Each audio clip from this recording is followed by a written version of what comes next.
Who's to blame if one's own son is not promising? Break the siege_5. Anew quickly performed first aid on the man she had brought ashore. Though he was timely saved from the brink of death, he was unconscious. Anew parked the car by the roadside, hoisted the man onto her back, and started heading home.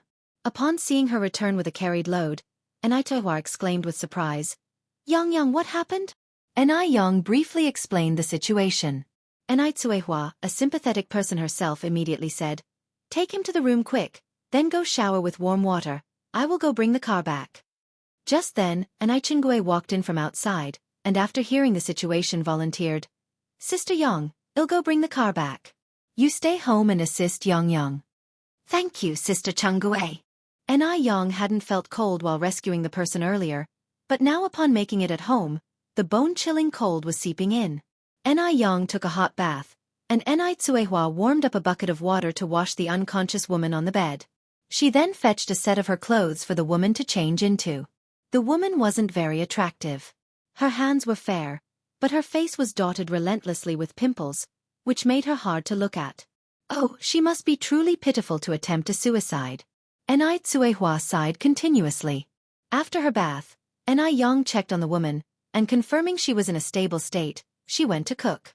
To be prepared in case the woman woke up during the night, she made an extra bowl of red date and ginger porridge to drive away the cold. Sure enough, the woman stirred from her unconscious state as the three wrapped up their dinner. Anew asked with concern, "Sister, what made you so distressed that you attempted suicide?" "Life gives you only one chance. Once lost, there's no second chance." Anew added, "Hanging on to life is always better than dying. Share your troubles with us. We might not be capable of much, but as the saying goes, 3 cobblers are better than a zhuge liang. Maybe we could be of some help." The woman hung her head, her face filled with sorrow, and didn't know how to begin. Much later she finally croaked out in a low voice, "Thank you for saving me, but I really don't want to live anymore." Her husband's betrayal. Her ruined appearance. This life already seemed pointless. By the end of her talk, she was drowned in tears, her throat choked as she recounted her story. "My name is Lin Pingping, I am 30 years old, a local of Beijing." Lin Pingping poured her heart out, leaving no detail of her grievances unsaid.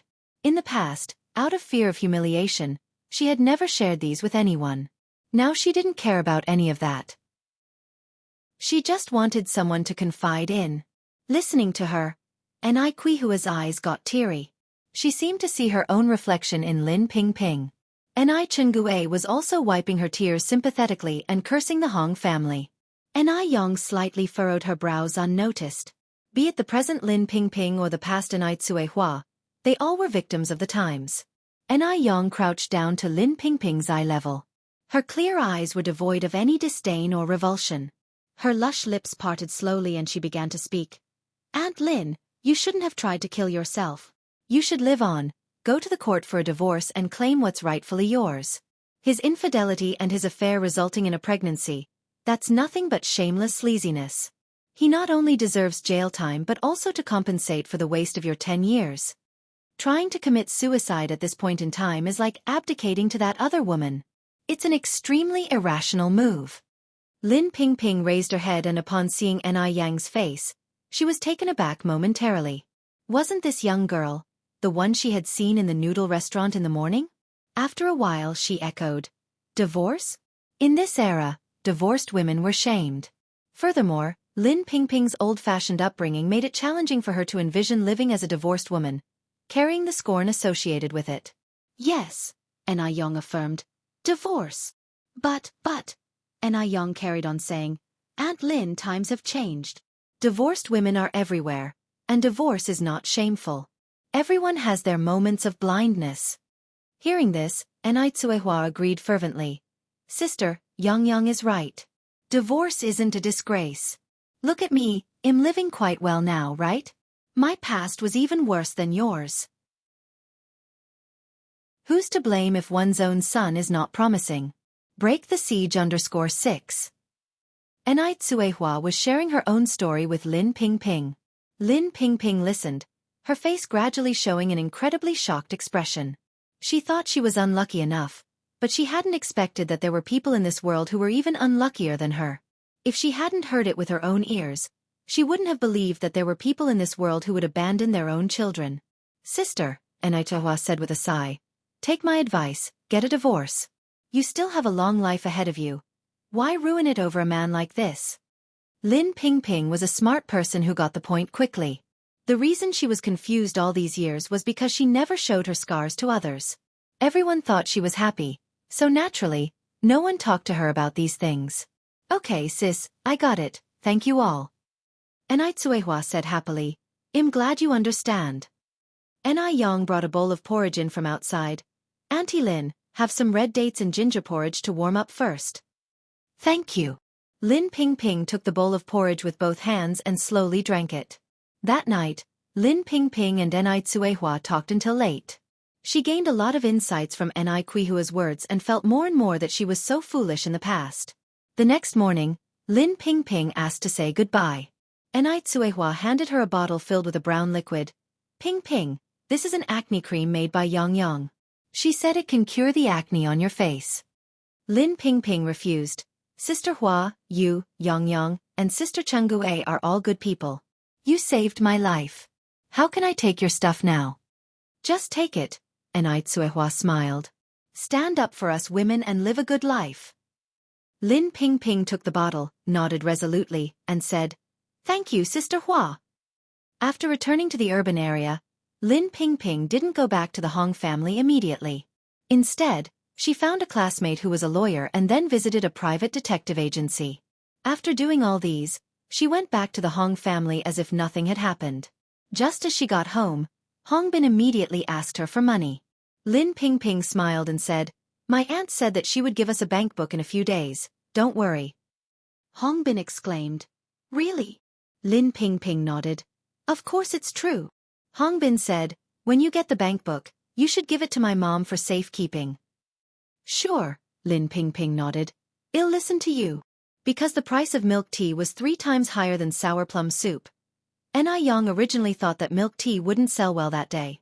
Unexpectedly, the milk tea was a huge hit. Some people lined up just to buy a cup of milk tea. Over 1,600 cups of milk tea were sold just in one morning. The sales revenue from the milk tea alone was more than 600 yuan for the day. Together with pickled vegetable noodles, the total revenue for the day was more than 1,300 yuan.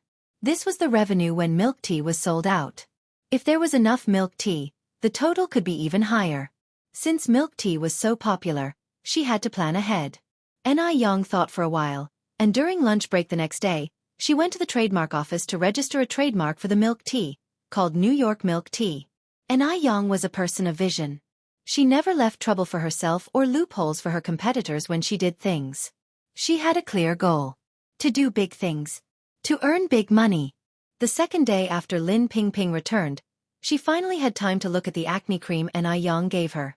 She took off the cap and was stunned when she saw the acne cream. Wasn't this acne cream the same as the one that Wang Meifeng gave her? Lin Pingping took out the little box from her bag, and when she opened it, it smelled and looked the same as what Wang Meifeng gave her. Although she knew that this acne cream couldn't heal the acne on her face, she still applied it evenly on her face. Just try it. She couldn't let down Yang's kindness. The Mo family. Madame Mo held Mo Kishan's hand and pleaded, Old Six, the girl your cousin introduced to you this time is really good, according to the people I asked. Why don't you go see her? Mo Kishan helplessly said, Mom, I'll be honest with you, I already have someone in my heart. If I go, wouldn't it be irresponsible to the girl? Someone. Madame Mo asked curiously. Who? Who is this girl? Do I know her? Who's to blame if one's own son is not promising? Break the siege under the 7. Mo Kishan said with a smile. Don't worry about that. When the time is right, you'll come to know. Upon hearing this, Grandma Mo felt a pang in her heart. This foolish boy. Could he still be pining for that Zhao Jingrong? Grandma Mo continued, Even if you have someone, just go take a glance. Just one look. You won't lose anything. Besides, your cousin has already arranged a suitable girl for you. How can you stand her up now? How would that make her look? At this moment, the abrupt sound of a telephone rang in the air. A servant answered it, then said muffling the receiver, Madam, it's a call from your niece. Grandma Mo said. Tell Ping Ping that the 6th will be there soon. After saying this, Grandma Mo turned to look at Xianxia, pushing him out. Hurry, hurry, pop over for a look and come back. Don't embarrass your cousin. Reluctantly, Xianxia had to go outside, mount his bicycle, and head towards the urban area.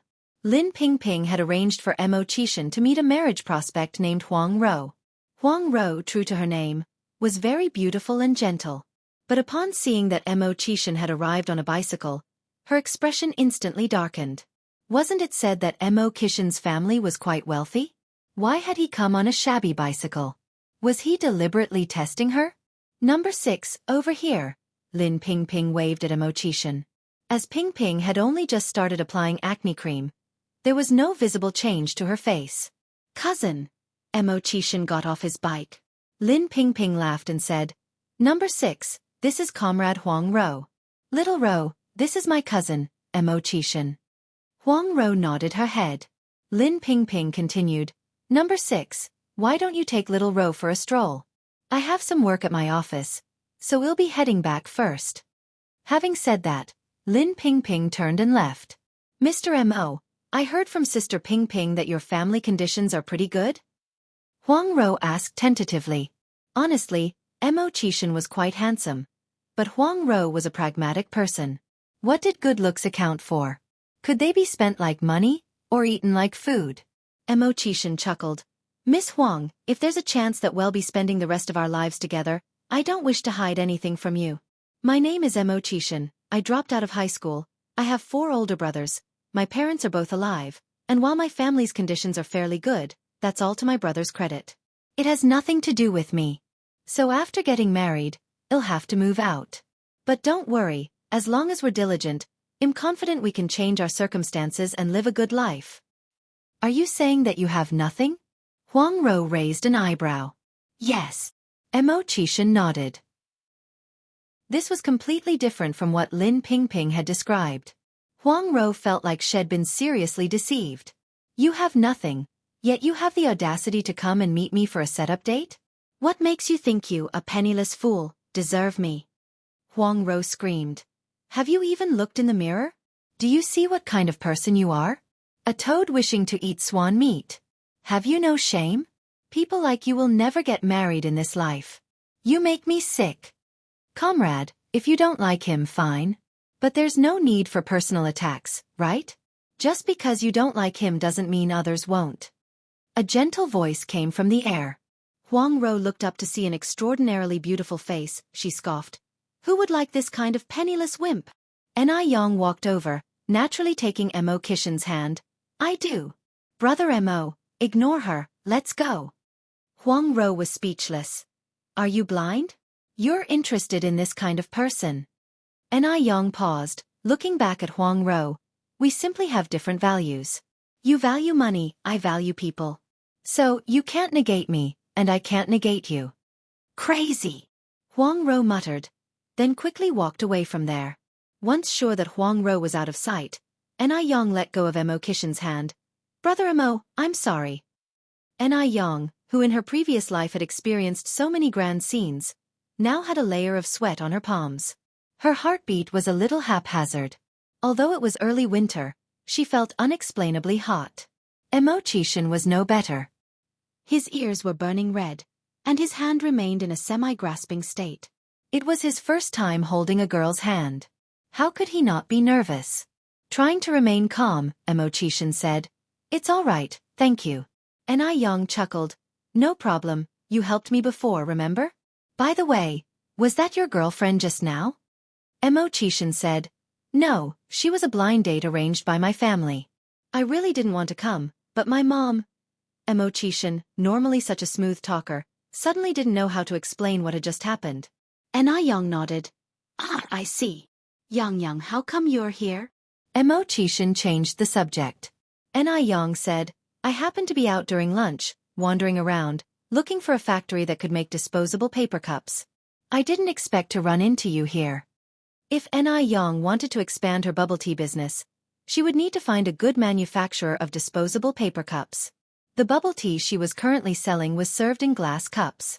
If customers wanted to take it home, they had to use their own cups. It's really inconvenient. If she had disposable paper cups, it would be much more convenient. Disposable paper cups actually have been around since the early 20th century, but at a time when transportation was not advanced, they didn't make it to China. Disposable paper cups? Chishan raised his eyebrows slightly. Do you have a sample I can take a look at? Yes, I do. Yang fetched a notebook from her bag and handed it to Chishan. Chishan took the notebook, and when he saw the designs on it, his eyes flashed with surprise. Did you draw all of these? Divorce. Then buy a shop. _1 The design on the notebook was angular, exuding a strong sense of three-dimensionality. Some details were also sketched out very well, with text annotations aside that were clear and distinct. It even surpassed some of the professional designers. Who would believe that such a design was the work of a 17-year-old girl if they hadn't seen it with their own eyes? Moreover, these kinds of paper cups were only circulated abroad. They were almost non-existent domestically, making it hard to imagine how extensive the knowledge and experience of this person were. Chishan had a look of astonishment. Yang nodded. I drew it, but am not sure if there's a manufacturer who can produce it. How many do you need now? Chishan asked. Yang replied, I need about 2,000 a day, which amounts to about 60,000 a month, and the demand may increase. Although the quantity was large, it was actually not that much due to the weightlessness of disposable cups. The difficulty lies in finding the cup manufacturing factory. Yang had already approached several factories, all of which stated they did not possess the required technology. Some people even misunderstood the concept of making cups using paper. Chishan observed the design. I have a classmate in this field. He even went abroad for an investigation tour. I'll ask him for you. Really? Yang was somewhat surprised. Chishan nodded. Really? Yang smiled and said, Thank you so much, Brother Chishan responded, You're welcome. We are friends. Plus you just helped me. Friends. If he could add a girl in front of friend, that would be even better. By the way, Brother have you ever tasted milk tea?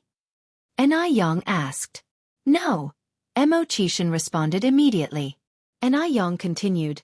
Then come to my place. I'll make milk tea for you. Sure. The pair arrived at the noodle restaurant. They hadn't started business for the day yet. Wang Jinfeng and Zhou Qingshang were napping inside. They walked in quietly. Yang whispered, Brother you sit here for a while. I'll make the milk tea for you. They were very close to each other. Chishan could even smell the faint fragrance from her, smelling like bamboo but not orchid. It was particularly pleasing. Okay. Yang turned and entered the kitchen, opened up the gas stove, and started making milk tea. Soon, the kitchen was filled with the aroma of tea. Seeing osmanthus flowers and glutinous rice flour on the side, Yang also made a few osmanthus cakes. About half an hour later, she walked out of the kitchen. Yang placed the milk tea and osmanthus cake in front of Chishan. Brother have a taste. Chishan first pinched a piece of faint yellow osmanthus cake. It was soft and glutinous. The cake melted in his mouth. The sweetness was just right, displaying a refreshing texture. It was incredibly delicious. Eating osmanthus cake while sipping the flavorful milk tea, the taste was simply too good. Chishan couldn't resist having a second piece. Then a third. Seeing him relish the cakes, Yang couldn't resist having a piece herself. Yes, the taste was indeed surprisingly good. A slight curvaceous smile unfurled across Yang's lips, her dimples visible. Who knows whose eyes were dazzled by her? The two chatted while sipping their milk tea. Afternoon came quickly. After Chishan left, old Granny couldn't wait any longer to ask him about his blind date. Chishan said, Not good, she didn't like me at all. Didn't like you? Old Granny said incredulously. How is that possible? Even though Chishan's reputation was quite bad among their peers, he was still considered outstanding among ordinary households. Moreover, he was handsome. How couldn't the girl like him? Chishan smiled and said, At first, when she saw me riding a bicycle, her face looked off. Old Granny sighed. You have a car at home but you insist on riding a bicycle. Now see what happened. You can't even find a wife. A wise man should marry a virtuous wife. It's better without such a superficial girl who chooses the rich and snubs the poor. Mo Chishan stood up to massage old Granny Mo's shoulders. Mom, don't introduce me to these people anymore. Don't worry, I know what I'm doing, there's no need to rush. Old Granny Mo went on. Old Six, you told me you have someone in mind this morning, is it true? It's true. Mo Chishan nodded, not trying to hide it. Divorce. Then buy the shop. _2. The elderly Mrs. Mo pondered her words and asked tentatively. Son, tell your mother truthfully, are you still hung up on Zhao Jingrong? Mo Chishan laughed out loud. Mother, what are you thinking about? How many times have I even met Zhao Jingrong? Don't worry, it's not her. Hearing this, the elderly Mrs. Mo finally let out a sigh of relief. As long as it's not her. Having said that, she asked again. Do I know the girl? Mo Chishan said, I'll keep it a secret for now. Is it Yang? The elderly Mrs. Mo turned her head to look at Mo Chishan. Upon thinking about it carefully, over this period, Mo Chishan did spend quite a lot of time with Yang. And Yang was a very likable young girl. It would be normal for Mo Chishan to take a liking to Yang. Instead of directly answering the question, Mo Chishan said, I'm going up to rest first, mother, you should go to bed early too. But the elderly Mrs. Mo was not a fool, she just laughed and cursed. Naughty boy. Lin Pingping visited the detective agency again today. This time, she not only got the photos, but she also found the address of the other woman. In order to confirm that the address was correct, Lin Pingping spent half a day staking it out. In the evening, she finally saw a familiar figure walking briskly towards her. The woman was pregnant and walked over saying, Aubin. Guizhi. The two looked around cautiously before heading into the apartment. It was only after a long while that the two of them emerged from the apartment. Su Guizhi whispered in a low voice. When are you going to divorce that ugly woman at home? Our child is about to be born, you can't just leave us out in the cold, can you? Hongbin said, I want to divorce, but she keeps disagreeing. As long as my heart is with you, does it really matter if we're divorced or not? Moreover, once our child is born, we will need money for everything. Her family is so rich. Wouldn't it be the same as cutting off my own wealth if I divorce her now? She doesn't want to divorce? Well, let her earn money for us to raise our son. Hongbin's thoughts are more beautiful than anyone else's. One wife to make money and support the family, and another wife to continue the family lineage. Upon hearing this, Su Guizhi chuckled and said, How do you know that it's definitely a boy? My mother said so. Judging by the shape of your belly, it must be a boy. The conversation between the two continued.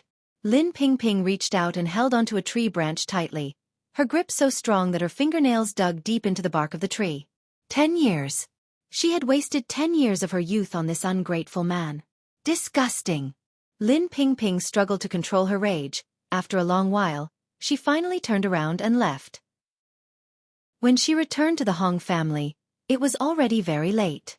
Why are you only coming back now? Shen Qing said unhappily. Go and wash the dishes. Lin Pingping kept quiet and ignored her. Hongbin frowned deeply. My mother is talking to you. Are you deaf?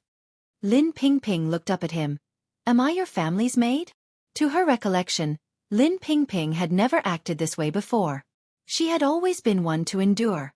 If Shen Qing told her to go east, she would not dare to go west. If Shen Qing told her to go west, she would not dare to go east. For a moment, both Shen Qing and Hongbin felt their dignity being challenged. What does Lin Pingping count as? What right does she have to throw tantrums in the Hong family's house? Hongbin angrily said, Lin Pingping. What are you trying to do?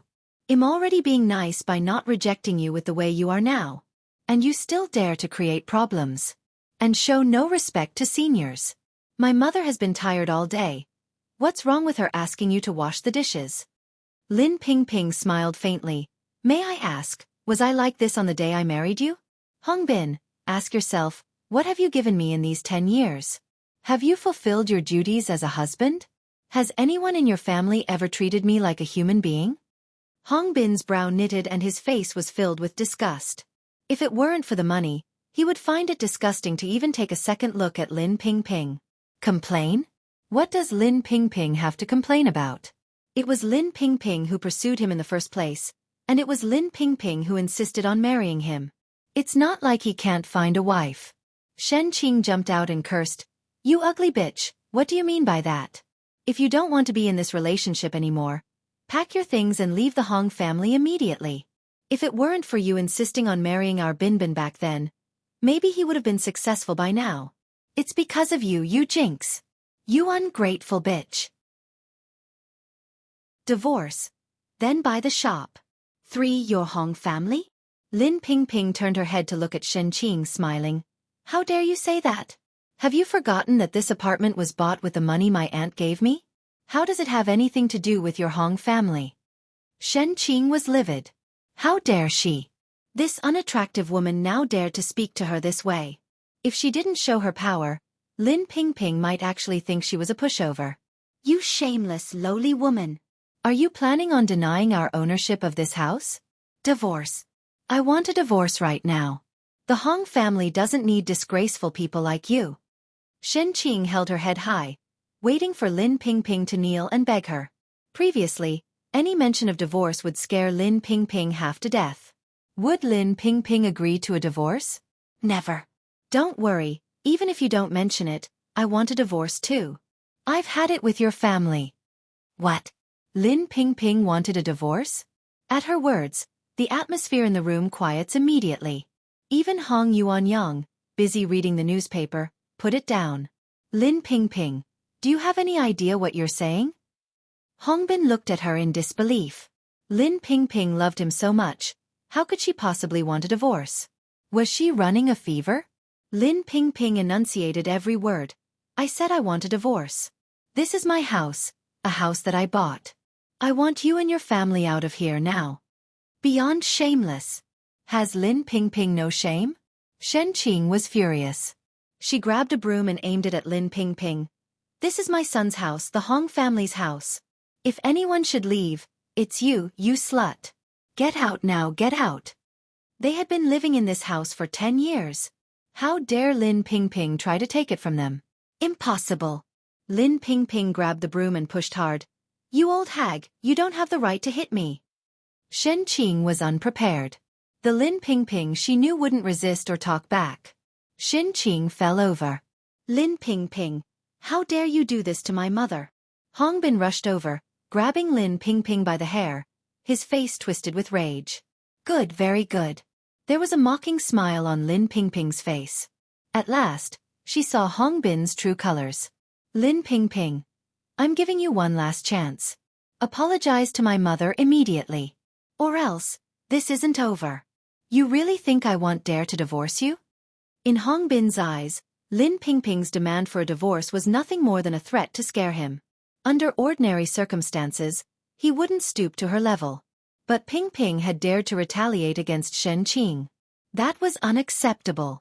Did she have no sense of her responsibility as a daughter-in-law? Daring to retaliate. Apologize?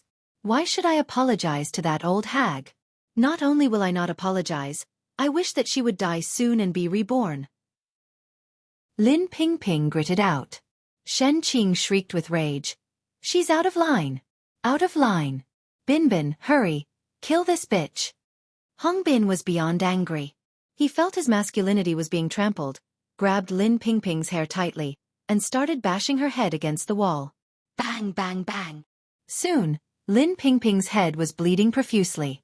Despite this, Xianxia was still not satisfied. She grabbed a rolling pin from the kitchen and joined Hongbin, as they both started punching and kicking Lin Pingping. Hong Yuanyang just stood by and watched. The noise woke up Hong Meiyue. She rolled up her sleeves and joined in the assault. Hit her, kill this damn woman. She dares to fight over our house. Disgusting. Shameless. No one in the family showed any mercy. Pain was spread across her whole body.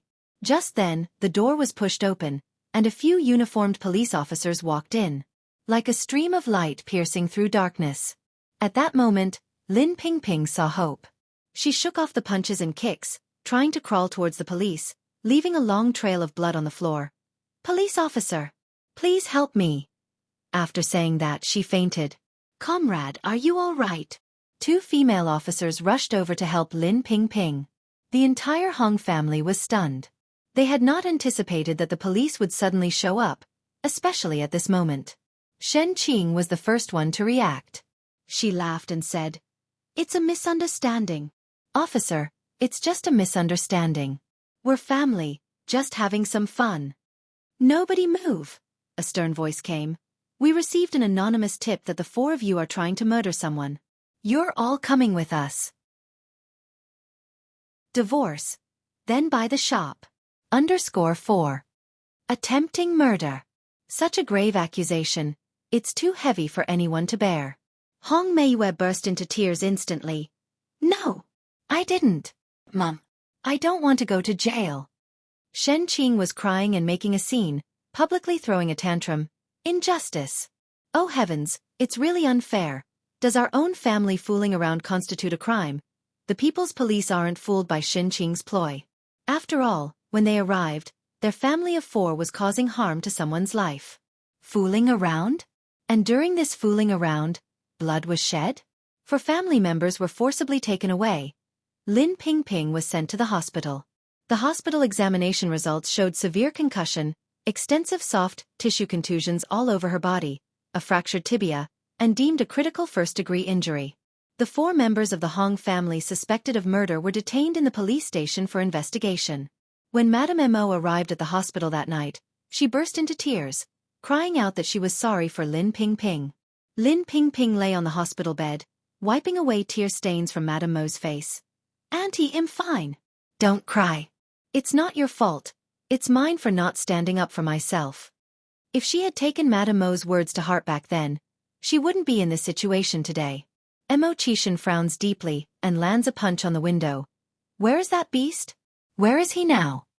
The iron window frame ended up with a small dent from his punch. Lin Pingping smiles. "Chishan, don't be angry. Hong Bin and his family have been arrested. I believe that the people's police will vindicate me." "Older sister, why didn't you tell me about this earlier?"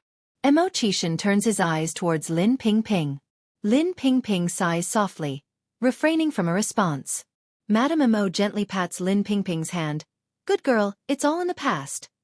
Lin Pingping has filed a divorce lawsuit with the People's Court, producing evidence of Hong Bin's infidelity. 3 days later. News from the police station indicates that Hong Bin is sentenced to life imprisonment for attempted murder and rogue offenses. Shen Qing and Hong Meiyue, as accomplices, are sentenced to 5 years. Although Hong Yuanyang was not involved, he neither prevented it nor called the police, so he was also sentenced to a year. The court quickly passed the judgment, approving the divorce requested by Lin Pingping. All properties under both their names now belong solely to Lin Pingping. Lin Pingping lies in her hospital bed looking out at the sun, her mouth curling into a slight smile. Just like the sunshine outside, her life also gets a fresh start. Her sacrifice was certainly not in vain. Throughout her hospital stay, Lin Pingping persistently applies acne cream. Whether it's an illusion or not, she always feels that her acne has reduced quite a bit. Her complexion also isn't as red as before. Lin Pingping looks at her face in the mirror and is momentarily dumbstruck. "Pingping, it's time for dinner." Madame Mo's voice can be heard from outside the door. Even though they have a maid at home, Madame Mo insists on personally caring for Lin Pingping every day. Lin Pingping hastily puts down the acne cream, uses her crutch to get up and heads out. "Auntie." "Be careful, cousin." Mo Hudi runs over to support Lin Pingping. Lin Pingping smiles. "Cousin, I'm fine." Madame Mo hands a bowl of chicken soup to Lin Pingping. "Pingping, drink your soup first." Seeing Lin Pingping's complexion, Madame Mo looks surprised. "Pingping, have you been using some medication these days? Your complexion is improving each day." "Really?" "Of course it's true." Madame Mo nods her head. After finishing the chicken soup, Lin Pingping continues. "Auntie, actually there's something else I haven't told you yet. Half a month ago, I attempted to drown myself in the lake." "What?" Madame Mo stands up in surprise. Lin Pingping holds Madame Mo's hand and speaks softly. "Auntie, don't worry, listen to me first."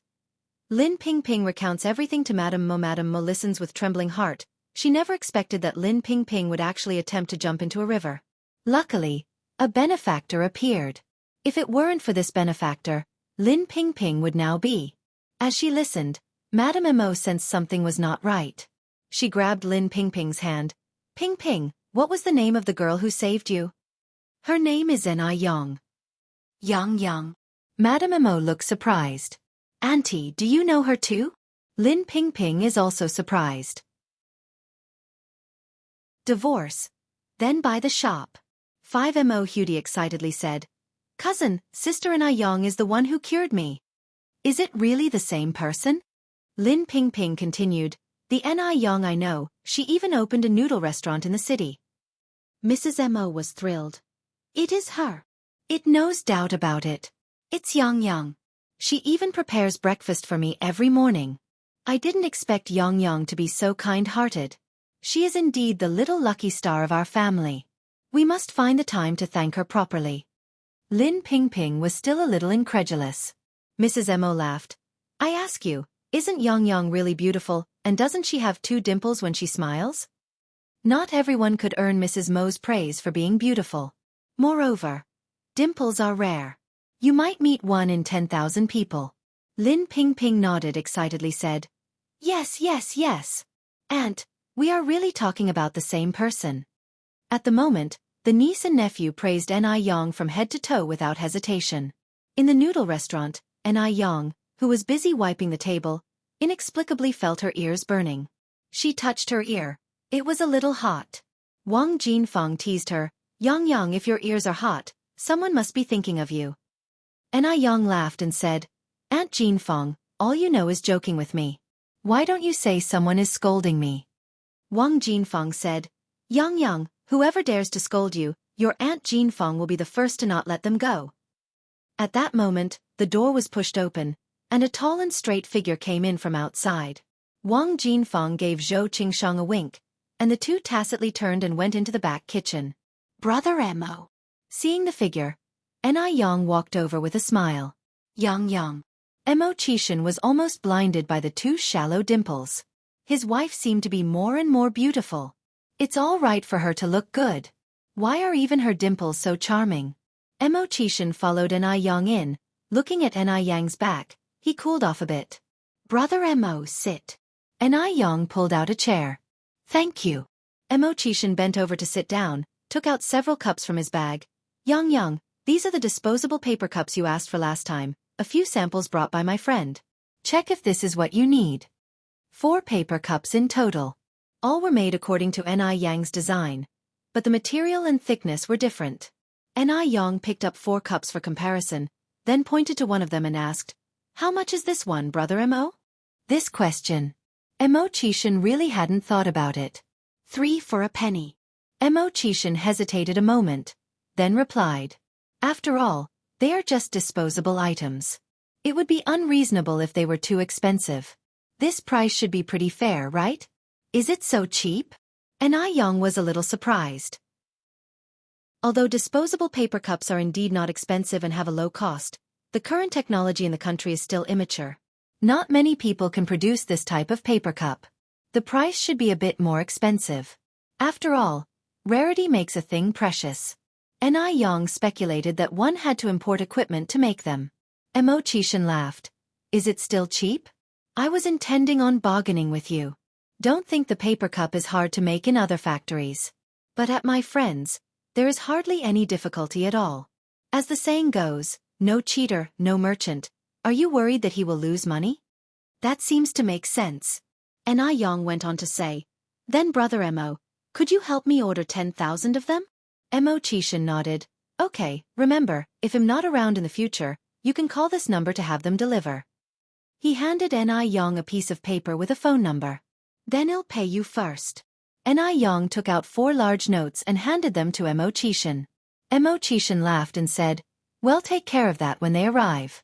There's no need to rush. By the way, Xianxia, when do you plan to want them? Anew replied, No rush for time, just whenever they're finished. Mo Qishan nodded. Okay. After discussing the important matters, Anew continued, You sit and rest for a while, Brother Mo. I'll bring you something to eat. Okay. More food. Mo Qishan couldn't help but touch his chin. Could it be that his wife really regarded him as a little girl? Before long, Yang brought out a tray with milk tea and other snacks. Divorce. Then buy the shop. _6. The two sat at the table, chatting while they ate. Oh, Yang, I forgot to tell you that I bought a house. Is it in Beijing? Yang raised her eyebrows slightly. Yeah. Xianxia nodded. I plan to keep it as a dowry. Yang continued.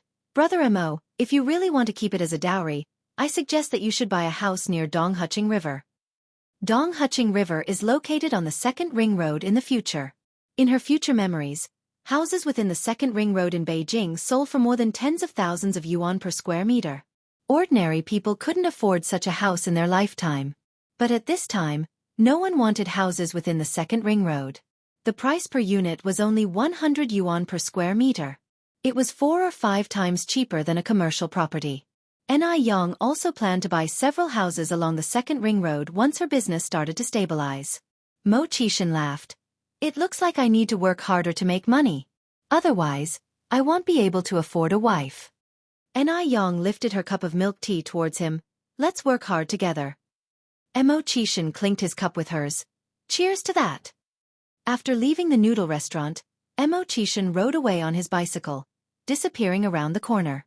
When he reappeared, he was sitting in the back seat of a high-end car. Dawning, go to the sales office. Wu Dawning trembled. Brother Six, you're buying another house? Hadn't he bought enough last time? Mo Qishan took out a cigarette from his pocket and lit it slowly. Last time, I bought a house near People's University. This time, I plan to buy a few near Donghuching River. Finished speaking, Mo Qishan added. The current house price near Donghuching River is 100 yuan per square meter. Do you want to buy one too? Wu Dawning immediately shook his head. No, I've already sent my money back to my hometown for my parents to build a new house. Mo Qishan nodded. Wu Dawning tentatively asked, by the way, is this house purchase also your sister-in-law's idea? Mo Qishan slowly exhaled a puff of smoke. Wu Dawning glanced at Mo Qishan through the rearview mirror. He sighed softly. Why did such a smart man become stupid when he met a young girl? A moment later, Mo Qishan continued. The design for the disposable paper cups has been confirmed by your sister-in-law. You can arrange for it to go into production in the next few days. Just make sure someone keeps a close eye on it. Wu Dawning nodded. All right. At around 7 in the evening, Yang started her end-of-day tasks. Zhou Qingshang and Wang Jinfang were cleaning inside, while Yang was cleaning up the trash outside. As she swept, a few banknotes fell to the ground. Money falling from the sky. Yang looked up and saw a middle-aged woman passing by. She quickly picked up the money and caught up. Auntie, wait a moment. The middle-aged woman stopped. Young lady, what's the matter? Auntie, did you drop this money? The middle-aged woman didn't immediately reach for the money, but felt in her pocket, then said, It's mine. Thank you, young lady. You're welcome. Yang handed her the money. Take care. The middle-aged woman took the money, surprised. Hey, aren't you the young boss from the noodle restaurant next door? Yang gave a slight smile.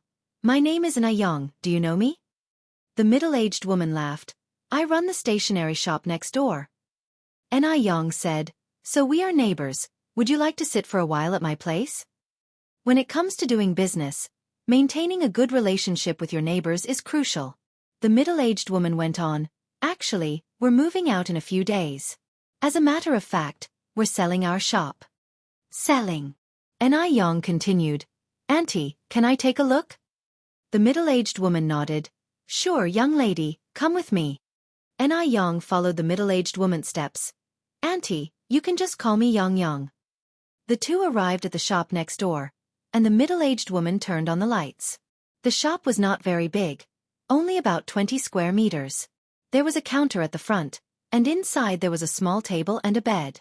Through the middle-aged woman's introduction, Yang learned that her name was Wang Shuemei, 45 years old. She and her husband had been running this stationery shop for 7 or 8 years. Because their son was living abroad permanently, the old couple planned to sell the shop and go abroad to take care of their son. Divorce. Then buy the shop. 7 Wang Shuemei continued, Yang, if you really want to buy it, Auntie won't haggle with you. My place is small, just 22 square meters. I don't need the things inside. Give me 10,000 yuan for everything. The store that Anew bought was priced at 580 yuan per square meter. 22 square meters should be around 12,760 yuan by the normal price. For Anew, this was equivalent to a pie falling from the sky. Importantly, the two stores were conjoined, which would be convenient for management later on. Anew nodded. Okay, Aunt Wang, whenever you are free, let's get the contract signed. Yang, are you really taking it? Wang Shuimei was somewhat surprised. That was quick. She didn't even negotiate the price. Quite a few people had come to see Wang Zuimai's shop, but they all complained that the price was too high. The shop was second-hand and they always offered a lower price, so it hadn't been sold yet. Some people even brought the price down to 5,000 yuan. Anew said with a smile. Yes, I'm serious. If you don't trust me, I can pay you a deposit first. Wang Shuimei, excited, grabbed Aneyang's hand. Yang, you're not joking with Auntie, are you? Auntie, do I look like I'm joking? Wang Shuimei continued. How about we sign the contract at noon tomorrow? Okay, Anew nodded. I'm fine, you and Uncle decide whenever it's convenient for you. Wang Shuimei laughed and said, all right, then it's settled. After this was settled, Wang Shuimei laughed and took Anew next door. Anew said, Auntie, please wait a moment. Wang Shuimei was initially stunned, then she nodded, all right. Anew came out quickly. She was holding a glass bottle with brown liquid in it. Auntie, this is milk tea I made. Take it back and let Uncle try it. Wang Shuimei accepted with a smile. Yang, then I won't stand on ceremony. Anew smiled slightly. No need to be polite. When she got home, Anew told Anew about buying the shop. Anew expressed her concerns. Yang, your noodle restaurant just opened. Will you be able to handle it? And buying a shop must cost a lot of money, right? Now with just one shop, Anew was leaving home around 3 o'clock every morning. If she opened another shop, wouldn't Anew be overwhelmed? Anew was only 17 this year, and kids her age from ordinary families hadn't worked this hard before. Anew was really worried about her. Anew said with a smile, don't worry about the money. As for whether I can handle it, we can hire someone.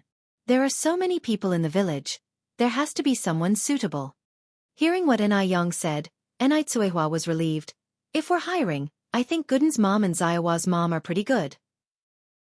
Anew nodded. Okay, after I pay the money tomorrow, and finalize the deal, I'll go discuss it with Gooden's mom and Xiaowa's mom.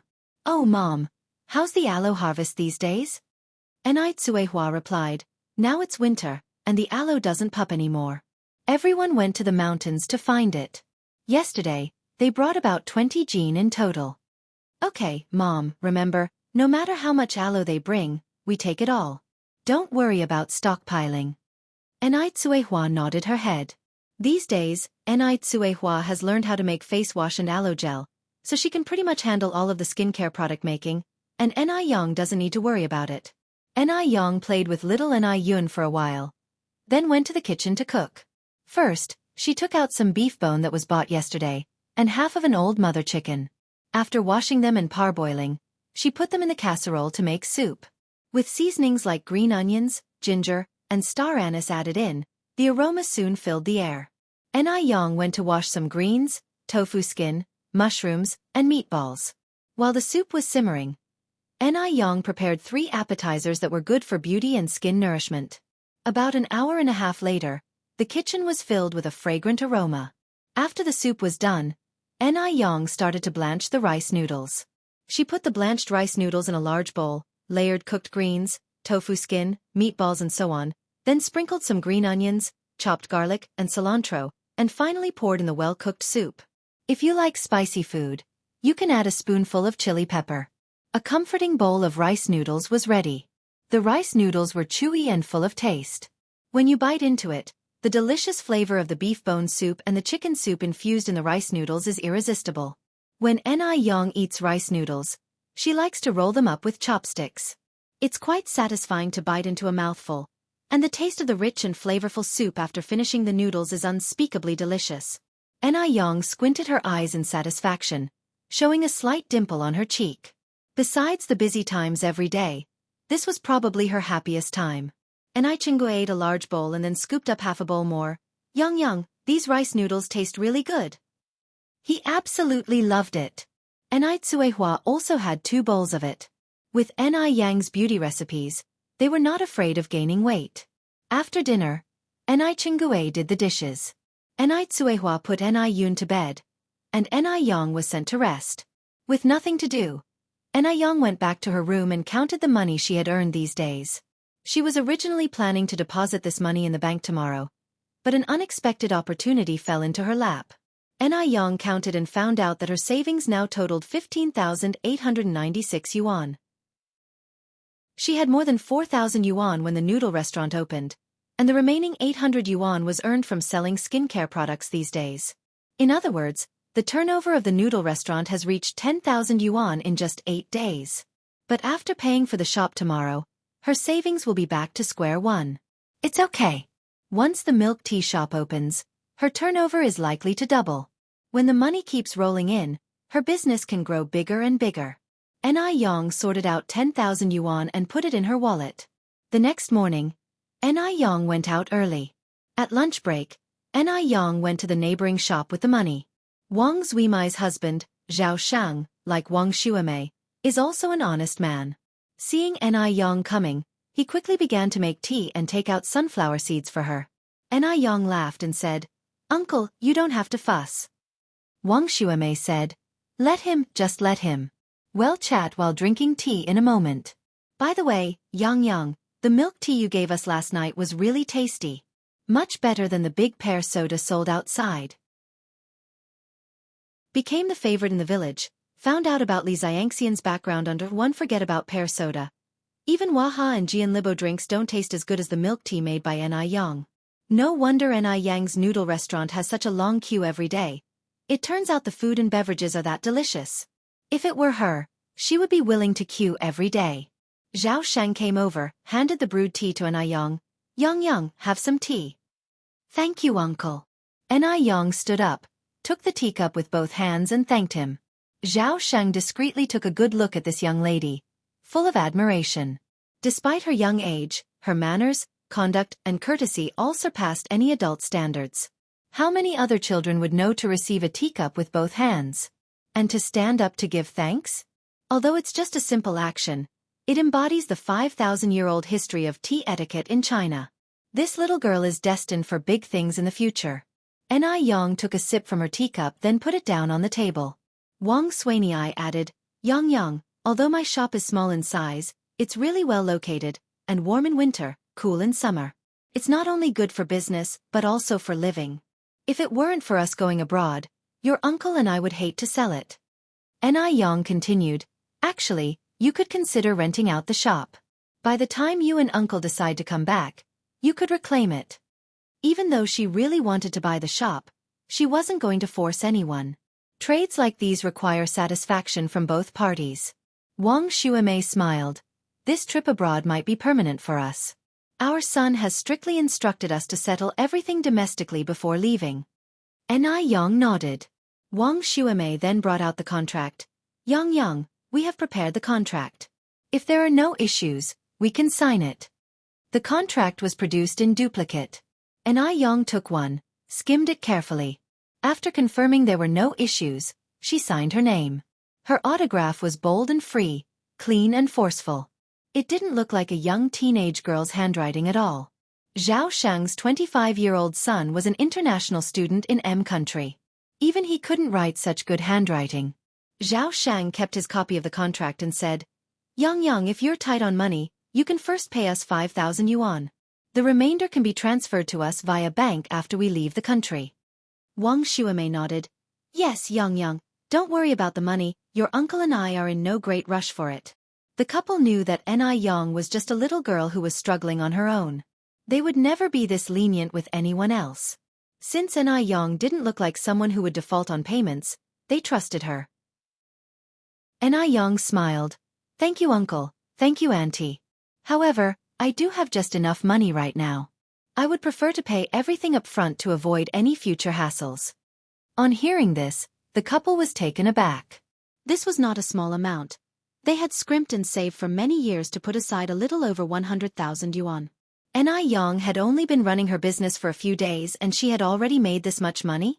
Moreover, this little lady was dressed simply. One would have never guessed she had 10,000 yuan on her. Anew took out the money from her bag and handed it to Wuxia. "Auntie, please count." The couple was momentarily stunned before they took the money from Anew. A stack of 10,000 yuan, neatly wrapped in a handkerchief. The handkerchief had a faint fragrance. From this detail alone, one can tell that the owner of the handkerchief is meticulous. After counting the money and confirming that there were no issues, they handed Anew the keys to the house. "Yang, from now on, this house is yours. If you can sell any of the stationery in the house, sell them. Throw away the things that you can't sell. We will accompany you to do the transfer of ownership tomorrow, as we will be leaving the day after." Anew took the keys. "Uncle and Auntie, I wish you a smooth journey." Wuxia smiled. "And we wish you prosperous business and a bright future." Anew gratefully accepted their good wishes with a smile. Became the favorite in the village. Found out about Li Xianxian's background _2. The following day, Zhao Sheng and his wife, Wuxia, accompanied Anew to the local housing bureau to handle the property transfer formalities on time. The property transfer process went very smoothly. After returning from the housing bureau, Anew stood in front of the shop, the corners of her mouth curling slightly. The warm winter sun seeped through the leaves, evenly illuminating her and casting a golden glow on her. Tranquil, ethereal. Under her presence, all the pedestrians and vehicle on the street became mere backdrop. "Slow down," said a man in the back seat of the car suddenly. "Oh, okay." Li Gongqing carefully slowed down. "This is where Anew opened her noodle restaurant?" The man spoke again. Li Gongqing replied, "Yes, second master. Xiaoni currently runs a noodle shop here." "Park the car," the man continued. Li Gongqing immediately pulled over to park. As soon as the car stopped, the man got out of the car. "I'll step out for a moment, you wait in the car." Li Gongqing looked at the man through the rearview mirror and respectfully said, "Okay, second master." The man was none other than Song Beiqing. Ever since his extravagant invitation was rejected by Anew, Song Beiqing had been quite interested in this young girl. He even once suspected that Anew was employing a clever tactic of retreat for advancement. But after a long wait, he did not see any further moves from Anew. Song Beiqing considered himself insightful towards people, but he could not see through Anew. This young girl, deep and unpredictable. Song Beiqing casually adjusted his tie, his eyes hidden behind his glasses. The golden rim of his glasses reflected a sharp light in the sun, seemingly oblivious to the closed sign hanging on the door. Without a second thought, he pushed open the glass door and entered. Anew was checking accounts at the counter. Hearing the noise, she raised her eyes slightly and said, "Sorry, we are closed now. If you want to eat noodles, please come back at 2:30 in the afternoon." "Wait, why does this man look familiar?" Anew quietly furrowed her brows. Song Beiqing quirked the corner of his lips. "Miss Anew seems to have a forgetful memory." "Even I am forgotten?" Meanwhile, there was a hint of disappointment in Song Beiqing's heart. Any woman who saw him would do everything possible to please him or be preoccupied with him. Anew, on the contrary, put him behind her mind directly. It was only then that Anew reacted and smiled. "Mr. Song." So she still remembers him. Song Beiqing carried on as usual. "Do you need anything from me?" Anew continued to ask. Anew had no good impression of Song Beiqing. This man was simply the embodiment of a capitalist, thinking he could do whatever he wanted because he was rich, overbearing and autocratic. Song Beiqing casually found a spot and sat down. "I don't need anything from Miss Anew, I'm here to eat noodles." He was curious to see how good these noodles were, praised so much by Granny Munyang, pointed to the sign hanging outside the door and asked with a smile, "Mr. Song, can't you read?" The sign clearly stated closed. Song Beiqing smiled light-heartedly. "Miss Anew is correct, I really don't know how to read." Anew raised her eyebrows slightly. "Well, Mr. Song, you can at least understand human speech, right?" Song Beiqing nodded. "Miss Anew is indeed intelligent and bright. No wonder my grandmother likes you so much. I really don't understand human speech." Yang nearly choked on her own saliva. She'd met shameless people before, but she'd never met anyone as shameless as Song Beiqing. Such profound skills. She decided to consider him as someone who needed special care. Wait here. Yang glanced at Song Beiqing once more before walking towards the kitchen. Wait a moment. Song Beiqing spoke again. Yang stopped in her tracks. Song Beiqing continued. Miss you're not being professional. You didn't even ask the customer for dietary restrictions. Yang gave a slight smile and said word by word, May first ask if you have any dietary restrictions? Song Beiqing replied, I don't eat onions, ginger, or garlic. I do like a lot of cilantro, and a cup of milk tea. It sounded like he was really here for a meal. Yang nodded, all right, please wait for a moment. A moment later, Yang brought a bowl of delicious pickled vegetable noodles and a cup of creamy and delightful milk tea. The sour, spicy, and savory smell of sour fish hooked onto Song Beiqing's appetite instantly. Head had the finest banquet dishes and dined at overseas Michelin restaurants, but he couldn't help himself from thinking at this moment that neither the distinguished banquet dishes nor the Michelin restaurants could stack up against the aroma of the bowl of noodles in front of him. Became the favorite in the village, found out about Li Xianxian's background initially. He only wanted to tease Yang, but now, he was impatient to have a taste of the noodles. Song Beiqing picked up the chopsticks, picked up a few strands of noodles and put them in his mouth. The taste that met his tongue made him close his eyes contentedly. It was tangy and crispy, addictively delicious. At this point, he started to understand why Granny Mo enjoyed these noodles so much. Because the taste was just too amazing. Before he knew it, Song Beiqing had finished a large bowl of noodles, even forgetting his own neat freak tendencies. Satisfying his craving for the noodles wasn't enough. Song Beiqing drank all of the noodle soup as well. At this moment, Song Beiqing was utterly conquered by the delightful food. Where was the decorum of Mr. Song? After finishing the noodle soup, Song Beiqing realized that he hadn't touched the milk tea next to him. So he picked up the cup and took a sip. The taste of the milk tea did not disappoint him either. Men usually didn't take a liking to sweet things, but this milk tea was different. It had the refreshing bitterness of tea and the richness of milk, combined together. It was simply a pleasant surprise to the taste buds. Miss Song Beiqing looked up at Yang. Are you really not considering my previous invitation? This time, Song Beiqing was genuinely sincere. He really was smitten by Yang's culinary skills. Yang smiled lightly. Does Boss Song have amnesia? Song Beiqing continued. I'll give you $1 million salary.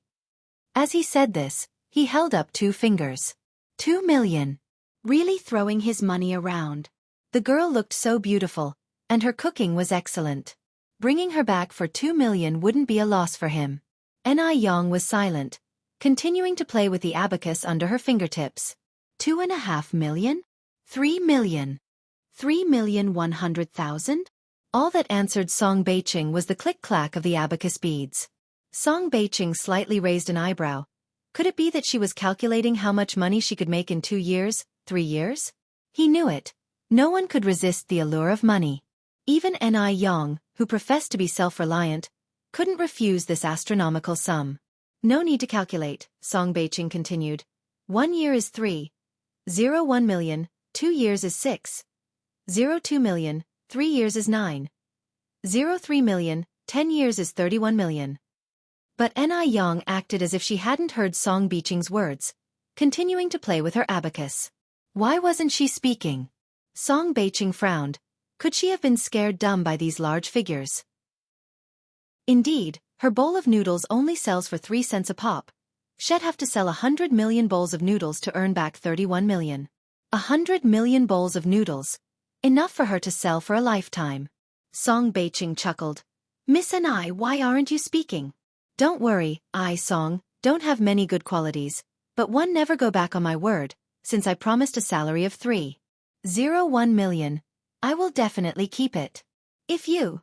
Just then, Yang slightly lifted her head, interrupting Song Beiqing's unfinished words. Mr. Song, one know you're filthy rich, and could easily rival a country's wealth. If you're really worried about having too much cash on your hands, there are still many impoverished areas in China waiting for your kind donations, so could you stop toying with me? This person really has issues. Song Beiqing thought she seriously believed he was just making fun of her, and quickly clarified, "Miss I'm serious, I'm not making fun of you." Is 3 million that much? When had he ever spent less than 3 million on a woman? Anew laughed. "If our paths do not cross, we do not become conspirators, Mr. Song. If you've finished your food, could you leave quickly?" One planned to take a noon break. She refused again. Anew actually refused him again. But this time, Song Beiqing wasn't planning to back down. He didn't believe that Anew would really give up the 3 million. Song Beiqing stood up, faced Anew and spoke slowly. "Miss I only give one chance, I hope you don't regret it." When his sentence ended, Song Beiqing turned and walked away. The clear lens of his glasses concealed well all the emotions in his eyes. Simultaneously, Song Beiqing was silently counting to 3 in his heart. He believed that by the time he counted to 3, she would definitely call out to stop him. Because he really knew women too well. Just as he thought, when he finished counting 2, Anew caught up with his steps. "Wait!" A small smile tugged at Song Beiqing's lips. He pushed his glasses up and turned to look at Anew. He was about to chide her, but Anew stretched out her hand and spoke before him. "Boss Song, if you can afford a salary of 3.01 million, surely you wouldn't mind paying the 60 cents for the noodles?" Chapter 218. Became the favorite in the village, found out about Li Xianxian's background under 4. What? Anew came to ask him for the bill? This development seems off, doesn't it? Could it be that Anew didn't regret it and came to catch up with him? Song Beiqing was dumbfounded. "What's the matter?" Anew looked at Song Beiqing and continued. "You're not planning on dining and dashing, are you, Mr. Song?"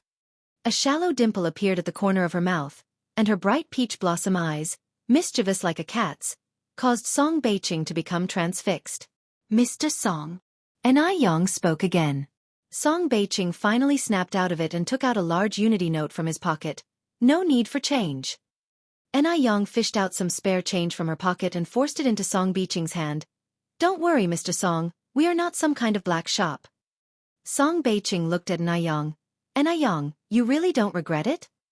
Anew made a pleased gesture. "Mr. Song, take care." Song Beiqing took a step forward. "Anew, I will never give you a second chance, are you sure?" Anew firmly shut the door. Through the glass door, Song Beiqing saw her immediately turn around and go into the kitchen. She didn't even look back at him. Song Beiqing narrowed his eyes, and through the lens of his glasses, a sharp glint flashed in his eyes. Is it that there really are people in this world who don't love money, or was his offer not enough? 3 million. It really wasn't a small amount. This girl had shattered the image of other girls he'd known before. Song Beiqing held the money in his hand, maintaining his usual expression while returning to his car. "Xiaoli, let's go." Without saying anything more, Li Gongqing naturally didn't dare to ask any questions. The car quickly departed from the avenue lined with Chinese parasol trees. Anew went into the kitchen and told Zhou Qingshang and Wang Jinfeng about purchasing the adjacent shop. Aunt Zhou, Aunt Jinfeng, the previous owner left some old furniture and daily necessities behind in the neighboring shop. Go have a look and see if there's anything you can use. If there is, feel free to take it with you when you head home later. Wang Jinfeng wiped her hands on her apron, looking a bit embarrassed. Yang, don't you want them? Zhou Qingshang also said, Yes Yang, keep them for yourself. Anew laughed and said, We bought new pots, bowls and dishes when we moved, so it would be a waste to bring more back. Come on, I'll take you there. At this time, life in the countryside was not easy. Even scraps of old cloth could be put to use, not to mention pots, bowls, and dishes. Wang Jinfeng and Zhou Qingshang happily took several daily necessities they could use. This family must have been so rich. They left behind so many good things. Yeah, I see many items are still brand new. People in the city are rich. While taking stuff, the two marveled. Anew saw that besides daily necessities, pots and pans, there were also a lot of unopened stationery and school bags. She found 2 snake skin bags to pack all the school bags and stationery. After she finished cleaning the room, it was time to open for business. Anew began to get busy again. When she came home that night, she showed Anew Tsuehua the stationery and school bags she had brought back. Anew Tsuehua said, Yang, let me pick a nice little school bag for Yun. Then, Give the rest to the other children in the village. It's a waste to keep them at home. Anew smiled and said, Mom, you're thinking what I'm thinking. Anew called Gooden over, who then called other kids to come. In no time, Anay's small courtyard was bustling with children. At that time, the school bags that the children used were made by their grandparents or mothers. They were simple designs, made by splicing scraps of cloth into a bag and attaching a strap. As long as they could carry it on their shoulders, it was enough. Having a backpack like the ones in their textbooks was a dream many children yearned for. Wow, this school bag is beautiful, just like the ones I saw in the city. Thank you, Sister Anew. Sister Anew, you're so kind. Tutu Anew laughed. In addition to the school bags, Sister Anew also wants to give each of you a pencil box, 3 pencils, and an eraser. But, she paused here, you have to promise Sister Anew one thing. Sister Anew, tell us. Chapter 219 became the favorite in the village. Found out about Li Xianxian's background. Anew continued. You must promise Sister Anew, study hard, strive for progress every day, and become a useful person in the future. Gooden scratched his head in puzzlement. Sister Anew, why do we need to study hard? If we don't study hard, does it mean we won't be a useful person in the future? With a slight smile, Anew squatted down and looked into Gooden's eyes. Studying hard will grant you the power to choose your future, to choose meaningful and liberating work, rather than being forced to survive.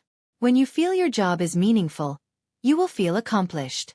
When your job leaves you time to live your life, you will have dignity. Accomplishment and dignity bring you happiness. A meaningful job makes you a useful person. Rather puzzled, Gooden nodded. All right, I'll take Sister Anew's advice, and I will study hard and strive for progress every day. Although Gooden didn't entirely understand her words, he knew that following Sister Anew's advice couldn't go wrong. Anew reached out and touched Gooden's little head. The other children seriously responded, Don't worry, Sister Anew, we will all study hard, and become useful people in the future. We'll earn a lot of money to buy a lot of delicious food and fun things for Sister Anew. In this era, many scrumptious and fun things are unattainable dreams for these children. Even though they don't currently have the ability, they can't wait to dedicate the best things to Anew. After distributing the backpacks and stationery to the children, Anew went to Zhou Qingshang's house to discuss the decoration of the new store with Wang Tiniu. Anew said, Uncle Tiniu, let's hire the same guys as last time, the wages and construction period remain the same. Anew took out the money and placed it on the table. Wang Tiniu stood up and said, According to your aunt, this shop is half the size of the last one. It doesn't require that many days or that many people. Anew laughed and said, Let's just stick to this arrangement. The new year is coming, and I hope that we all can earn a little extra to have a good time. There isn't much farming work in winter. Everyone, apart from those still hunting for aloe vera on the mountain, is idle at home. However, with the aloe vera supply nearly exhausted, this money from Anew is like timely rainfall relieving many people's pressing needs. This money would undoubtedly make everyone's new year more prosperous. With this, they would have prestige when visiting friends and relatives. Wang Tiniu held Anew's hand, emotionally saying, Yang, on behalf of everyone, I want to thank you. Anew smiled lightly. Uncle Tiniu, you're earning the money in exchange for your labor. There is no need to thank me. After sorting out these matters, Anew left the Wang family. Wang Tiniu, on the other hand, went around spreading the good news. In the village, each house is adjacent to the other. At this moment, everyone was coming out, standing at their door discussing something quietly. Yang is such a good girl, she has helped us so much, they've been living in our village for such a long time now. Shouldn't we also try and help them? Exactly, Lu Lao Lu, you seldom speak wisely, but you certainly did this time. So how can we help them? Let's help them apply for a residential plot. Let them become bona fide residents of our village. I think that's reasonable too. How about we all head to the village council tomorrow? There's strength in numbers. We can definitely secure a residential plot for Yang's family. Lu Lao Lu, you should take the lead. Okay, Lu Lao Lu patted his chest. Tomorrow noon at 12:00, one will go door to door. None of you can back out. Anyone who does is a coward. With the way you're talking, how could we possibly back out of this? Everyone discussed and swiftly settled the matter. At this moment, Anew was cooking at home, oblivious of the villagers' actions. The next day during lunchtime, Anew found time to visit the detective agency. Upon seeing Anew arrive, Xiaozhou greeted her immediately. "Miss Anew."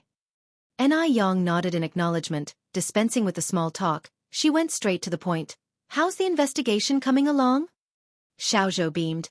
"Miss Anew, rest assured, the detectives in our agency are as good as their reputation."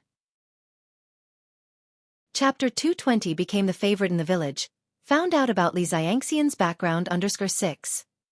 Anew handed over the prepared 500 yuan. "This is the final payment." Xiaozhou took the money and pointed to a chair. "Miss Anew, please sit down. Let me explain everything to you slowly." Anew leaned forward to sit down. Xiaozhou poured a cup of tea for Anew. "Thank you." Anew picked up the cup and took a gentle sip. Xiaozhou looked at Anew, sighing inwardly. A beauty is a beauty. Even her tea-drinking gesture is beautiful. Xiaozhou was momentarily distracted before transitioning into the main topic. "The Li Shu you asked me to investigate last time is a rustic from Haiqing City. At 18 she was pregnant before getting married to a local thug named Sun Shiwu. At 19, she gave birth to a daughter named Sun Dalian. But Sun Shiwu is addicted to gambling, so Li Shu's married life was unhappy. 3 years ago, Li Shu suddenly ran away with her 17-year-old daughter Sun Dalian. According to our investigation, she is now married to a man from Dam Village, with the surname of Mu. She just had a son not long ago. But her daughter Sun Dalian seems to have disappeared from the face of the earth." Upon hearing this, Anew slightly narrowed her eyes. So, Li Shu really had a daughter. How much truth had she missed in her previous life? What about Li Xianxia? Anew continued to ask. Xiaozhou continued, "Li Xianxia is 20 years old this year and is currently studying at Beijing Institute of Technology. According to her school registration records, she is an orphan who grew up in an orphanage.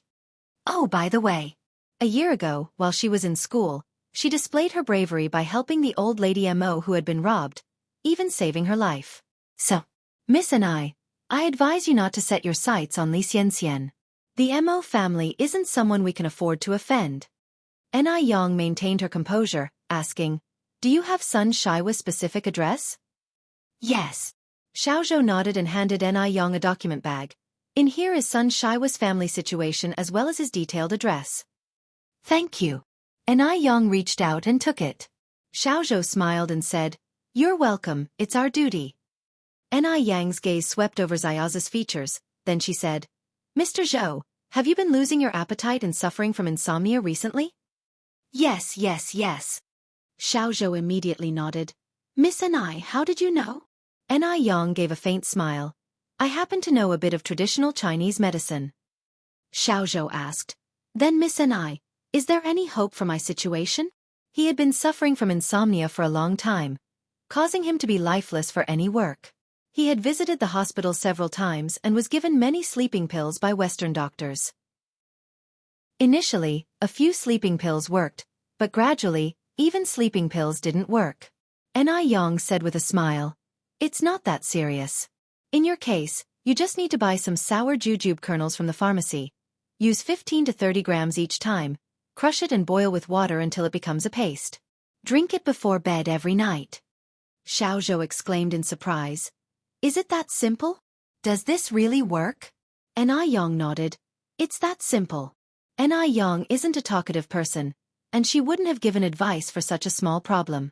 However, Xiaozhou is a detective, and he knows many things ordinary people don't. Building a good relationship with a detective isn't easy, and this was a perfect opportunity. An opportunity to win people's hearts. The wider her social circle gets, the more people she can approach when she encounters difficulties in the future. Of course, whether to believe it or not is up to Xiaozhou. As soon as she finished speaking, Anew took her stuff and left. Watching her leaving figure, Xiaozhou scratched his head in confusion. In the evening, when he passed by a traditional Chinese medicine store on his way home, he couldn't help but recall Anewyang's words. Anyway, buying some sour jujube kernels was not that tough. Let's buy some then. What if it really works? When Xiaozhou came out of the traditional Chinese medicine store again, He had an extra bag of sour jujube kernels in his hand.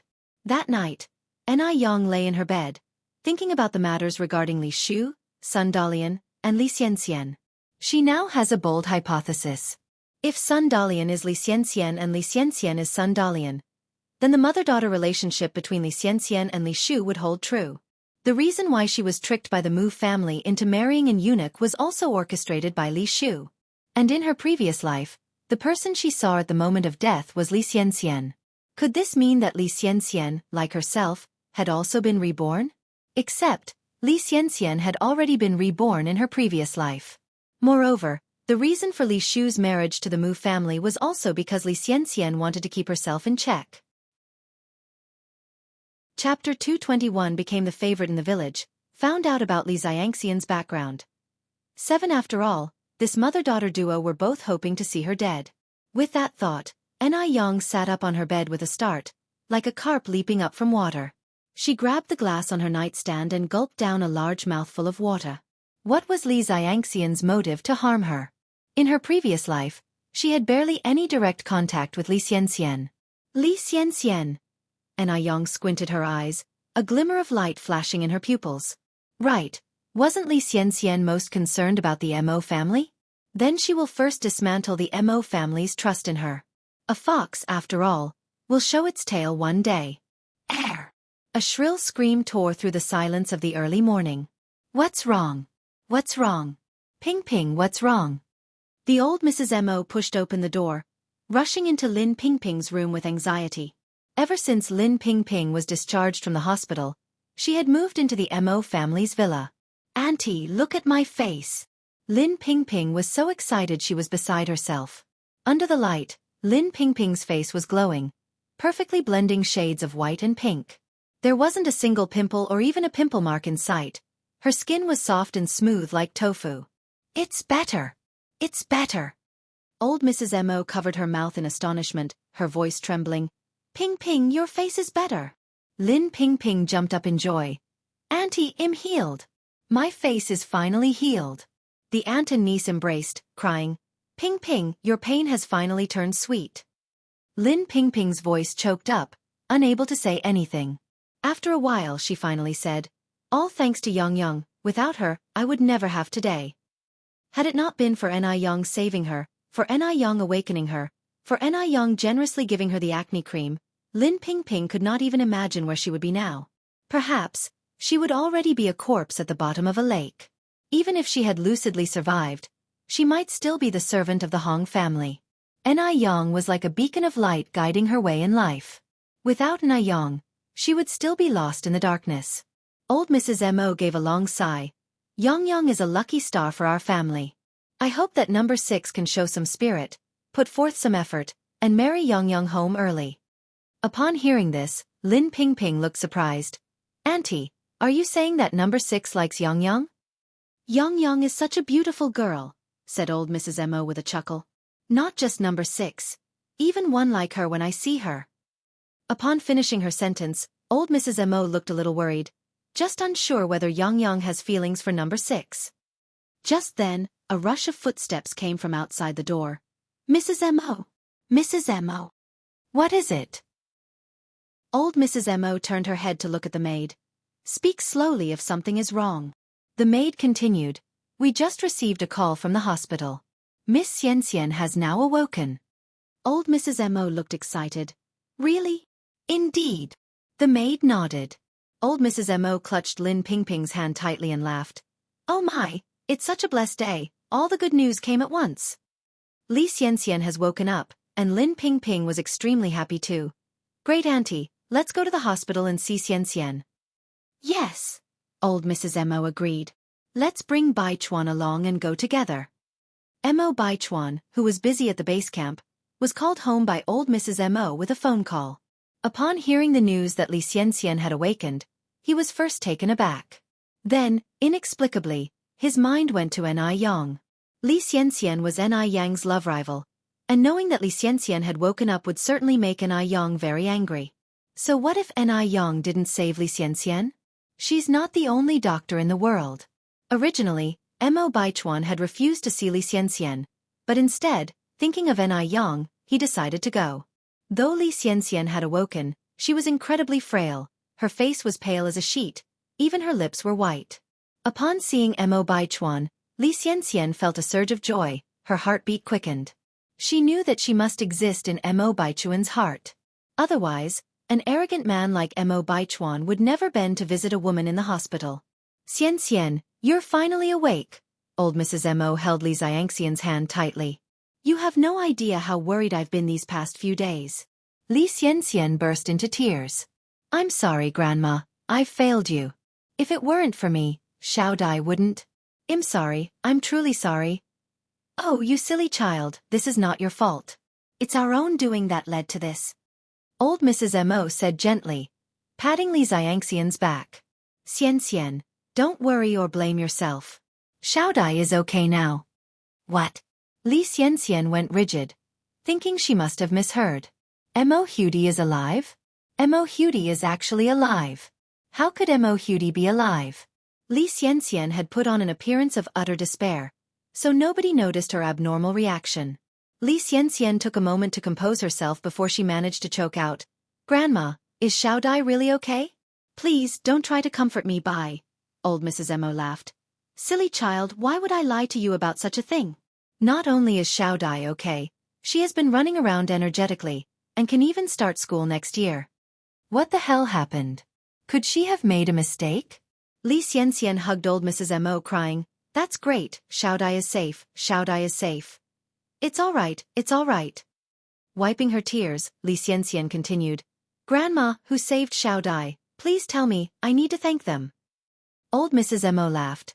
Speaking of it, she's really a lucky star for our Mo family. Not only did she save Xiao Dai, but she also helped Ping Ping, and even saved me before. From old Mrs. Mo's expression, Li Xianxian could see how much she liked that lucky star. She liked her even more than she liked Li Xianxian. Old Mrs. Mo has never called her a lucky star. What on earth happened while she was in a coma? Chapter 222 Chapter Changing views on Ni Yen, Elder Mrs. Mo's birthday banquet. For a moment, countless thoughts rushed through Li Xianxian's mind. Just thinking that someone had taken her place during her unconscious state was unbearably upsetting for her. Just then, Lin Ping Ping entered the room through the door. Xianxian. Aunt Ping. Li Xianxian looked up at Lin Ping Ping, but was stunned the moment she looked at her. What was going on? How did Lin Ping Ping's face get better so suddenly? Aunt Ping. Li Xianxian covered her mouth in surprise. Your face is healed? Lin Ping Ping nodded with a smile. Yes, my face is healed.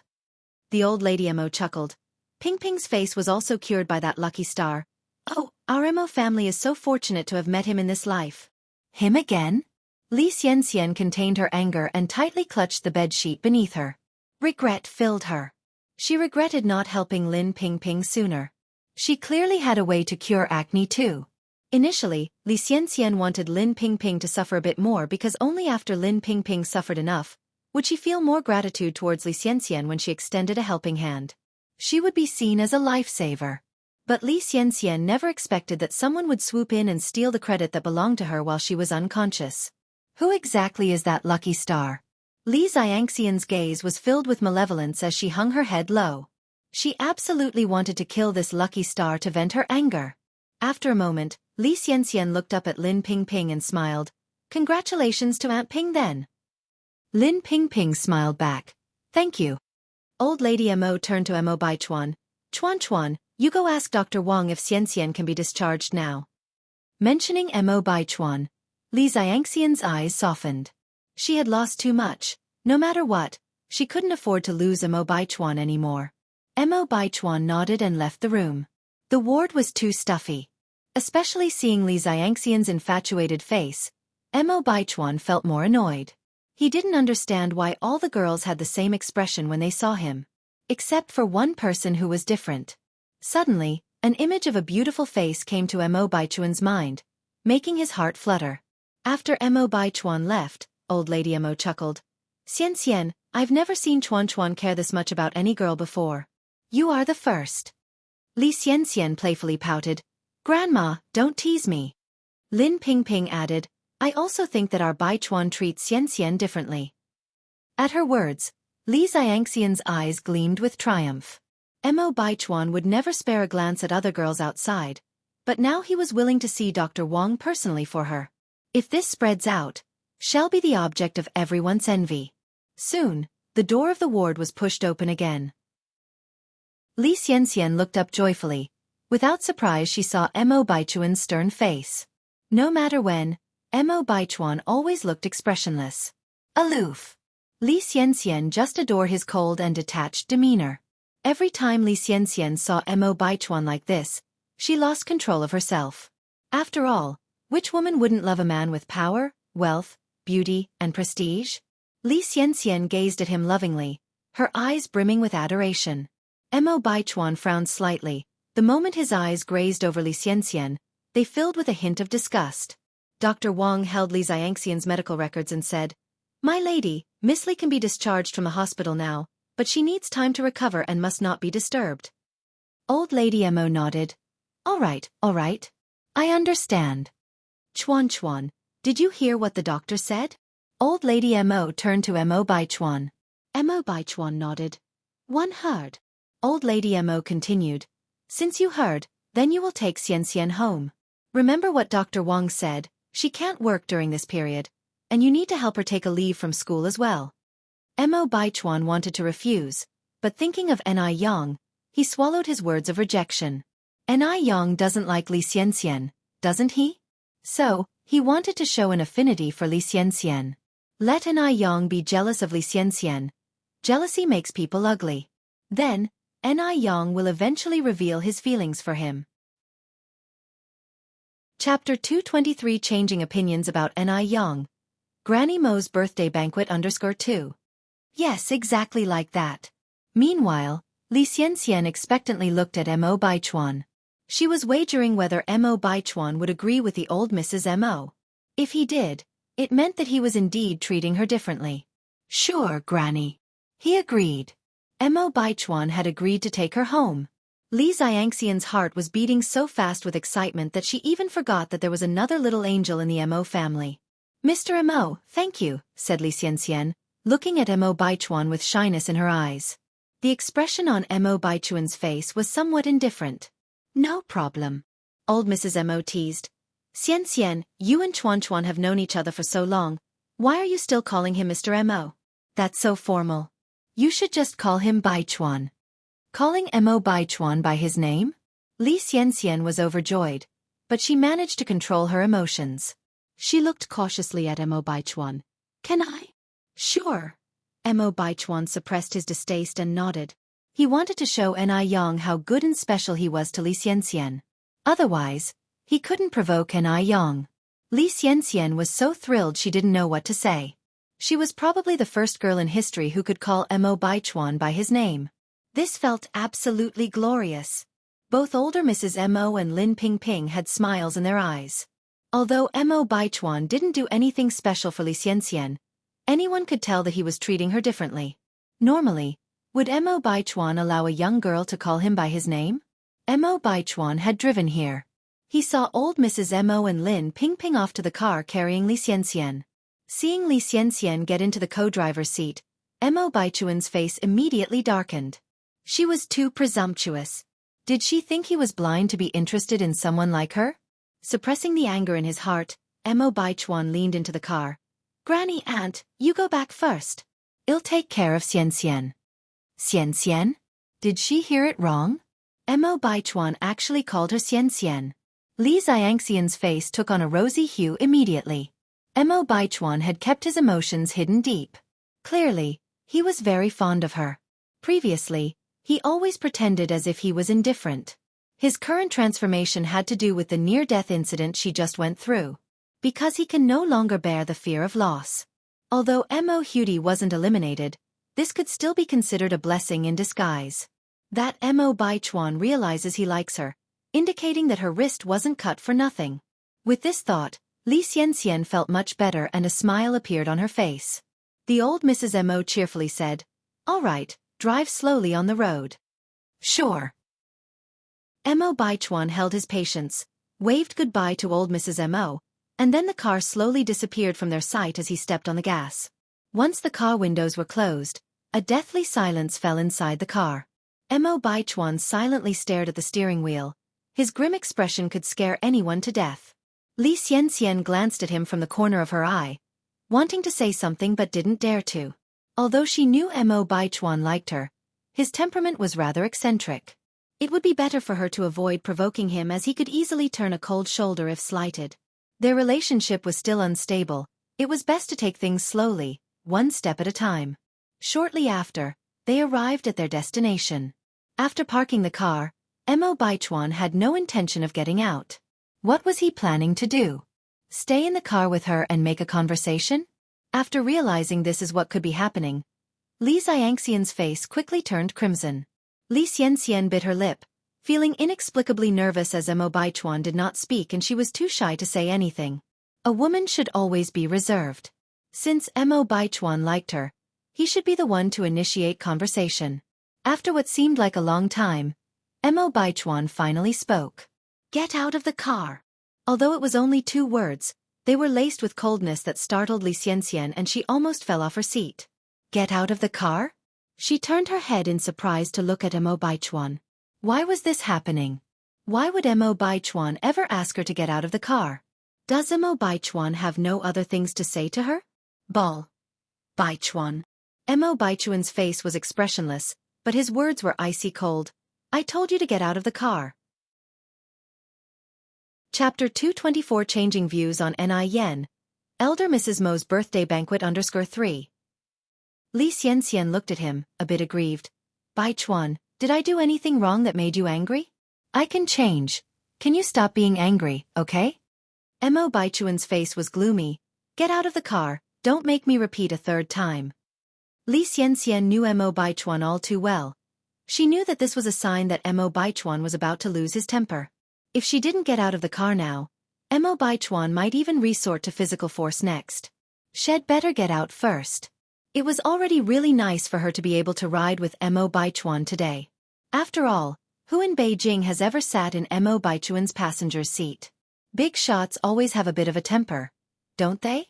Otherwise, how could they be called big shots? As long as she was in Mo Baichuan's heart, it was okay for her to tolerate a bit of his temper. After weighing the pros and cons, Li Xianxian got out of the car. She looked affectionately at Mo Baichuan. Baichuan, I'll go now then. Please drive carefully on the road. Slam! Before Li Xianxian could finish her sentence, Mo Baichuan had already closed the car door. With a step on the accelerator, his car vanished from Li Xianxian's sight. As Li Xianxian watched the direction where the jeep disappeared, a faint smile appeared at the corner of her mouth. Mo Baichuan, to use a trendy term, was deeply introverted but passionate. Although he was obviously very fond of her, he always acted as if he didn't care at all. Didn't he know that tormenting his wife was pleasurable in the short term but chasing her to the crematorium in the end? Just wait and see, one day, she would have Mo Baichuan completely under her thumb. After saying goodbye to the old lady of the Mo family, Lin Pingping went to a salon. When she came out of the salon again, her once beautiful long hair was now short and neat, and the gloomy aura that used to surround her was gone. She looked completely reborn. Lin Pingping went straight to Ni Yang's noodle restaurant. At the time, Ni Yang was making milk tea. Yang. Hearing someone calling her, Ni Yang looked back, almost not recognizing Lin Pingping. Aunt Pingping. It's me. Lin Pingping walked over and hugged Ni Yang. Yang, thank you. You're welcome. Ni Yang hugged back Lin Pingping, then said, Aunt Pingping, please come and sit with me. The two came to the front hall and sat down by the window. Lin Pingping narrated to Ni Yang everything that happened after she returned to the Hong family. Hearing this, Ni Yang was amazed. Who could imagine that Lin Pingping, who looked so tender and weak, could be so brave and decisive? To have Hong been sentenced to life imprisonment was not something the average woman could do. Aunt Pingping, Ni Yang lifted her milk tea cup. Congratulations on getting out of the darkness of your former life. Thank you. Lin Pingping clinked cups with her. Setting down her cup, Lin Pingping then said, By the way, Yang, have one more thing to tell you. Go on. Lin Pingping excitedly said, The Mo Hudi you saved before is my cousin. The old Ms. Mo is my aunt, and Mo Chishan is my cousin. Hearing this, Ni Yang was surprised. Really? Absolutely. It's destiny. Yang, we were meant to meet each other. I believe that in the near future, our relationship will be more than just good friends. Who knows, if Mo Chishan wins Yang over, they might even become family. Yang didn't think that much. She just felt that destiny was indeed a wonderful thing. The two chatted for a while longer, and then Lin Pingping grabbed Yang's hand. Yang, recently there have been a lot of people at our hospital wanting to buy your acne cream. Do you sell it? Yang nodded. Yes, I not only sell the acne cream, but also the spot-removing cream. Recently, I even developed a skin whitening product. Lin Pingping was excited. Really? Yang nodded. Yes, let me get you some samples. A moment later, Yang brought over a small cardboard box containing face cleanser, aloe vera gel, acne cream, spot-removing cream and a recently developed skin whitening and hydrating cream. As Lin Pingping had only used the acne cream before, Yang took the time to introduce the effects of the other products one by one. Lin Pingping was born into a wealthy family and her girlfriends were also no ordinary people. So Yang took special care to introduce the whitening moisturizing cream. Yang had tried it herself, and the effect of this whitening moisturizing cream was excellent. Because the production process was a bit complicated, the price was also higher, 108 yuan per box. It was perfect for affluent people. In a skincare product line, there always needs to be an impressive luxury item to represent the brand. So, she had developed this whitening and moisturizing cream. Chapter 225 Changing Views on Yen. Elder Mrs. Mo's birthday banquet under 4. Take for instance, the famous skincare brand La Mer, which is a subsidiary of Estée Lauder. Estée Lauder's prices are affordable for the average person, but La Mer could be a little out of their price range. Lin Pingping expressed her surprise. Does this skin whitening moisturizer really whiten skin? There isn't a woman who doesn't fancy fair and rosy skin. No matter whether they're white or yellow-skinned, all women hope their skin can become fairer, better. Yang responded with a smile. You can see the results by trying the sample at home. Lin Pingping continued. All right, I'll get one set of this skincare product and 8 acne creams for my colleagues. Okay. Yang packed a bag full of skincare products for Lin Pingping and added a pile of samples. Yang, how much do all these cost? Lin Pingping asked. Yang answered with a smile. Cleanser is 15 yuan, aloe gel and acne cream are 20 yuan each. The skin whitening moisturizer is a little more expensive at 108 yuan.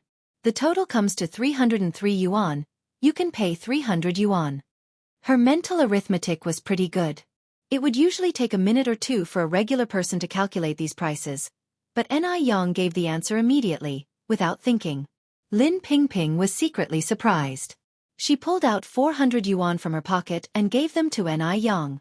Yang gave Lin Pingping change, but Lin Pingping refused, insisting she had already taken too much advantage of Yang. She had previously spent thousands of yuan trying to treat her face, let alone 400 yuan. Yang, I'll leave first, bye. Lin Pingping ran out the door and waved at Yang. Left with no choice, Yang had to abandon the idea of giving change and waved back at Lin Pingping. Once back, Lin Pingping washed her face eagerly with the cleanser and applied the skin whitening moisturizer. As though affected by some psychological factor, just after applying the moisturizer, Lin Pingping felt her skin becoming much brighter. But the actual result would only reveal itself over time. Lin Pingping followed Yang's instructions and patted her face in front of the mirror. Ring ring. A series of urgent alarm tones woke up the person still in a deep sleep. The person groggily turned off the alarm, and was jolted upright when they saw the time on the clock. It was already 12:30. They had actually slept until 12:30. It was utterly terrifying. They quickly got up, dressed, brushed their teeth, washed their face, picked up their briefcase, and rushed out the door. A passing subordinate greeted him. Zhou, you look pretty good today. Only when Xiaozhou arrived at the detective agency did he realize that he had actually fallen asleep last night and had overslept this morning. For someone who had been suffering from insomnia for half a month, it felt better than winning a 5 million yuan lottery. Xiaozhou, feeling refreshed, sat on the leather sofa and made himself a cup of tea. He decided to drink more sour jujube tea that night. He hadn't expected the sour jujube tea to have any effect, but after just one day, his sleep improved significantly. It turned out that Anew did have some skills. Problems that the doctors in big hospitals failed to solve were resolved by Anew with just a prescription of sour jujube tea. He would remember this favor in his heart. Anew didn't sleep well last night. She spent the entire night thinking about Xianxia, and then she had a dream. She dreamt of her past life, seeing a woman with a blurry face pushing her off the balcony of the 36th floor. She died on the spot. Anew couldn't forget the gruesome scene. Was it a dream, or was it reality? Moreover, she had a feeling that the woman who pushed her off the building was Xianxia. However, Anew still couldn't figure out why Xianxia would harm her. "Boss, you've made a mistake. One only wanted 2 bowls of noodles. You gave me an extra one." The customer's reminder brought Anew back from her thoughts. She smiled and returned the excess bowl of noodles. "I'm sorry, thank you for reminding me. I want a bowl of noodles over here." "Okay." Anew quickly served the spare bowl of noodles to the customer. "Here you go, that will be 3 cents. The man took out a 1 yuan note and handed it to Anew. Anew reached out to take it. "Thank you, here is your change." From beginning to end, Anew didn't give him an extra glance. She did her work, served the noodles, collected the money. She neither took the initiative to talk to him, nor tried to get close to him, just like the other customers in the restaurant. Chapter 226 Changing Views on Anew. Elder Mrs. Mo's Birthday Banquet _5. Song Beiqing watched as Anew turned her back to him, peering at her with a newfound seriousness in his eyes. Perhaps, from the beginning to the end, he entirely misjudged Anew. She truly didn't care about money. She genuinely didn't wish to associate with the rich and powerful. Yet, despite being only a teenager, she possessed a maturity that many adults lacked, as if weathered by countless storms. Song Beiqing touched his chin, and a glimmer of intrigue flashed in his eyes. With swift movements, he finished his noodles and left the place. For 3 days, Song Beiqing visited the noodle restaurant every morning. To get his noodles, he even had his assistant queue for him for a considerable amount of time. In those 3 days, they didn't exchange a single word, or even a glance. Only then did Song Beiqing realize that the girl genuinely had no interest in him. "Anew." Song Beiqing couldn't resist calling out to Aneyang's back. "What is it?" Anew stopped in her tracks, directing her gaze towards Song Beiqing. Song Beiqing chuckled. "I thought for sure you wouldn't pay me any attention." Anew raised an eyebrow in amusement and retorted, "Why would Boss Song think that?" Song Beiqing continued, "Well, one just upset you a few days ago. So, I was hesitant to initiate a conversation with you, fearing you might still be angry." This man sure was amusing. When he stopped with his capitalist arrogance, he proved to an intriguing personality. Before Anew could respond, Song Beiqing carried on. "Perhaps due to our different upbringing, money has always been of primordial importance to me. In my eyes, money equals omnipotence. It gives me high-quality living standards, private drivers, assistants, servants, bodyguards. But one overlooked respect. No amount of money can buy respect. Therefore, Anew, I apologize for my previous inappropriate actions. It was wrong of me to measure a person's worth with money. That was an insult to your dignity." Song Beiqing was smart and adaptable. Lai wouldn't impose his errors on Anew. If he was at fault, he was at fault. And so, he owed Anew an apology. Anew didn't expect Song Beiqing to say such words. She thought Song Beiqing was a thorough capitalist, but his realization of his faults was quite profound. Anew faintly smiled. "So in your eyes, I'm a petty person?" Song Beiqing also laughed. "Of course not." With those words, Song Beiqing continued. "They say laughter eliminates all hatred, so Anew, can we turn over a new leaf and forget the past incidents?" Without any hesitation, Anew reached out her hand towards Song Beiqing. "I am Anew, nice to meet you." "Nice to meet you too." Song Beiqing courteously shook Aneyang's hand. "By the way, don't call me Boss Song anymore, just call me Song Beiqing. After all, the point of a name is for people to use it." "Okay." Anew nodded faintly. Song Beiqing continued. "Now that we are friends, may I first ask you a question?" "Sure." After a moment of thought, Song Beiqing said, "But you must promise me not to get mad after I ask this question." "Rest assured, Anew smiled. I am quite reasonable. The implication was that as long as Song Biqing's question was within bounds, she would not take offense. With some hesitation, Song Biqing asked, Anew, do you really not like money? This question had been bothering Song Biqing for quite some time. Does anyone in this world truly not care for money? Although he was aware that Anew would certainly frown at his question, Song Biqing was simply too curious about her answer.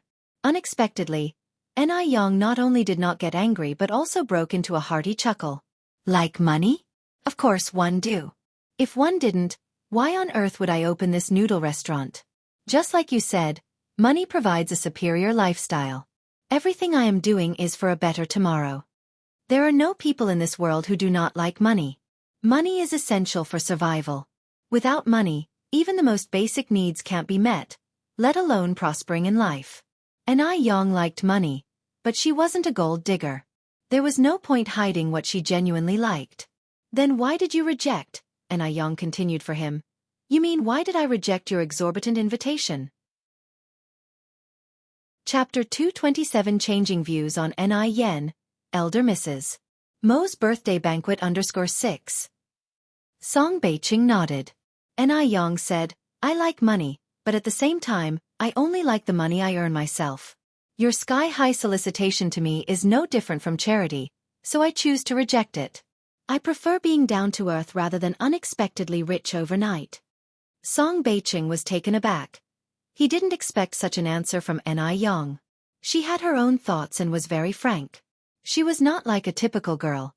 She was outstanding. After a moment, Song Biqing continued to ask, what's the difference between windfall wealth and working hard to earn money? Just then, an old man walking his bird happened to pass by the shop. Anew pointed at the bird in the cage and then at the bird singing high in the camphor tree. It's about like the difference between these two. Song Biqing was stunned again. Anew's voice came again. I'd rather be a poor bird in the sky than a golden canary in a cage. I'd rather be a poor bird in the sky than a golden canary in a cage. A simple phrase of 14 characters, yet it contained countless life wisdoms.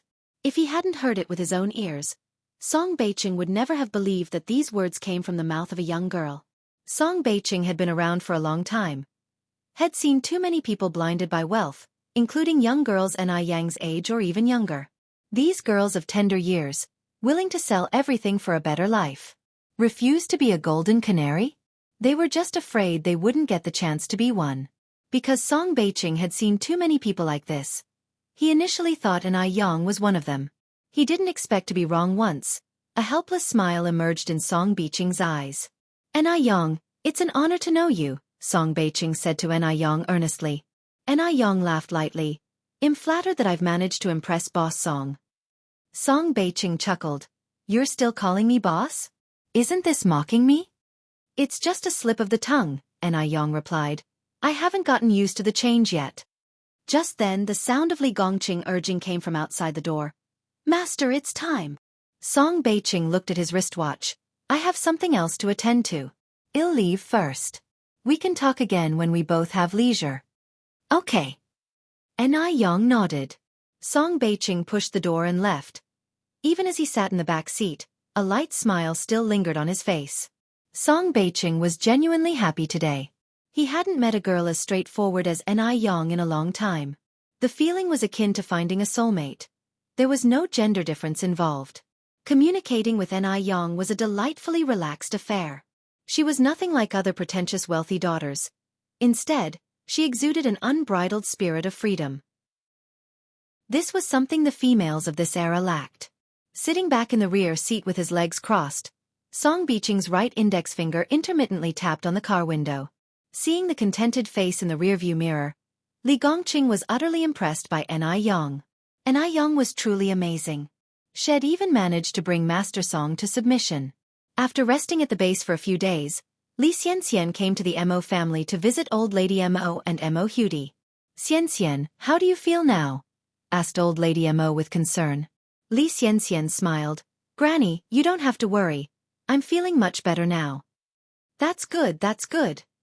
Old Lady Mo patted Li Xianxia's hand. After glancing around, Li Xianxia asked, Where's Xiao Dai? Old Lady Mo replied, Xiao Dai is upstairs. Li Xianxian said with a smile. Then I'll go see Xiao Dai. I'll go with you. Old Lady Mo stood up and followed Li Xianxian's steps. Li Xianxian immediately supported Old Lady Mo's arm, and they headed upstairs. In the upstairs room, Mo Hudi was focused on writing something at her desk. She was so absorbed that she didn't notice Old Lady Mo and Li Xianxian's entry. Xiao Dai, your sister Xianxian is here to see you, Old Lady Mo said with a smile. Mo Hudi looked up and offered a polite greeting. Hello, Sister Xianxian. Li Xianxian came over with a smile. Let your sister take a look. What is our Xiao Dai writing? Mo Hudi quickly closed her notebook. Sister Xianxian, I'm writing a diary. Diaries are private and snooping into them is an intrusion. Li Xianxian gently patted Mo Hudi's head. Xiao Dai, you're young and it's the time to play. When it comes to learning, you shouldn't put too much pressure on yourself. Just go with the flow. Chapter 228 Changing Views on Ni Yen, Elder Mrs. Mo's Birthday Banquet 7 Madame Mo also laughed. Xiao Dai, your sister Xianxian is right, you are at the age to play. Don't put too much pressure on yourself. It's fine to enjoy your writing, but remember not to exhaust yourself. Mo Hudi came over, hugged Madame Mo's neck coquettishly. Grandma, I know. Li Xianxian looked at Mo Hudi and narrowed her eyes imperceptibly. Since Mo Hudi didn't die, it seemed that some plans had to be set in motion ahead of time. The Mo family was of high status, and Mo Baichuan was an important figure. If she wanted to marry into the Mo family smoothly, she still lacked a dazzling identity. With such an identity, she could stand more firmly in the Mo family in the future. Li Xianxian smiled and came over. Xiao Dai, would you like to go downstairs and play? Sure. Mo Hudi nodded. The three went downstairs together. Li Xianxian had brought a lot of things that little girls like to play with. So, Mo Hudi sat on the floor and started playing, even forgetting about lunch. At the dining table, Li Xianxian proactively served Madame Mo. Grandma, if I remember correctly, your 75th birthday is coming up in a few days, isn't it? Madame Mo laughed. It's commendable that you remember this old woman's birthday, Xianxian. Li Xianxian said, Grandma, your birthday is always on my mind. I know you're a filial child. Li Xianxian continued, Grandma, with all the good things happening in the family recently, we should definitely celebrate your birthday in a big way. Mo Fuhai, the eldest at the table, put down his chopsticks and agreed. Xianxian is right, we haven't had any celebrations at home lately. This would be a perfect occasion to invite the older siblings back, dispel some of the recent bad luck. Li Xianxian continued, it would be perfectly timed to invite over the little lucky star that Grandma often mentions. He has been such a help to the family, we should properly thank him. Li Xianxian had wanted to meet this little lucky star for a long time now. Unfortunately, she hadn't found the right opportunity. With this birthday banquet, not only could she display her abilities in front of the Mo family, but she could also meet the legendary little lucky star. She had to see if this little lucky star was as formidable as rumored. Of course, more importantly, she wanted to assess whether the little lucky star would pose a threat to her. Anyone daring to steal her credit would have to pay back the principal along with the interest. Madame Mo laughed and nodded. Excellent, Xianxian. You've truly hit the nail on the head. Fuhai, we should sincerely thank our little lucky star. Mo Fuhai said. Let's leave this matter to Sixth. He can notify Yang. Upon hearing about Mo Qishan, a look of disdain flashed in Li Xianxian's eyes. As the saying goes, birds of a feather flock together. If he associates with the trashy sixth son of the Mo family, then this little lucky star is definitely not to be feared. He probably fluked into saving Mo Hudi and into curing Lin Pingping's acne. Mother, father, are you speaking ill of me again? A straight figure walked in from the outside at just the right moment. Uncle Mo Sixth. Li Xianxian politely greeted. Although she thoroughly despised this waste, she had to maintain her facade. She couldn't let the Mo family elders harbor any dissatisfaction towards her. Mo Qishan nodded at Li Xianxian, then sat next to Madame Mo Fuhai explained to Mo Qishan about Madame Mo's birthday feast while laughing. Mo Qishan said, Dad, there's no need for you to worry about such matters when I'm here. I've already prepared the venue, you just need to enjoy yourself every day. Mo Qishan was always good at cheering people up, and he immediately brought a lot of joy to Madame Mo and Mo Fuhai. The two elders laughed and scolded him playfully as a naughty boy. Qishan, don't be hesitant to spend money on such matters. Take this passbook. Mo Fuhai ordered the servant to bring a passbook. Seeing this, Li Xianxian's scorn was evident in her eyes. Waste is waste. Even the money for his mother's birthday celebration needs to be begged from people. Such a son was really good for nothing. Unfortunately, Madame Mo and Mo Fuhai cherished Mo Qishan so much. Old age surely does make one's vision go hawkish. Mo Qishan handed the passbook back to Mo Fuhai. Dad, you don't need to worry about money. Your son is not waste. I can assure you that I will make Mom's birthday celebration grand. Considering his son's pride, Mo Fuhai could only put away the passbook. You promise me that you'll speak up if anything goes wrong. Mo Qishan nodded. Madame Mo added, Oh Qishan, there's another thing that needs to be done. Mo Qishan said, No problem, Grandma. Whatever you command, even if it means climbing mountains of swords or diving into seas of flames, I will get it done. Madame Mo laughed heartily at Mo Qishan's joke. This child, always jesting. Once settled, she continued, it's about Yang. No matter what, you have to get him to attend this birthday banquet. Mo Qishan immediately stood up and saluted in the style of a TV drama. Yes, madam. What a rascal. By the way, why didn't Xiao Dai come to eat? Mo Qishan asked. Madame Mo replied, when Xianxia came earlier, she brought a bunch of new and interesting things for Xiao Dai. She's in the living room setting up her new toys. Every child has a playful nature. Mo Qishan nodded and continued eating. After the meal, Mo Qishan went to find Yang. Besides inviting him to the birthday banquet, he had to deliver some goods to him as well. A shipment of 10,000 disposable paper cups that Yang had ordered through him. Wu Darning helped Mo Qishan tie the 10,000 disposable cups to the back seat of his bicycle. Brother Six, should I deliver these to sister-in-law by car? No need, Mo Qishan checked whether the cups were secured tightly. I'll deliver them by bike. Wu Darning was puzzled. Mo Qishan clearly had a luxury car at his disposal, but insisted on using this little broken bicycle. This didn't fit his image at all. Chapter 229 Chapter Stunning. _1 Mo Qishan quickly arrived at Yang's noodle restaurant. When he got there, it was lunchtime and the restaurant was bustling with customers. Mo left his bicycle outside and went in. He naturally started to help Yang with serving noodles and taking orders. They didn't exchange a word, yet their coordination was impeccable. Many regular customers had already recognized Mo. Xiaoma, you're helping at the restaurant again today? One Mo smiled and said, Yes, Auntie.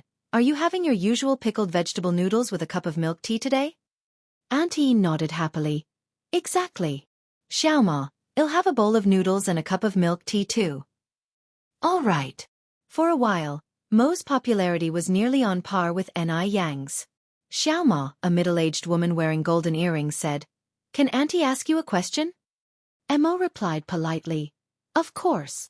The middle-aged woman continued, Xiaoma, have you settled down yet? Not yet. The middle-aged woman further inquired, Has your family introduced you to any potential partners yet? Mo replied, No.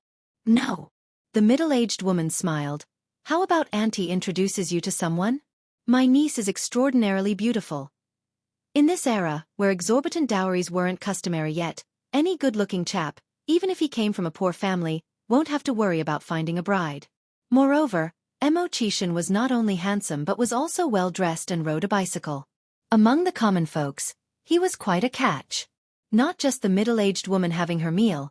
Many people had had their eyes on Mo Qishan, but they hadn't found the opportunity to voice their intentions. Upon hearing the middle-aged woman's question, the others in the restaurant silently pricked up their ears. Mo tactfully turned her down. Thank you for your kind intentions, Auntie, but I'm already in love with someone. He's in love with someone already? Disappointment flickered through the woman's eyes, but she didn't give up. Then, can you tell me the type of person you like? I know many pretty girls. Even if her niece wasn't suitable, she also had nieces from her in-laws, her own daughters. She believed that, sooner or later, she'd find someone that Mo would approve of. Mo rubbed his nose without directly replying to the woman. As he saw Yang carrying a tray of noodles from the corner of his eye, He immediately ran over to take it from her. Yang, leave this to me. You go and take Auntie's order. His actions spoke for themselves. The middle-aged woman wasn't a fool. Seeing Mo behaving this way, how could she not understand what was going on? Yang? Upon seeing Yang, the woman deflated. No matter how beautiful her daughters, nieces from her in-laws' side were, none could compare to Yang's beauty. However, when she looked at them both, with Mo's handsome look and Yang's beauty, they were rather fitting for each other.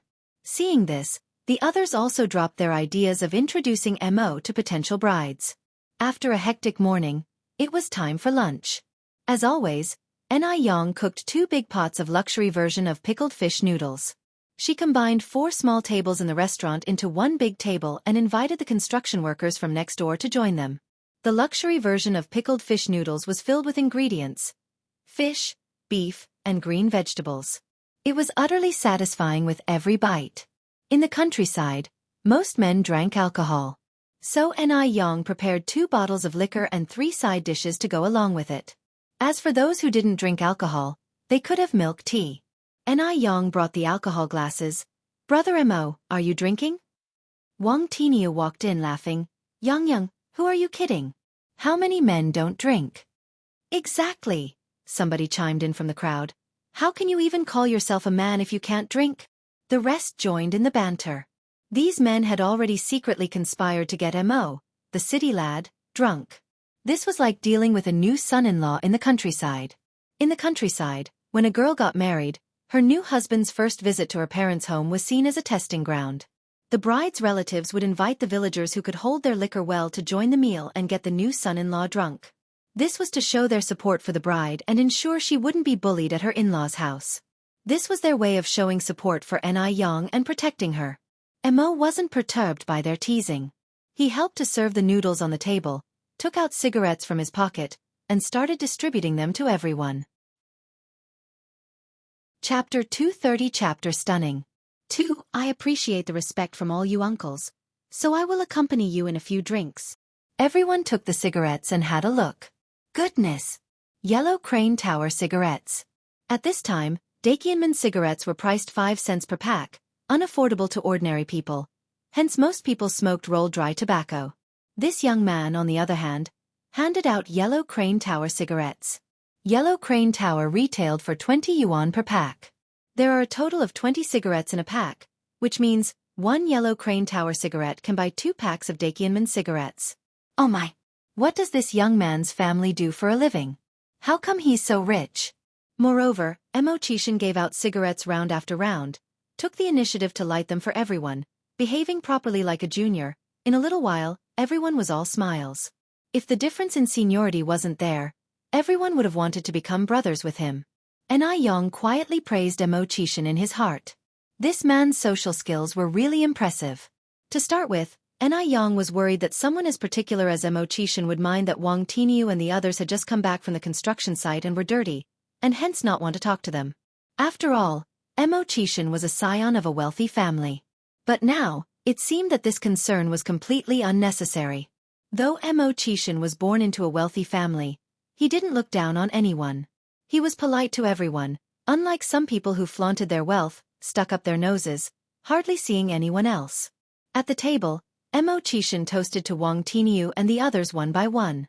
Intending to get Mo Chishan drunk, Wang Tinyu and the others only sipped a little while Mo Chishan drank fast during the toasting.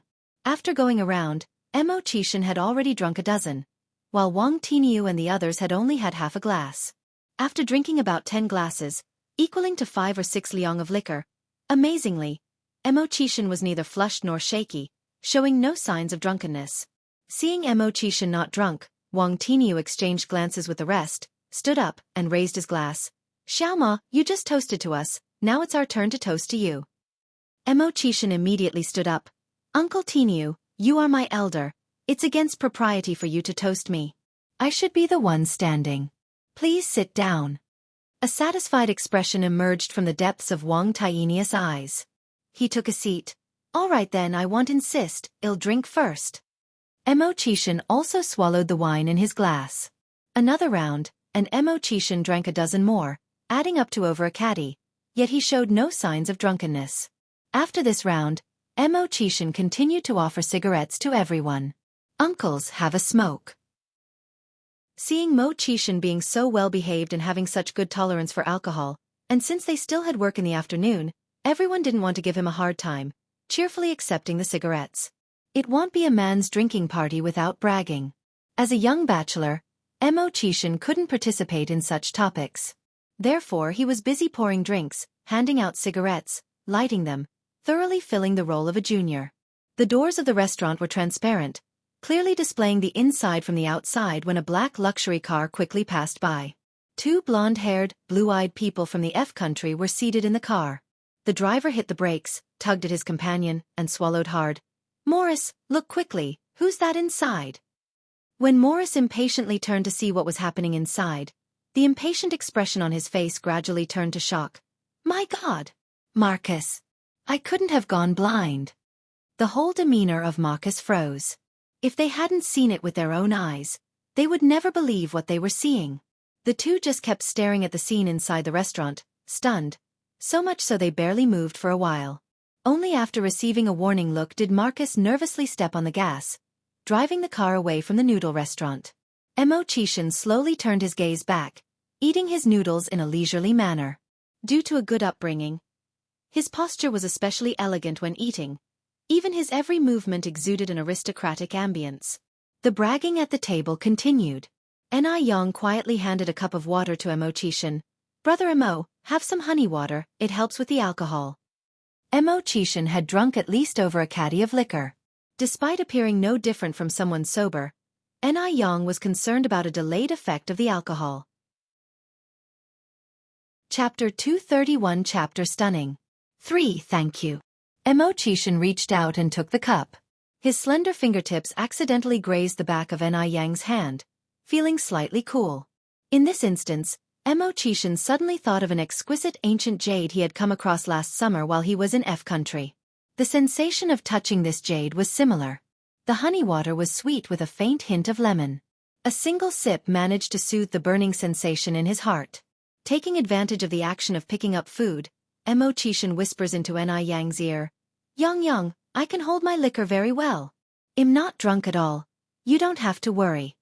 At this very moment, Yang turned her head, her fair cheeks brushing against his lips. It was like a shock. Such an unintentional move had successfully stunned the both of them. The boasting noises coming from the table seemed to have become a vacuum. Mo Chishan picked up the cup again, nonchalantly took a sip of the honey water as if nothing had happened. His calm exterior remained, but the thin layer of sweat on his face betrayed his emotions. Just after putting down the cup, Mo Chishan gulped down another mouthful of honey water. Yet, this time, he couldn't suppress the burning sensation in his heart. Stealing a quick glance at Yang, he found her casually chatting with Zhou Qingsheng and Wang Jinfeng on the side, acting as if nothing had happened. Damn. His composure was actually less than a young girl. Mo Chishan picked up his cup again in frustration, only to find out that his honey water was all gone. Left with no choice, he put down his cup and continued with his meal. What Mo Chishan didn't know was that Yang, who appeared stable as Mount Tai, was actually panicking inside. Including all her past and present lives combined, this was the first time she had such intimate contact with a man. It felt a little strange. Soon after, everyone finished their meals and Wang Tinyu led them to the nearby shop. Mo Chishan stood up, pulled out a pack of cigarettes from his pocket, and handed them around. After everyone had left, Mo Chishan finally had a chance to discuss important matters with Yang. He brought in the 10,000 disposable cups from outside the door. Yang, these are the 10,000 cups you ordered. Can you check?" Yang laughed and replied, "No need to count, brother Mo, don't I trust you?" The two of them got along very naturally, completely forgetting the previous episode at dinner. Yang took out money from the counter to give to Mo Chishan, and he didn't refuse. He deeply understood Yang's character. She would never accept charity. If he refused the money this time, Yang would definitely not ask for his help next time. Mo Chishan took the money, then said, "Yeah, Yang, I have something else to tell you." Yang nodded her head. "Go ahead, brother Mo." Mo Chishan said, "The 8th day of next month is my mother's birthday. She wants to invite you to her birthday celebration. I don't know if you can make it. Birthday celebration. Looking at the calendar, Xianxia should have woken up by then. Since it was the Mo family's birthday celebration, Xianxia would definitely be there. Moreover, Anew always treated Mo as a friend. Mo had helped her so much, so if he personally invited her, she had no reason to refuse. Of course. Anew said with a smile, since Brother Mo has kindly invited, he'll definitely be there. Really? Mo was overjoyed. Mo look out an invitation. Here, this is the invitation. Anew took it with both hands. Thank you. Mo continued, you've worked all morning, and you still have to work in the afternoon. You should take the opportunity to rest for a while. I have to go.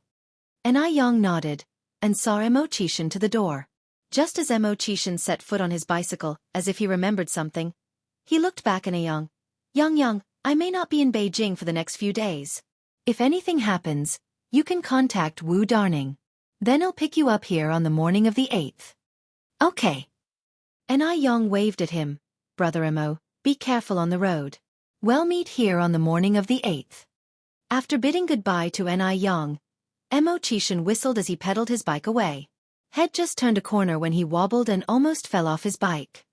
He stood at the side of the road, his right hand pinching his temple. His feet felt like they were stepping on cotton, and he felt like he could faint at any time. There was a stark contrast between his demeanor now and just a moment ago. This hangover was pretty strong. After all, he had drunk more than a kilogram. How could he not be drunk? It's also thanks to Mo strong endurance that he held on until now. If it were anyone else, they probably would have thrown up by now. Chapter 232 Chapter Stunning. For after a while, a black car slowly drove over, parking nearby. Two young men got out of the car, one helped Mo into the car, the other loaded the bicycle into the trunk. Are you okay? Came a concerned voice from the driver's seat. I'm fine. Mo enduring a headache, continued.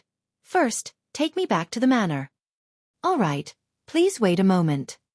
The driver glanced at the man's frosty face through the rearview mirror, couldn't help but wonder. Was this really the same man who had been toasting and offering cigarettes to the group of construction workers at the small noodle restaurant only an hour ago? Was it really the same person? The companions in the passenger seat obviously thought about the same question. They exchanged a glance, both seeing doubt in each other's eyes. Lately, Lin Pingping's skin condition was getting better and better. At a class reunion, her classmates could barely recognize her. My God! Ping, your skin is incredible. So fair. I remember you weren't this fair before. Women in their 30s generally have the worst skin condition. Even the ladies of wealthy families cannot escape the traces of time. Among them, some had pigmented spots on their faces, some had yellowish skin, some had peeling skin. It's no wonder the term yellow-faced woman exists. Lin Ping, sitting among them, naturally became the one who stood out in the crowd. One of the straightforward classmates said, Something's not right, Ping. I saw you earlier this year, you had a face full of pimples. How did you suddenly become so pretty now? Lin Ping didn't mind, she smiled and said, It might have something to do with the skincare products I've been using lately. You all know that my face had a big problem a year ago. It was only after using these skincare products that my face improved. Hearing this, everyone was shocked and asked, What brand? You should recommend it to us. Quick, tell us, I want to go buy a set, too. Lin Ping continued, It's called Icy Skin Jade Beauty, but you may not be able to find it in the market, because this skincare product was developed by a high-profile person. It's limited supply, without connections, you can't get it at all. Lin Ping spoke in a mysterious tone, further piquing everyone's curiosity. After all, Lin Ping's current skin condition was really good. So good that it inspired envy. Icy Skin Jade Beauty, these 4 words, were really eye-catching. Ping, can you help us get a set? Ping, we've been classmates for so many years. You won't refuse this favor, will you? Lin Ping laughed and said, I can help you, but one of the products that can whiten the skin might be a bit expensive. I don't know if you can accept it. Expensive? How much is it? Lin Ping continued, 108 yuan a box. Hearing this, everyone chuckled. That's not bad. I thought it would be very expensive. It's only 108. In the eyes of these people from wealthy families, 108 yuan was nothing at all. It was equivalent to what they would spend on a casual clothing purchase. Get me one for skin whitening. I want one too. Me too. Everyone was busy stuffing money into Lin Pingping's hands. Lin Pingping said, "Don't rush, merely applying whitening and moisturizing cream isn't useful. The effect is better when used in combination with facial cleanser and aloe vera gel. Besides, it not only whitens, but also controls acne, fades spots, moisturizes." Lin Pingping introduced Anyang's products one by one, speaking about them in a mysterious manner. At one point when someone questioned her, "Are these skincare products really that good? I've never heard of these brands before." I haven't heard of them either. I heard that Lin Pingping is divorcing Hong Bin lately. Could it be that she's out of money, so she's trying to cheat us? Hearing these doubts, Lin Pingping wasn't angry, she just smiled and said, "I have some samples at home. After the reunion, why don't you come over to my place? I can give you some samples to try. If you like them, then you can buy more. We're all old classmates. I wouldn't want to get a reputation for cheating." With her saying that, those who had questioned her earlier shut their mouths, their faces flushed with embarrassment. When the reunion ended, over a dozen beauty-loving female classmates followed Lin Pingping home. Seeing that Lin Pingping was now living in the Mo family mansion, they all breathed a sigh of relief. Chapter 233 Chapter Stunning. 5. The Mo family is rich and wealthy with countless assets. They can afford as much money as they need. How could Lin Pingping possibly defraud people over such a small sum? "Pingping, we know you wouldn't deceive us. You don't have to give us sample kits. Just order a set for us directly. Hey, raise the money. You can keep it." Lin Pingping handed out a bunch of sample kits to the crowd. "Even so, I should give you some sample kits first. I don't have any ready-made skincare products at the moment. You can try using them first. After all, everyone's skin type is different. The skincare products that work for my skin may not have the same effects on your skin." The others thought that what Lin Pingping said made sense, so they did not insist, and each took some samples and left. On the morning of the third day, Lin Pingping was still in bed when a piercing phone ring woke her up. Lin Pingping picked up the telephone receiver with half-closed eyes. "Hello." A surprised voice came from the other end of the phone. "Hello. Pingping. Xiao. I used the skincare samples you gave me a few days ago. They are really amazing. Would you be able to buy a few sets for me?" Upon hearing this, Lin Pingping suddenly became more alert. But as soon as she hung up, the urgent phone ringing sounded again. This time it was also a call to order skincare products. Lin Pingping received more than a dozen calls that morning alone. Therefore, Lin Pingping decided not to sleep anymore. She got up, brushed her teeth, washed her face, and then went to work. During her lunch break, Lin Pingping went to Anyang's noodle restaurant and told her about the orders for the skincare products. Anyang smiled and said, "For now, we have ample stock of facial cleanser and aloe vera gel, as well as 2 types of acne and freckle removal creams. But the whitening moisturizing cream is limited to 30 boxes per month and we only have 8 boxes left. For beauty, people are willing to pay any price." Under the promotion of Ni Chenggue and Wang Mei Feng, the high-end whitening moisturizing cream, priced at 108 yuan a box, sold 22 boxes in just a few days. Adhering to the principle of limited edition equals high value, Anyang planned not to produce too much at first. She planned to produce only 30 boxes per month to keep the consumers anticipating and maintain the product's high profile, before gradually increasing production. This is a kind of hunger marketing. Lin Pingping hurriedly said, Yang, sell all the remaining 8 boxes of whitening moisturizing cream to me. Then I want 12 bottles of facial cleanser and aloe vera gel, and 13 bottles of each of the acne and freckle removal creams. To avoid missing out on any orders from her classmates, Lin Pingping even drafted a list. Sure. Anyang nodded, but I don't have any stock in hand right now. Should I bring them to you tomorrow morning? All right, Lin Pingping said. I'll come and get them tomorrow morning. I want to pay you. Everything added up to a total of 46 bottles. The price of 8 boxes of whitening moisturizing cream is 864 yuan, while the remaining 38 bottles of facial cleanser and acne and freckle removal creams cost 940 yuan, totaling 1,804 yuan. Lin Pingping handed Anew 1,900 yuan, and Anew gave her back 200 yuan without saying much. Lin Pingping didn't think much of it. It was only after she left the restaurant that she realized that Anew had given her 104 yuan extra. Lin Pingping promptly returned to the restaurant and gave Anew the remaining money. Yang, you gave me too much change. Anew smiled and said, I didn't make a mistake. Auntie Ping, you gave me 2 yuan extra when you bought skincare products last time.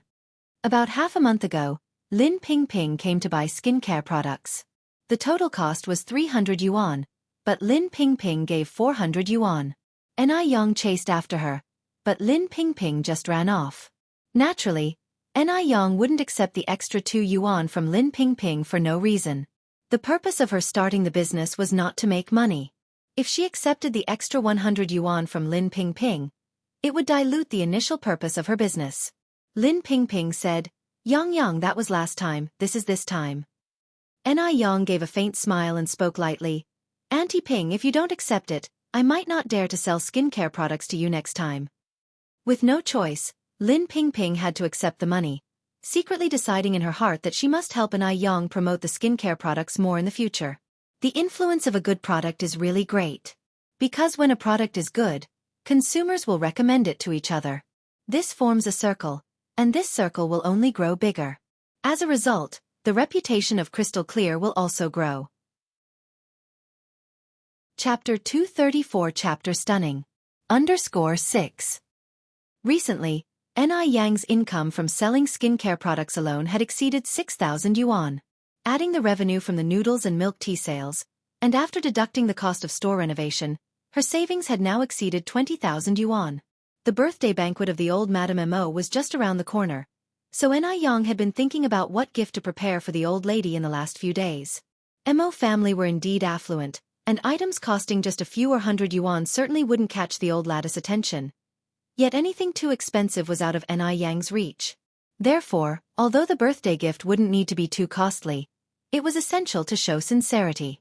She must strike out a new path for herself and grasp an opportunity. Thinking about it, Anew narrowed her eyes slightly, an idea forming in her mind. The morning of the 8th. Looking neat and tidy, Wuxia rode his precious bicycle to the noodle restaurant to pick up Anew. As he arrived, a jeep pulled up. The car window rolled down, revealing a handsome face. Uncle, are you here to pick up Anew? The one who came was none other than Mo Baichuan. Wuxia smiled faintly. That's right, do you have any advice, nephew? Mo Baichuan's eyes held countless scorn as he looked at Wuxia. Uncle, you can't seriously think that Anew is interested in you, can you? Wuxia said nothing. His nephew seemed to have too much time on his hands lately. Mo Baichuan continued. I told you that Anew has been close to you only because of me. She wants to get close to me. Otherwise, would Anew be interested in a loser like Wuxia? What a joke. Yet, Wuxia was a foolish romantic, really believing Anew would be interested in him. Sitting on his bicycle with his long legs touching the ground, Wuxia pointed at his head. Nephew, did you ever get that problem in your head checked?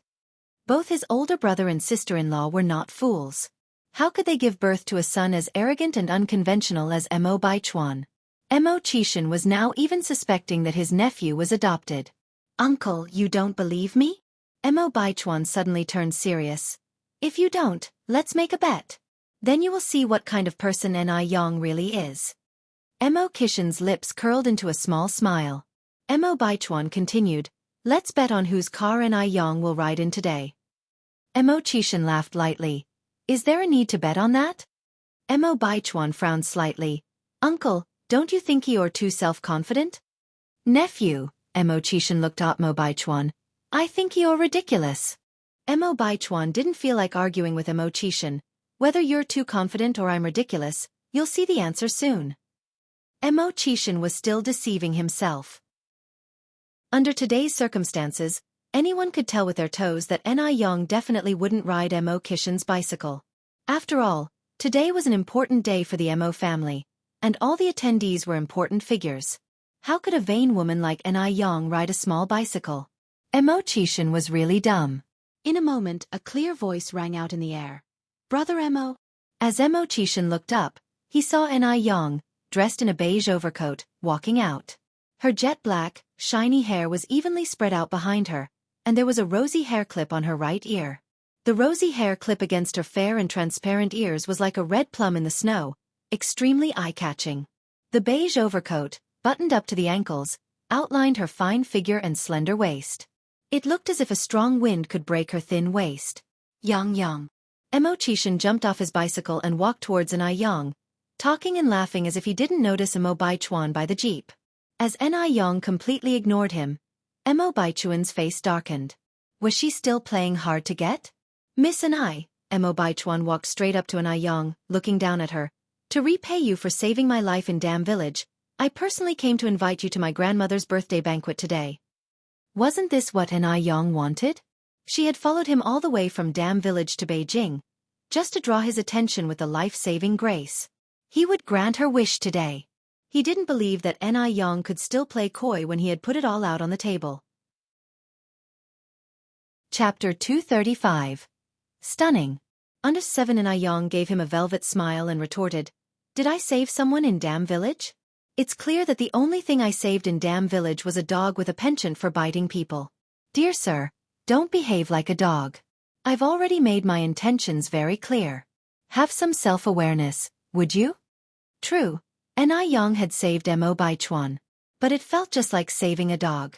If it was a dog, at least the dog would wag its tail at her.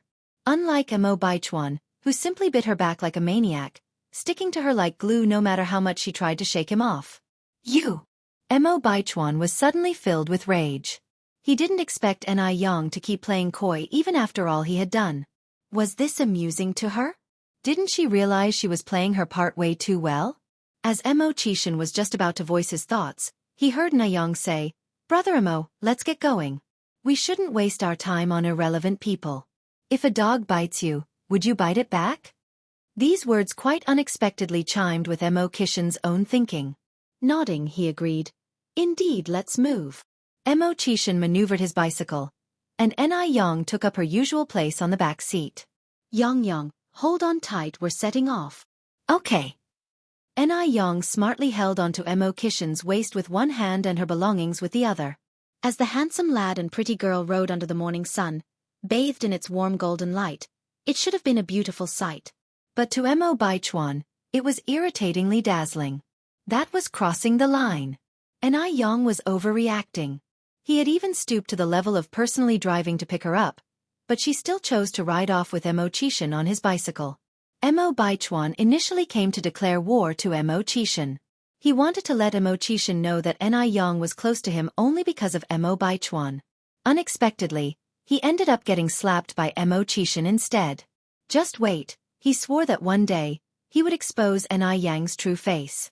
Mo Baichuan clenched his fists tight, his suppressed rage making the veins in his neck pop. He looked truly vicious. At that moment, he thought of another person. Xianxia.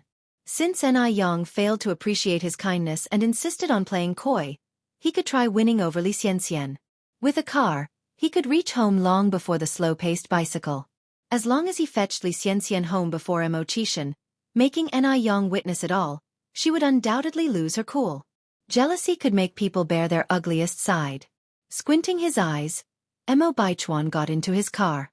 Soon after, his car could be spotted parked under the ladies' dormitory at the base. Being a formidable figure on the base, Mo Baichuan's car parked under the ladies' dormitory drew the attention of countless female onlookers. In their faces, Mo Baichuan found the recognition he sought. "Could you please go and fetch Xianxia from room 106 for me? Tell her I'm waiting for her downstairs." Mo Baichuan grabbed a random girl's hand and made the request. Of course. The girl's face turned a shade of shrimp red. When Xianxia found out that Mo Baichuan had come to fetch her himself, she felt as though she was dreaming. No. She never even dreamed that Mo Baichuan would come to fetch her one day. Now she turned into the envy of all. Xianxia quickly donned a beautiful and stylish strapless dress and put on her crystal shoes before walking out. "Baichuan. Let's go." Mo Baichuan barely glanced at her before turning around to get back into the car. Excited, Xianxia got into the passenger seat. The air conditioning in the car was very strong, so Li Xianxian didn't feel cold. All the way, Li Xianxian was stealthily observing Mo Baichuan's expression. Since Mo Baichuan always maintained the same facial expression, Li Xianxian was unable to notice any abnormalities. The car was speeding up and soon caught up with the bicycle. Later, the speed of the car maintained an appropriate distance from the bicycle. About half an hour later, the car finally stopped in front of the Mo family's villa. "Don't get out of the car yet," Mo Baichuan spoke out coldly. Li Xianxian was taken aback. Mo Baichuan noticed that the bicycle was about to enter the villa. He then opened the car door and walked over to open the door for Li Xianxian. Exhibiting gentlemanly manners, he extended a hand towards Li Xianxian. "Xianxian, we've arrived." Mo Baichuan's attitude was different from what it had been earlier. This was the first time he had taken the initiative to hold her hand. Li Xianxian was overjoyed, her heart as if about to jump out of her chest.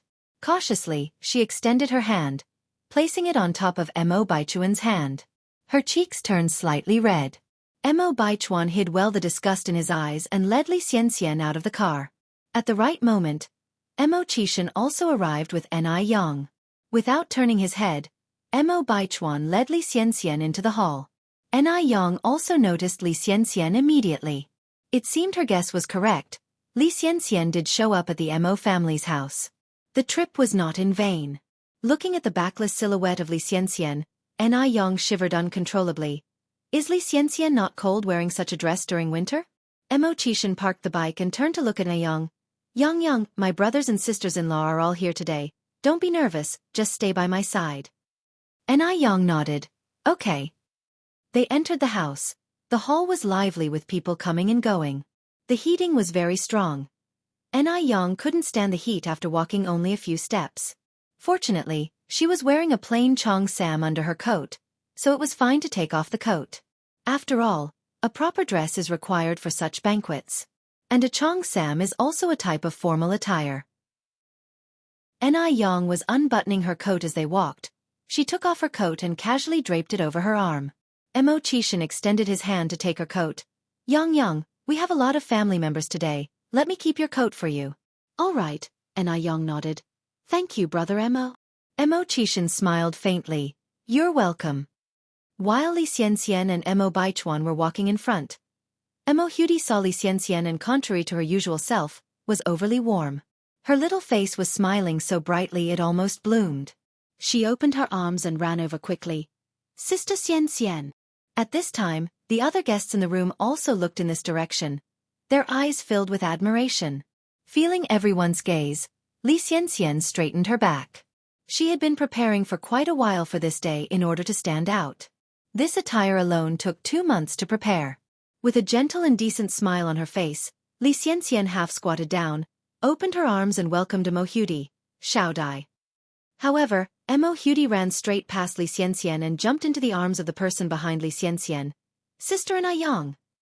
It was only then that Li Xianxian heard clearly what Mo Hudi said. She was calling for Sister Yang, not Sister Xianxian. What happened?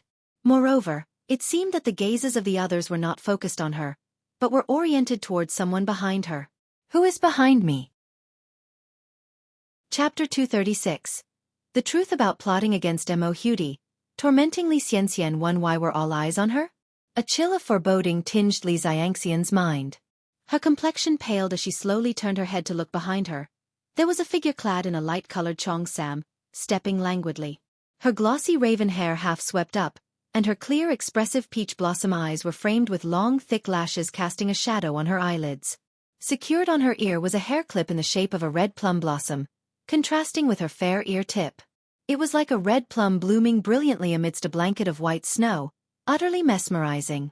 The red hair clip perfectly complemented the button of her cheongsam, projecting the elegant radiance of a figure stepped out from a painting, with no room for criticism. The cheongsam was usually a demanding piece of attire. If not worn gracefully, it could look overly rigid and dreary.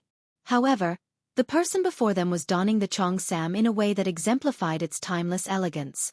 Usually the cheongsam enhances the wearer, but in her case, she was the one enhancing the cheongsam. Who was she? Why did she seem so familiar? Li Xianxian squinted her eyes, momentarily unable to recall the identity of the figure. but the sense of impending danger was steadily growing stronger within her. Sister Anew, I've been waiting for you for so long. Mo Hudi embraced Anew, unwilling to let go. Sister Anew. Upon hearing this long-lost address, Xianxia started to regain her composure. It was her. She had come back. She indeed had returned. Insolent woman. Hadn't she already married that castrated old man? Why had she returned? Xianxia's hand clenched tight, the sharpened nails digging into her flesh due to excessive force. No. She couldn't be defeated by this shameless woman. She must remain calm. She had to win over everyone. No one will take Mo Baichuan from her. Luckily everyone's attention was focused on Anew, so no one paid attention to her. Xianxia stood up gracefully, maintaining a polished smile on her face. Yang is here. The old lady of the Mo family and Mo Fuhai warmly welcomed her. They introduced Anew to the rest of the family. My first 4 sons, let me introduce you to Anew, the divine doctor who healed Xiao Dai. Yang is the lucky star of our Mo family. Not only did she heal Xiao Dai, but she also saved Ping Ping. I rely exclusively on the breakfast she prepares whenever my appetite dwindles. Not everyone could bear being addressed as the lucky star by the matriarch of the Mo family. Upon hearing her words, everyone's gaze shifted towards Anew. Xianxia's mind was thrown into chaos. She had considered many possibilities, but she had never anticipated that Anew would be the lucky star revered by the old matriarch. Why was it Anew? What had transpired during the period when she was unconscious? Miss Anew, Mo Rongping, the eldest son of the Mo family. I am Mo Rongon, the second son. Mo Rongzhong, the 4th son. I am Mo Ronghua, the 5th son.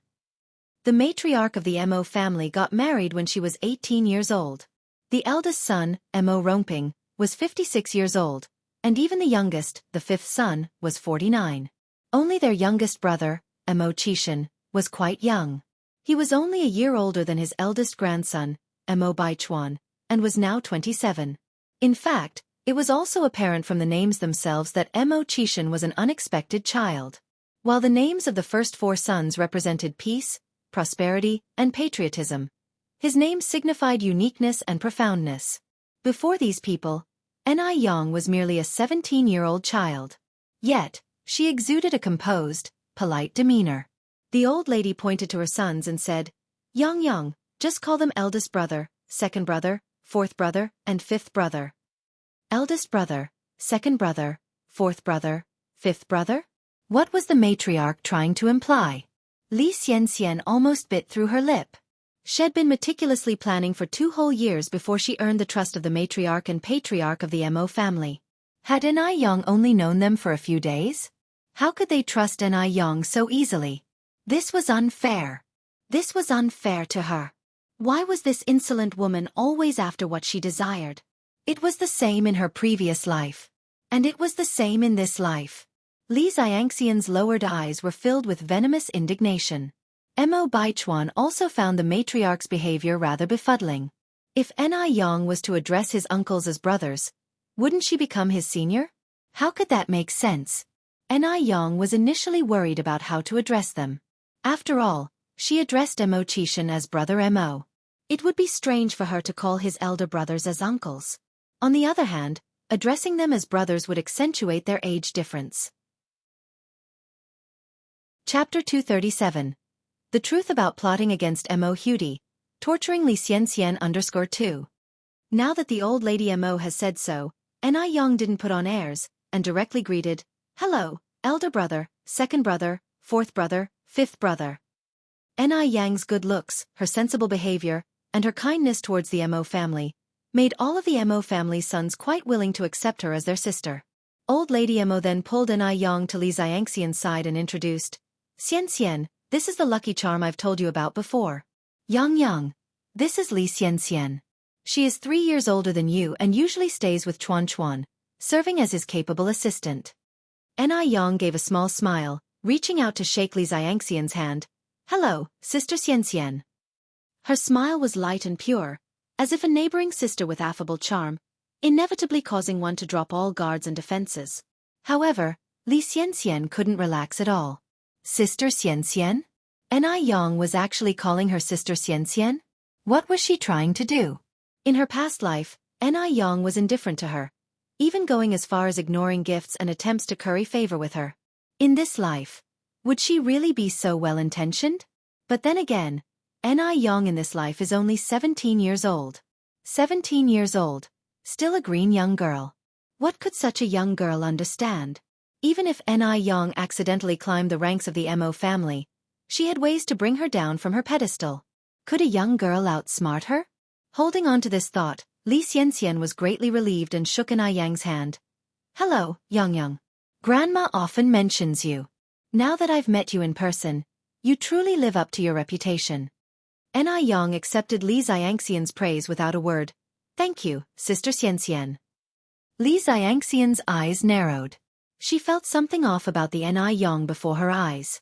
At this time, Yang should have just fled from the countryside, still maintaining her unsophisticated naivete, overwhelmed when faced with her sophisticated grace, and feeling extreme shame and inferiority. But what about Yang?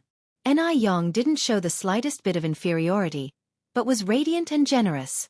Sister Yang, would you like me to show you my room? Mo Hudi approached, taking Yang's hand. Sure. Yang patted Mo Hudi's head and followed her up the stairs. Watching their figures disappear, a glint of ominous light flashed in Li Xianxian's eyes.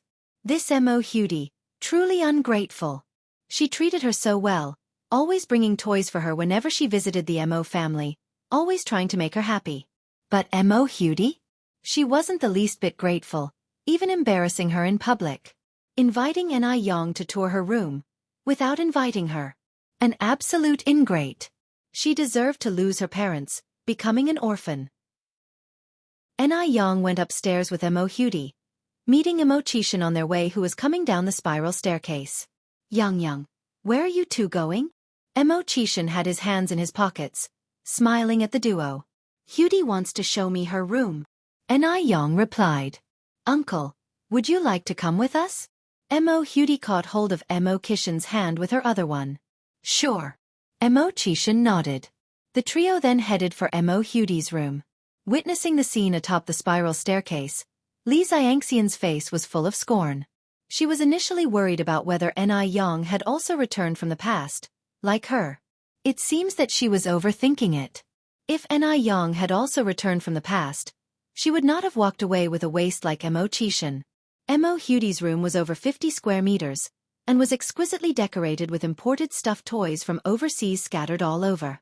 Next to the window, there was a desk with an open notebook on it. The notebook was filled with scribbles, beside which lay an extravagant Picasso pen. Sister Yang, these are my writings. Mo Hudi gave the notebook on the desk to Yang. Had Li Xianxian been there, she would have died of anger on the spot.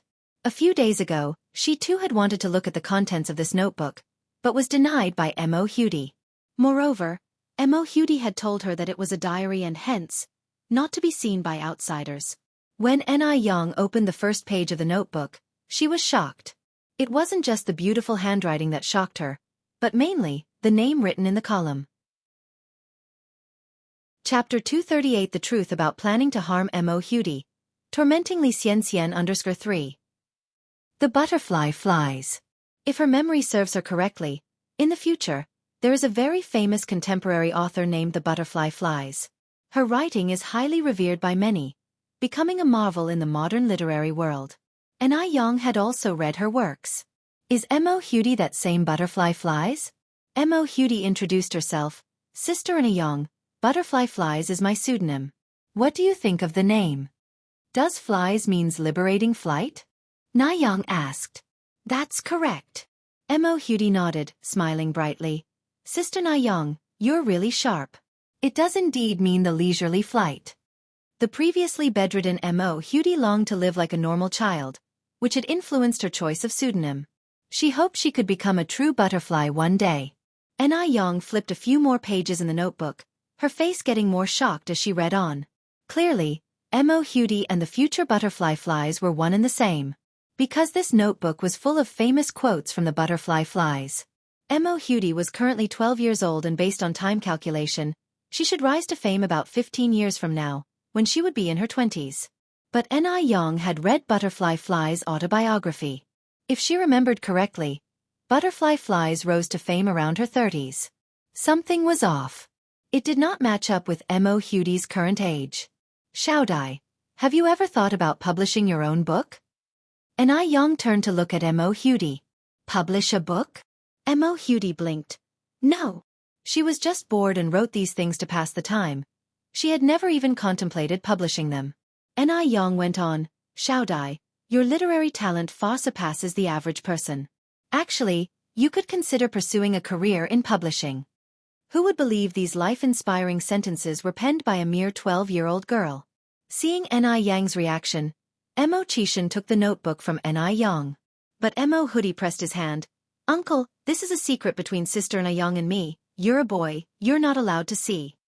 Mo Qishan chuckled and pinched her face. You let Sister Yang read this, but not me? Xiaodai, isn't that showing favoritism? This will make me sad. Mo Hudi hesitated, then finally relented. Fine, I'll let you have a look. Mo Qishan took the notebook and quickly skimmed through a few pages, his expression gradually turning serious. For such a long time, he had no idea his niece possessed such talent. Just then, a young friend came to play with Mo Hudi. Yang saw the opportunity and pulled Mo Qishan outside. Brother Mo, I have a question to ask you.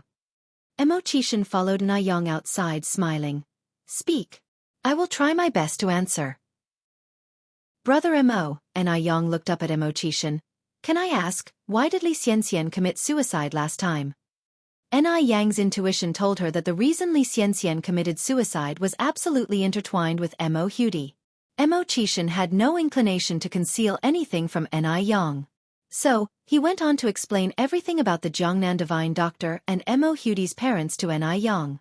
Hearing this, Yang slightly furrowed her eyebrows. This incident might look like a premeditated revenge act by the Jiangnan divine doctor, but in reality, it's not that simple. The incident was years ago, and the Mo family had relocated to Beijing. So, how did the Jiangnan divine doctor find out Mo Hudi was a descendant of the Mo family? How did Xianxia get to know the Jiangnan divine doctor? Perhaps, nobody else knew about the grudge between Jiangnan divine doctor and the Mo family. But Xianxia was different. She had reincarnated and come back to life. She knew about things others wouldn't. Therefore, the person who intended to murder Mo Hudi was not anyone else, but it was Xianxia. Xianxia was very shrewd. This ploy of using another's hand to strike was extremely ingenious. Given the long-standing enmity between the Jiangnan divine doctor and the Mo family, his motive for killing Mo Hudi was clear. Who would suspect Xianxia? Xianxia didn't only manage to perfectly wash her hands clean of all crimes, but also committed suicide to earn the full sympathy of the Mo family. This was truly a triple victory. However, what Xianxia did not foresee was that Mo Hudi didn't die in the end. Since Mo Hudi did not die, all of Xianxia's plans must be sped up. Considering this, a glint of light flashed in Yang's eyes. Yang, have you noticed something? Mo Qishan detected something odd about Yang. Chapter 239. The Truth About Plotting Against Mo Hudi, Tormenting Xianxia under 4. Yang slightly raised her eyes. No big deal. By the way, Brother Mo, I think Xiaodai really has the potential. You can hire a tutor to guide her. I believe she will achieve great things in the future. Mo Qishan nodded approvingly. I also think Xiaodai is pretty smart. Yang continued. Brother Mo, I have a suggestion for you. Go ahead, Yang. Yang said quietly. Hey Race, what I recommend, let's keep this a secret for now. Once Xiaodai's book is finally published, we can surprise everyone. Sure, I'll follow your advice. Mo Qishan had no objections about this matter. He firmly believed that everything Yang said was right. The two of them chatted while walking downstairs. The Mo family was a prominent family in Beijing, so there were many people who came to wish Grandma Mo a happy birthday today. In no time, the ground floor lobby was crowded with people. As the host, Mo Qishan was immediately approached by a servant as soon as he got downstairs, who wanted to discuss the details of the birthday banquet with him. Yang smiled. Go on, Brother Mo, I can manage on my own. Mo Qishan hesitated for a moment, then said, I shall return shortly. Okay. Anew nodded. Anew was a beauty who had drawn the attention of countless admirers. However, she exuded innate nobility, and given this was the Mo family's turf, not many people dared to offend her. Anew sat on the sofa, eating delicate pastries and listening to the conversation among the rich wives and daughters of the wealthy families. Who was wearing a stunning diamond ring? Who was dressed in this year's trendiest fashion? When it came to trendy dresses, the rich wives and daughters all turned their eyes towards Xianxia in the middle of the hall. To be precise, they were focused on the dress Xianxia was wearing. Xianxia was wearing a stunning one-shoulder dress today. Designed in a gradient of blue and white colors, a layer of transparent organza was additionally adorning the dress, making the patterns on the skirt somewhat visible yet somewhat hidden. With every step she took, the organza ebbed and flowed, as if she was strolling in the clouds. It was elegantly enchanting, capturing all the attention. It far surpassed any traditional evening gown within the country. On top of that, Xianxia's makeup was entirely appropriate. It was neither thick nor theatrical, just right. Along with the beautiful dress, it was definitely the most dazzling existence. Mo Romping and Xiao Jiao were watching Xianxia from a distance, their faces displaying their satisfaction. This kid isn't bad. She can definitely hold her own in such an environment. She made a matchless pair with Baichuan. A daughter of a prosperous family approached Xianxia, looking at her with envy. Xianxia, this dress of yours is stunning. Where did you get it? Xianxia answered gently. Thank you, Miss Zhao. I made this dress myself. She made it herself? Upon hearing this, the other rich wives and heiresses were taken aback. This Xianxia is too incredible. She was able to make such a beautiful dress. Sister Xianxia, you're so incredibly talented.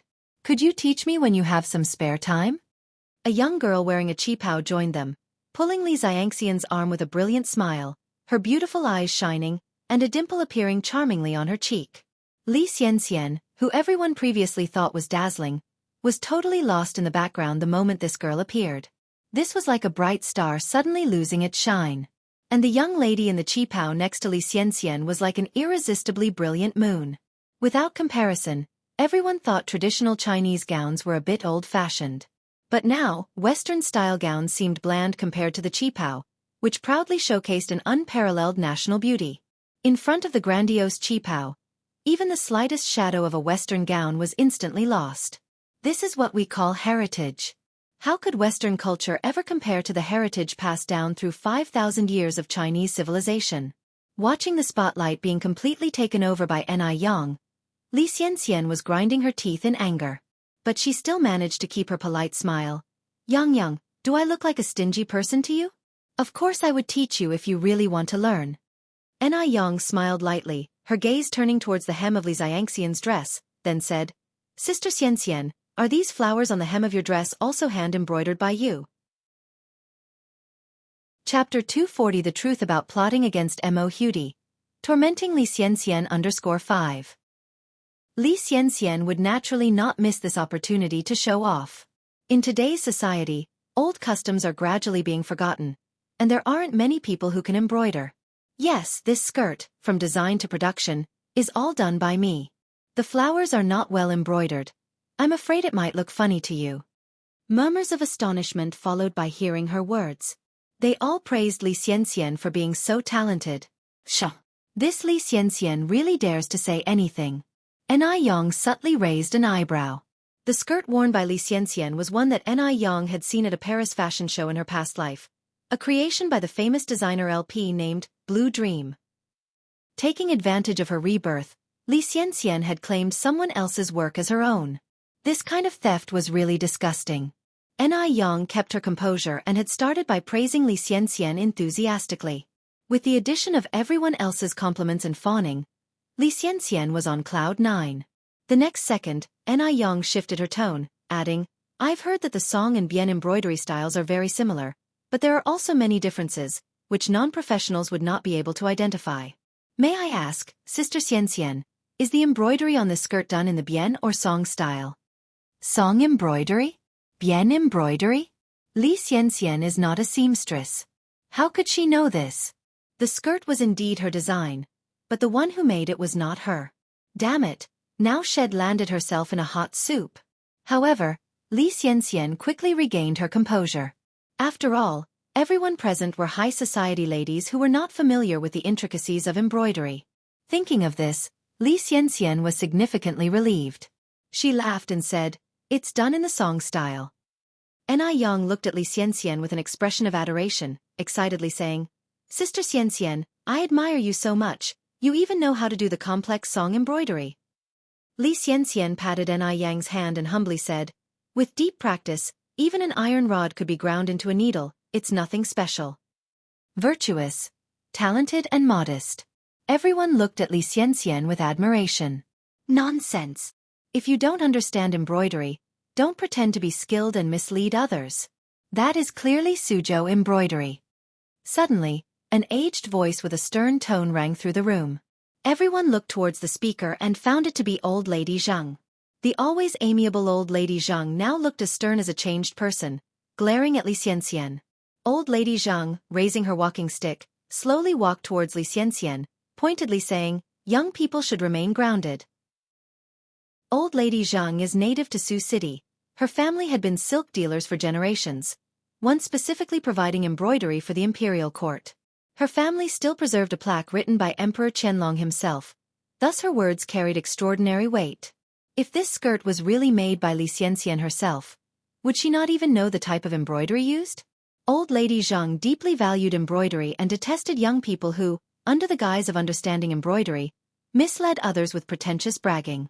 Today, Xianxia truly touched a raw nerve. Upon hearing this, Xianxia turned pale. The other's gaze also changed.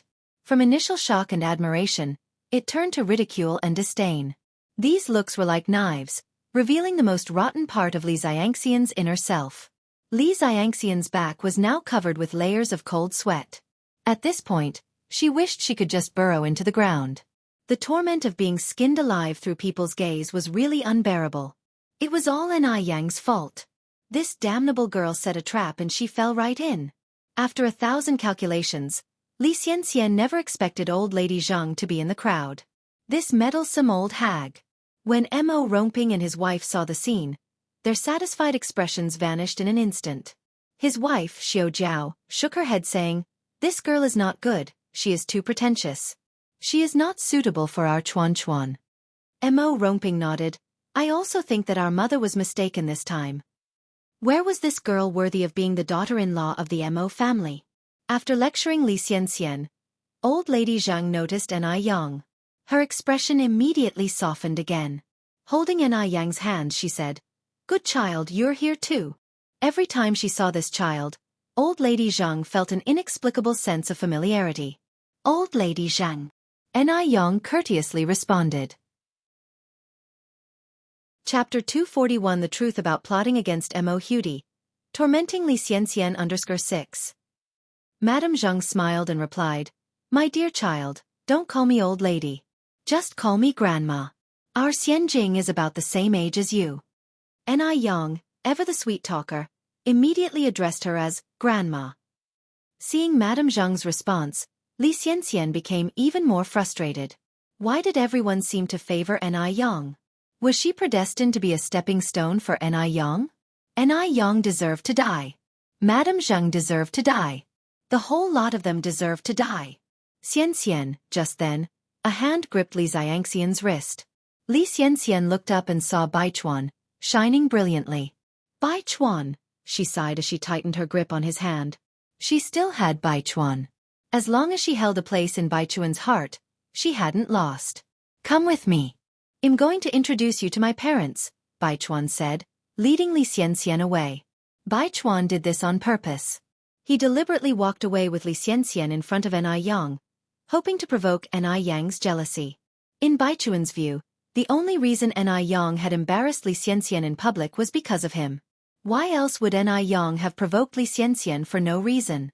What Baichuan didn't expect, however, was that Yang would not cast him even a single glance. "Is she still playing?" Baichuan's eyes dimmed, and without realizing it, his grip tightened. Xianxia gasped involuntarily, hurt by his strong grasp. Was Baichuan gripping her wrist so tightly because he was afraid of losing her? Yes, it must be so. With this comforting thought in mind, Li Xianxian glanced coyly at Baichuan, her eyes full of playfulness. Knowing that she was about to meet her future parents-in-law, Li Xianxian's heart raced with excitement. Mom, Dad, this is Xianxian. Baichuan introduced Li Xianxian to Mo Rongping and Xiao Jiao. But Mo Rongping and Xiao Jiao's attitude wasn't as enthusiastic as Li Xianxian had expected. They merely nodded politely, then quickly excused themselves. They didn't even initiate a conversation with Li Xianxian. What was going on? Li Xianxian, who had managed to stay calm, instantly paled. She couldn't shake the feeling that Baichuan's parents didn't seem to like her.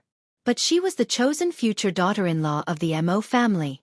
Baichuan's gaze unwittingly swept over Yang.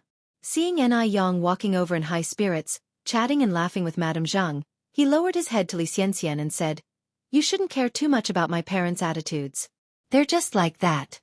Comforted by Baichuan's words, Li Xianxian felt at ease. She gave a soft nod and said, "I understand." The sight of Baichuan walking hand in hand with Li Xianxian aroused envy in many of prominent families' daughters. Baichuan, the most eligible bachelor in the Mo family. Baichuan was near perfect, his only flaw being his taste in women. How could he fancy someone like Li Xianxian who was so vain and pretentious? Despite parading Li Xianxian all over the hall, Baichuan failed to attract a single glance from Yang. As 10 minutes ticked by, he felt increasingly frustrated. He loosened his tie, let go of Li Xianxian's hand, and made his way to the upstairs study citing some work-related reason. Li Xianxian, always understanding, followed suit. "Baichuan, let me accompany you. Perhaps I can be of some help." Without turning back, Baichuan said, "No need. I can handle it myself." Disappointed, Li Xianxian halted, standing there, gazing at Baichuan's receding figure in a daze. Zhang Xianjing, naturally in attendance at such an important banquet, wasn't by Madame Zhang's side. She was off looking for Mo Qishan. She would never pass up an opportunity for some time alone with Mo Qishan. Her perseverance paid off, eventually leading her to Mo Qishan at the back of the Mo residence. "Uncle Mo," Zhang Xianjing greeted, rushing towards him with a smile. Mo Qishan subtly stepped back to maintain some distance from Zhang Xianjing. Do you need something? Uncle Mo, what are you so busy with? Is there anything I can help you with?" Zhang Xianjing continued asking. "No need." Mo Qishan abruptly began walking back to the main hall. "Uncle Mo," Zhang Xianjing hurried forward to keep pace with him. "Don't walk so fast, I can hardly keep up with you." Mo Qishan turned back irritably and retorted, "Why are you being such a pesky fly? Can't you back off a bit?" If Yang noticed this, he'd be in mortal trouble. Even the Yellow River would not be enough to cleanse him. With a pitiful face, Zhang Xianjing sighed, her eyes beginning to well up. "Uncle Mo, what don't you like about me? I can change." Chapter 242 The Truth About Plotting Against Mo Hudi, torturing Li Xianxian under the 7 Mo Qishan gave her an up-and-down look. "I'm just a worthless reject who's had his engagement broken off, Miss Zhang. You'd better not waste your time on me." "No. You're not worthless," Zhang Xianjing declared firmly. "Even if the whole world looks down on you, I won't. Uncle Mo, in my heart, you're just like a hero. Only someone as blind as Zhao Jingrong would consider Mo Qishan worthless. Just wait. Soon there will be a day of regret for Zhao Jingrong. At that point, she will be envied by everyone." With this in mind, a light quickly flashed in Zhang Xianjing's eyes. "Hero." Mo Qishan sneered with a curl of his lip. "May I ask what heroic deed I've accomplished to move you? To make you so sure that I'm not worthless?" Mo Qishan to the outside world is a complete loss. No education. No respectable job. Every day he just idles about, waiting for death. He is avoided by the spoilt rich girls in their circle. Zhang Xianjing knows nothing about Mo Qishan, yet firmly believes that he isn't worthless. These words are just too hypocritical. Zhang Xianjing is so set on him, she must have seen something that she's not supposed to see.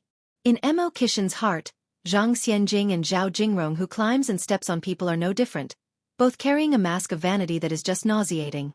Mo Qishan narrowed his eyes inconspicuously. Zhang Xianjing continued, "Uncle Mo, I know you're not worthless. One day, you will rise to great heights. Stay away from me, Mo said coldly with a disgusted look in his eyes. You're just making me feel nauseous. Upon finishing his statement, Mo turned and walked away abruptly. Zhang Xianjing was left stunned. The development of events seemed a bit off. She believed in Mo so much. He should be very touched. At this time, apart from her, there was no one else who would believe in Mo. No way. She can't admit defeat so easily. She must hold on to Mo tightly and get him to stay by her side. Zhang Xianjing turned and followed Mo out the door. As soon as she reached the lobby, she saw a very disturbing scene. There she saw Yang, the little wench, affectionately addressing Madame Zhang as Grandma. Madame Zhang was beside herself with joy. Zhang Xianjing knew Madame Zhang all too well. She knew Madame Zhang's smile was genuinely happy. This damn old lady. Does she even know who her real granddaughter is?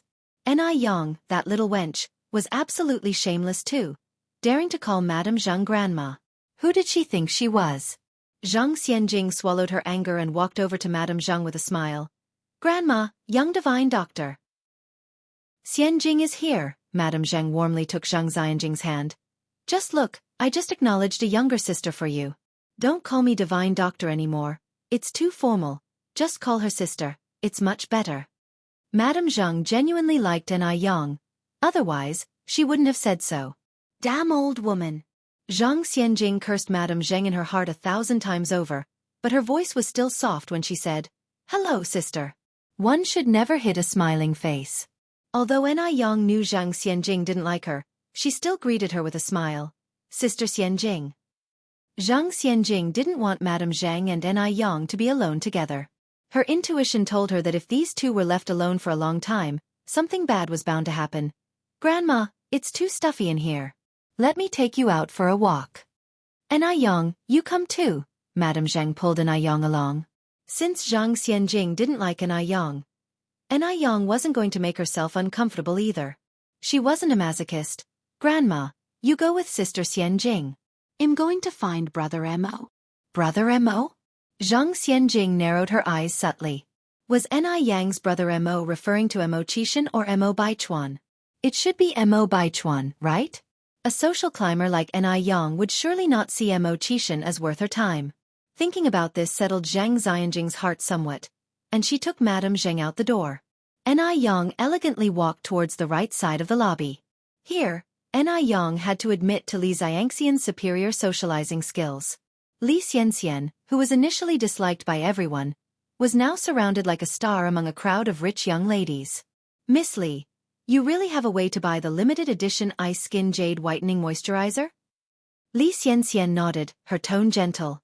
Yes, really. Why would I deceive everyone? Miss Li, could you help me get one? I haven't been able to buy a second one since I bought the first. I want one too. Me too. Li Xianxian raised her hand. Don't worry, one at a time. I have some connections with the boss of Ice Skin Jade One believe he will do me a favor. The brand Ice Skin Jade had already gained popularity in the upper social circles, especially the whitening moisturizer, which was highly sought after by this group of people. Because the effects were just too good, and almost as soon as it was produced, it was bought out immediately. Honestly, owning a bottle of whitening moisturizer was a sign of status in this circle. Yang's moisturizer for the next month had already been ordered by a mysterious buyer. Looking at Li Xianxian's confident look now, this mysterious buyer was probably her. Seeing Xianxian's confident look, Yang lightly curled her lips. An opportunity to make money was in sight. Chapter 243 Zhang Xianjing, who was almost angry to death, made a fortune. _1 She not only wants to make money, but she also wants to earn a hefty sum. Yang looked at Li Xianxian standing amidst the crowd and suddenly had an idea. She beckoned Mo Hudi, who was playing hide-and-seek with her friends not far away. Shao Dai, come here. Mo Hudi immediately ran over. Sister Yang. Yang squatted down and whispered something into Mo Hudi's ear. After hearing Yang's words clearly, Mo Hudi nodded her head and thumped her chest. Okay, Sister Yang, I promise to complete the mission. Yang patted the top of Mo Hudi's little head. Mo Hudi ran back to the original spot and continued playing hide-and-seek with her friends. Li Xianxian was talking with a group of the rich ladies about skincare products when she suddenly heard someone shouting, "Sun Dalian." Sun Dalian. If a person has been called a particular name for a long time, they would unconsciously respond to that name out of habit. An excellent example of this was Li Xianxian. Upon hearing these 3 words, her first reaction was to turn around and respond, "What?" At her words, all the rich ladies around her froze. If they did not mishear, the name that was just shouted seemed to be Sun Dalian. What was the relationship between Sun Dalian and Li Xianxian? At this moment, before Li Xianxian could realize anything was wrong, Mo Hudi walked towards her step by step, speaking puzzledly. "Sister Xianxian, I was calling Sun Dalian. Could it be your name is Sun Dalian too?" At her words, the color drained from Li Xianxian's face. Unpleasant memories from her past instantly flooded her mind. No, she was not Sun Dalian. She was Li Xianxian. How did Mo Hudi know about the name Sun Dalian? What on earth was going on? No, she must not let anyone know about her past. Li Xianxian forced herself to calm down and laughed. Perhaps Sister Xianxian misheard. Mo Hudi nodded with an appearance of understanding yet not quite understanding. "I thought that Sun Dalian was Sister Xianxian's nickname." "No, it's not." Li Xianxian's expression looked slightly rigid. At this moment, a child ran over. Xiao Dai, were you calling for me just now?" Mo Hudi no longer paid attention to Li Xianxian as she left with the child. "Yes, let's go continue playing." Watching Mo Hudi's departing figure, Li Xianxian felt cold sweat pouring down her back. Fortunately, it was just a misunderstanding. Anew stood aside with a faint smile in her eyes. She guessed right. Li Xianxian was indeed Sun Dalian, and Sun Dalian was indeed Li Xianxian. The reason why Li Xianxian was desperately trying to hide her past was because there must be something from her past that she didn't want anybody to see. Things were starting to get interesting. The smile in Aneyang's eyes grew stronger and a slight dimple appeared at the corner of her mouth. It was as if that slight dimple could swallow people up. A tall figure stood by the carved balustrade on the 3rd floor above. He leaned over the balustrade, his gaze lost in the crowd below. To be exact, his gaze was fixed on Anew. Anew. What sort of person was she? Mo Baichuan, who had always looked down on women, was for the first time unable to read a woman. She was obviously trying to get close to him, to attract his attention, but whenever he tried to approach her, she kept him at a distance. What was she trying to do? If she truly wasn't interested in him, why was she going to such lengths to trouble Li Xianxian? Claiming not to be interested while she was deliberately making life difficult for Li Xianxian, it was so hypocritical. Mo Baichuan narrowed his eyes. The atmosphere downstairs was getting more bustling, and the number of guests was steadily increasing. From the corner of her eye, Li Xianxian saw a regal well-shaped figure walking in from outside. A glint flashed in her eyes as she quickly approached him. "Mr. Song." That's right, it was Song Beiqing. As the only grandson of the Mo family and the heir to the immense Song family business, Li Xianxian needs Song Beiqing's support to secure her position in the Mo family. To survive in the Mo family, she must find a reliable backing. She needs to make Song Beiqing notice her, and even better, to make Song Beiqing fall head over heels for her. Song Beiqing is known to be a ladies' man. Catching his attention should be a piece of cake. Isn't that how it's often described in novels? A man who falls for the heroine would sacrifice anything to make her happy. Li Xianxian was confident that she could make Song Beiqing her devoted admirer, willing to give up everything for her. Chapter 244 Zhang Xianjing, almost outraged, made a fortune. _2. Song Beiqing nodded politely at Li Xianxian. "Miss Li." Li Xianxian chuckled and said, "Mr. Song, there's no need to be so formal, we're already so familiar, you can just call me by my first name." Before Li Xianxian could finish her sentence, something seemed to catch Song Beiqing's eye. He quickly walked towards that direction, excitedly exclaiming, "Nayang!" Song Beiqing. Anew gave a faint smile in response to Song Beiqing. Anew. Her again. The unabashed Jezebel. Seeing this, Li Xianxian nearly gnashed her silver teeth in exasperation. She and Song Beiqing still addressed each other as Mr. and Mississippi after all this time. How many days has Anew known Song Beiqing? What gave her the right to call him by his full name? All the status and connections Li Xianxian had painstakingly built up within the Mo family over nearly 2 years had been effortlessly snatched away by Anew. Li Xianxia was so angry she could have suffocated herself. Observing from the third floor, even Mo Baichuan was surprised to see Anew and Song Beiqing so chummy. It was unexpected that Song Beiqing, an infamous playboy, would fall for Aneyang's tricks too. How he had underestimated Anew. Aside from the two outrageously expensive invitations, Anew actually had quite a good impression of Song Beiqing. Song Beiqing was a thoughtful man with a witty way of speaking. His dialogues expressed no condescension towards women. As the two were engrossed in their conversation, a deep voice suddenly interrupted them. Yang. Turning her head, Anew saw that the man was Mo Qishan. Brother Mo? Uncle. Song Beiqing also greeted him respectfully. Although Mo Qishan was known as good for nothing in the circle, Song Beiqing was quite respectful to his uncle. They generally got along well. Mo Qishan chuckled. Beiqing, I just saw the misses of the Wang and Zhao families looking for you over there. Upon hearing this, Song Beiqing visibly flinched. Quickly covering his face with his hands, he whispered in a low voice. Uncle, keep an eye out for me. I'll go and hide at my grandmother's place. If they come looking here, tell them I didn't come.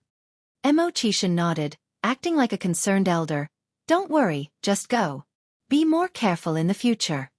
Fearing those women would find him, Song Beiqing hastily departed. Mo Qishan turned to Anew, continuing, My nephew is a good man, handsome and virtuous. But he has one flaw. He loves to flirt. Yang, be careful if you continue to associate with him. This kid is quite a womanizer. Even though Mo Qishan was only 2 years older than Song Beiqing, he acted like a sagely elder when dispensing this advice. Like a monarch pointing at the map of his empire. Poor Song Beiqing had no idea his beloved uncle was going behind his back. Naiyang nodded. I understand, Brother Mo. Yang, Mo Qishan continued. I've finished most of my work, let's take a stroll. Okay. Anew turned and followed Mo Qishan's footsteps. Watching the retreating figures of Anew and Mo Qishan, most of Li Xianxian's anger dissipated instantly. It seems she needed to instigate a relationship between these two. A lowly creature like Anew deserved a waist like Mo Qishan. Li Xianxia slowly let a smile curl upon her lips. Mo Qishan led Anew to the garden in the back of the Mo family villa. Even though it was winter, the greenhouse was in full bloom, perfuming the air with the fragrance of spring. When they returned to the front hall, the birthday celebration had officially begun. The matriarch of the Mo family sat in the master's seat, graciously receiving the blessings of her descendants. The Mo family was a traditional household that observed the custom of formal bows, meaning the younger generations had to prostrate themselves before the birthday honoree. The matriarch had 5 sons and 2 daughters, minus one daughter who had passed away. She had more than 20 descendants. The sight of them all kneeling together was quite a spectacle. At that moment, 2 blonde blue-eyed foreigners from F country entered. Seeing the 2 foreigners, Xianxia became excited and anxious, knowing that they had certainly come looking for Mo Qishan. Simultaneously, she worried about Mo Qishan's identity being revealed, attracting even more women to vie for him. What advantage would she have then? Thinking about this, Xianxia was filled with trepidation. But things did not turn out as Xianxia had feared. The 2 foreigners walked past Mo Qishan, approached the matriarch, and slightly bowed, saying, Madam Mo, I am Morris. This is my colleague Morris. We are assistants to Mr. Mog.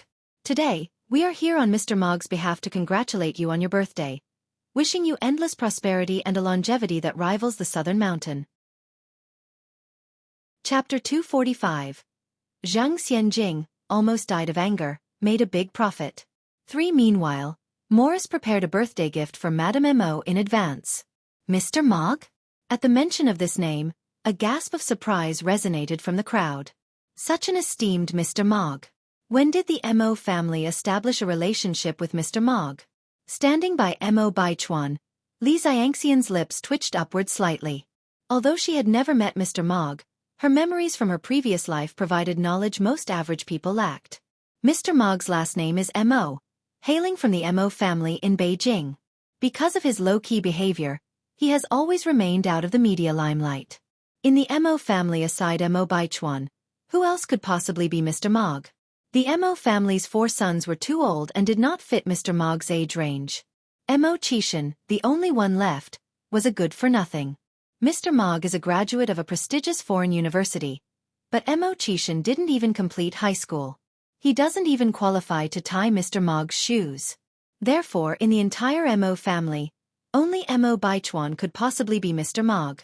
This is because Mo Baichuan had spent 4 years abroad, which meets the qualifications of Mr. Mog's prestigious university degree. Before Xianxia got close to the Mo family, she had already clearly figured these details out.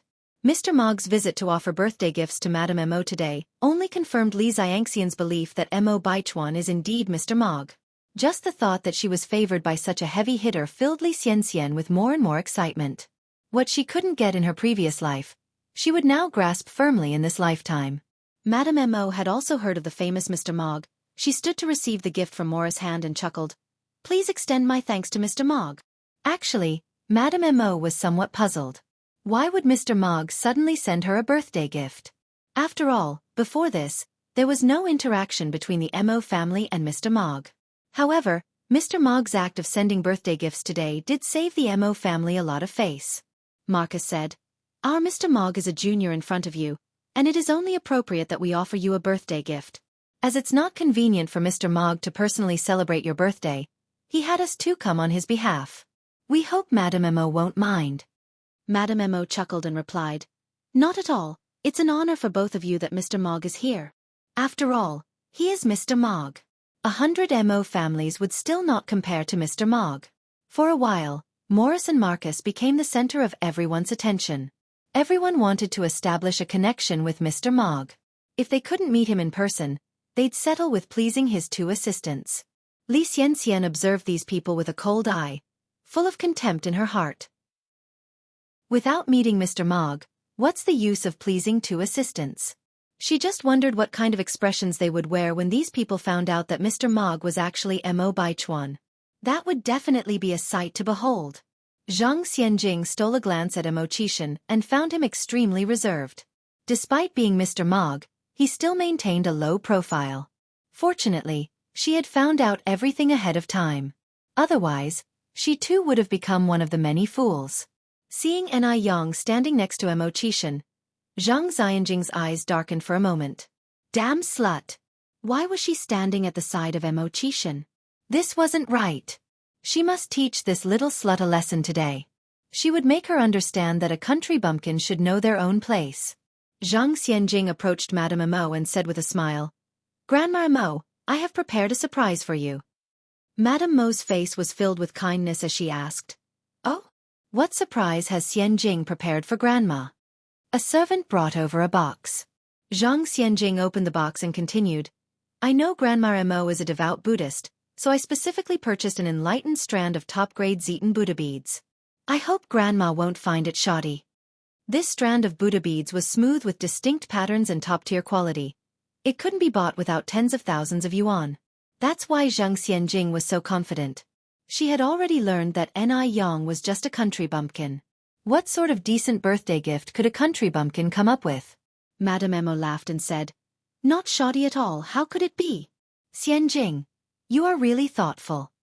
Zhang Xianjing accordingly responded, "I should respect Grandma Mo." Saying this, she turned her gaze to Yang, adding gently, "The gift in Sister Yang's hand. Is it prepared for Grandma Mo? I've heard Sister Yang is modest and has a unique perspective. Surely the gift you've prepared for Grandma Mo would also be original.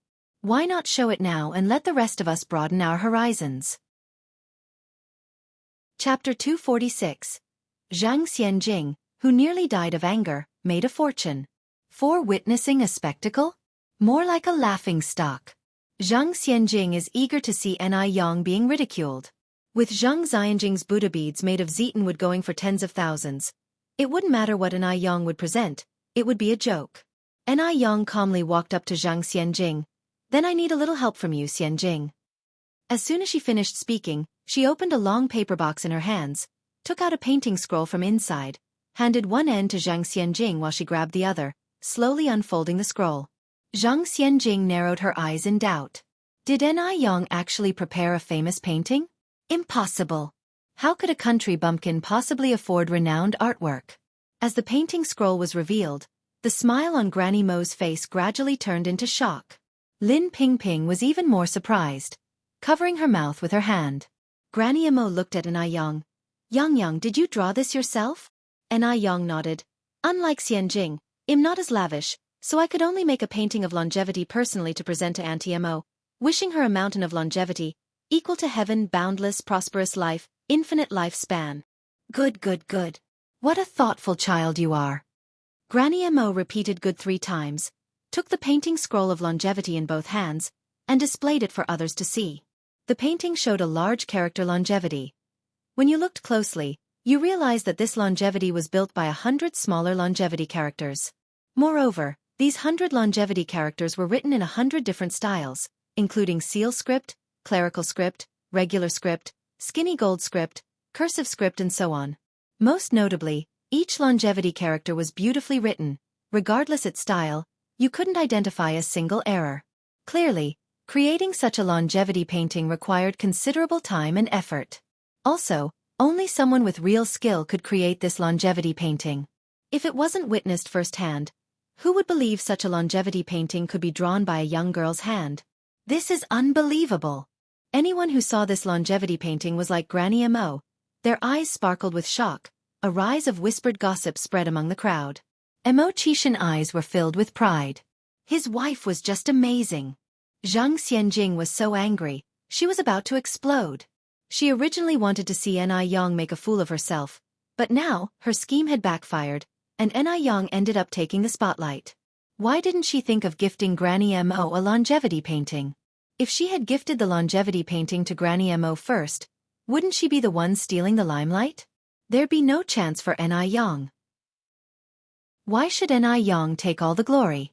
When the banquet started, Granny Emo deliberately arranged for Anew to sit on her right, indicating her importance.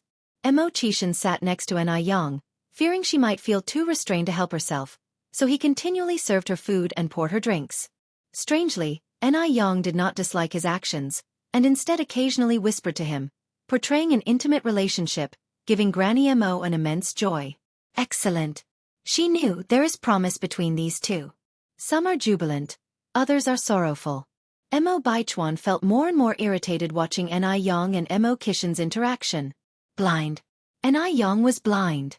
Even if she wanted to provoke him, she shouldn't have picked Xianxia. If Anew could provoke him, then he could also provoke her. With that thought, Emo Baichuan reached out and clipped a large shrimp into Li Xianxian's bowl. Seeing the shrimp in her bowl, Li Xianxian was immensely flattered. She didn't expect the ice-cold Emo Baichuan would serve her personally.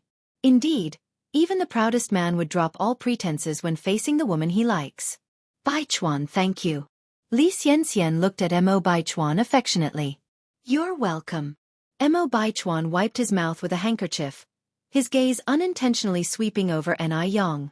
Li Xianxian noticed a subtle change in Emo Baichuan's expression. Her eyes tightened immediately.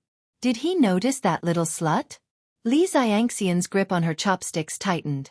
Of course, not only Li Xianxian felt bad. Zhang Xianjing could have bored holes with how she stared at Anew. Chapter 247. Zhang Xianjing, who nearly passed out in anger, made a big profit. _5. She had exhausted all her schemes and yet couldn't get any closer to Xianxia. Why was it that Anew could make it to heaven in one step and win Xianxia's favor? Just then, a sharp gaze from Xianxia drew across, causing Zhang Xianjing to tremble all over, nearly dropping her chopsticks. Immediately, she quickly withdrew her gaze, daring not to take another glance at Anew. After dinner, Xianxia took Anew home. It was a winter evening, and by 4:30, it was already dark. It was very cold outside. Xianxia found a scarf for Anew and wrapped it around her. It's too cold today, why don't I just drive you home? Anew smiled and said, no need, cycling is just fine, I'm wearing a lot, so I'm not cold at all. Compared to cars, Anew preferred the leisurely bicycle. Grandma Emo followed behind, instructing Xianxia to make sure to take Anew home safely. She also told Anew to come and visit when she had time. Anew said, okay, I will come often. It's cold outside, you should go in.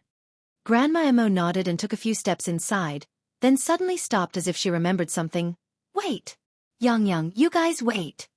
Anew and Xianxia stopped in confusion. Grandma Mo continued. Wait here for me for 2 minutes. After she spoke, she briskly darted inside the house. A moment later, she came out holding a red gift box. Yang, take this back and let your mom taste it. Grandma Mo shoved the red gift box into Niyang's hands. A return gift for a birthday banquet couldn't be refused. So Yang didn't refuse and accepted it after thanking her. She didn't know what was in the gift box, but it was pretty heavy in her hand. Yang sat on the back of the bicycle, holding the gift box. Yang, are you ready? Ready. Yang freed one hand to grab onto Mo Kishin's clothes. Then let's go. This era was not like what it would be in the future. After it got dark, there were hardly any people on the street. The road was deserted and extremely quiet. Looking at the deserted street, Yang asked, Brother Mo, will you be scared when you go back by yourself later? Mo Kishin laughed and said, No, if you're scared, just close your eyes. Yang shook her head. I am not scared. The smile on Mo Kishin's face deepened, and the speed of the bike got faster. The howling cold wind blew past her cheeks, and Yang slightly lowered her head, hiding her face behind him. It was warm, and there was a sense of security. When Yang got home, Tsuehua and Chingue were already eating dinner.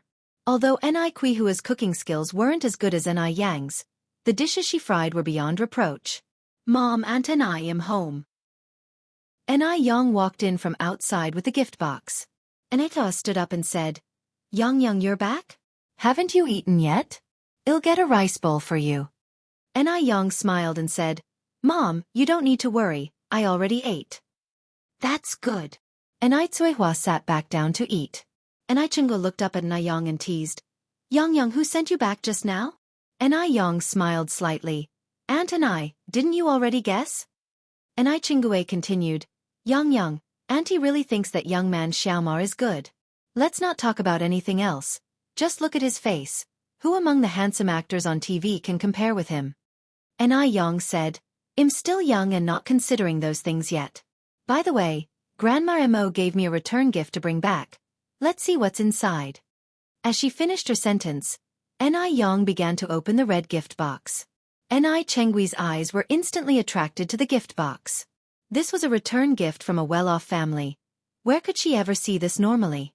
Inside the gift box was a luxuriously tied king crab, and a bunch of pastries and candies.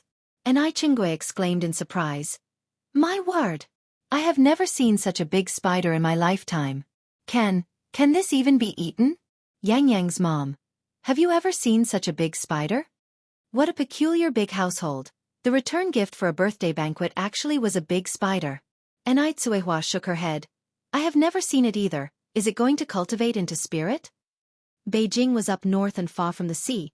The transportation in this era was underdeveloped, so it was hard for people to see seafood. Something like king crab was even unheard of. Therefore, it was normal for Tsuehua and Chengue not to recognize the king crab. Yang laughed as she explained, Mom, Aunt and I, this is a king crab, a crab species that grows at depths of 850 meters in the deep sea. Chapter 248. Zhang Xianjing, who almost died of anger, made a big profit. _6. Chingue paused for a moment, then asked, a crab? Good heavens! This was the first time she'd ever heard of such a crab existing in the world. It looked just like a giant spider. Yang nodded, yes, it's a type of crab. Tsuehua poked at the back of the king crab, curiously asking, Yang, can we eat this crab? Yes, it's edible, Yang replied with a smile. This type of crab has thick meat, a delicious flavor, and is at least 10 times better than ordinary crabs. It's known as the king of crabs. That's why it's called the king crab. Chingue exclaimed in surprise. Then this type of crab must be very expensive, right? I haven't looked into the exact price, but it shouldn't be cheap. In the future world, king crab would be sold at a staggering price of 1,000 yuan per gene, which ordinary families could hardly afford. In this era of undeveloped transportation, king crab must be even more expensive. Yang never expected that Grandmother Mo's return gift would be a king crab. No wonder the gift box felt quite heavy when she carried it. Knowing what Yang just said, Chingue realized the king crab must be very expensive and she sighed. Affluent families are really different. They not only gift crabs, but also high-grade king crabs, and even their pastries and candies are imported. 1 pound of these candies could probably match her monthly salary. Indeed, there should be no comparison between people. When she finished speaking, Xianxia gripped Yang's wrist and earnestly said, Yang, you must certainly hold on to Xiaoma dearly. Yang laughed. Auntie and I, no matter how good the husband, their stuff will always be theirs. What if he decides to divorce me when I grow old? Wouldn't it turn out to be just a burst of happiness? Therefore, I think a girl should still rely on herself. As long as she has her own money, she won't have to marry someone for their money in the future. Xianxia sighed. That's true. Yang, despite her young age, understood things no less than those older than her. She even looked further into the future than some of them. Marrying a wealthy man is not as good as being wealthy oneself. This statement was too true. After some thought, Xianxia added, but I think Xiaoma probably isn't that kind of person. Yang just laughed without commenting, then asked, by the way, Auntie and I, do you remember that a mysterious buyer had ordered 30 boxes of whitening moisturizer from me through you? Xianxia nodded. I remember, what about it? Auntie and I, could you tell her tomorrow that the price of the whitening moisturizer has gone up? If she wants to buy it, it's now 800 yuan a box, and she has to pay the full amount before I can give it to her. Yang's expression was calm, not minding the high price of 800 yuan. 800 yuan? This number did surprise Xianxia. Yang, has the price of the whitening moisturizer increased? Yang shook her head. The original price is still the same for others, only for that mysterious buyer it is 800 yuan. Xianxia had boasted in front of a crowd of wealthy young ladies. Yang was curious to see if Xianxia would be willing to pay this price. Xianxia was a smart woman, and she guessed the situation. Well, will she buy it? People nowadays are all very shrewd. 800 yuan is a sum that ordinary people would take several years to earn, unless the buyer is a fool. And even if the buyer is really foolish, it does not necessarily mean she has that much money. Remember, 30 bottles amount to more than 20,000 yuan. Yang smiled. If she doesn't buy it, there are a bunch of people waiting in line. Also, Auntie and I, don't give her any information about me. Xianxia nodded. Sure, Yang, I understand. The next morning, Yang went to the noodle restaurant. After several days of renovation, the neighboring shop was almost ready. Yang assigned all the work of buying tables, chairs, plaques, and such to Wang Tinyu, and gave him 200 yuan. Being reliable, Wang Tinyu took others to the furniture factory and bought over a dozen tables and chairs the same day. He made sure that Yang didn't have to worry about the rest of the finishing work. The men cleaned up the neighbor's shop entirely, just waiting for Yang to choose an opening day. Since Yang trusted them so much, they couldn't let her down. Yang, this is the change from the purchase of materials. Wang Tinyu returned the remaining 30 yuan to Yang. Yang smilingly refused. Uncle Tinyu, you can use this 30 yuan to buy some cigarettes and alcohol to split amongst the other uncles. Chapter 249. Xianxia, who almost died of anger, made a big profit.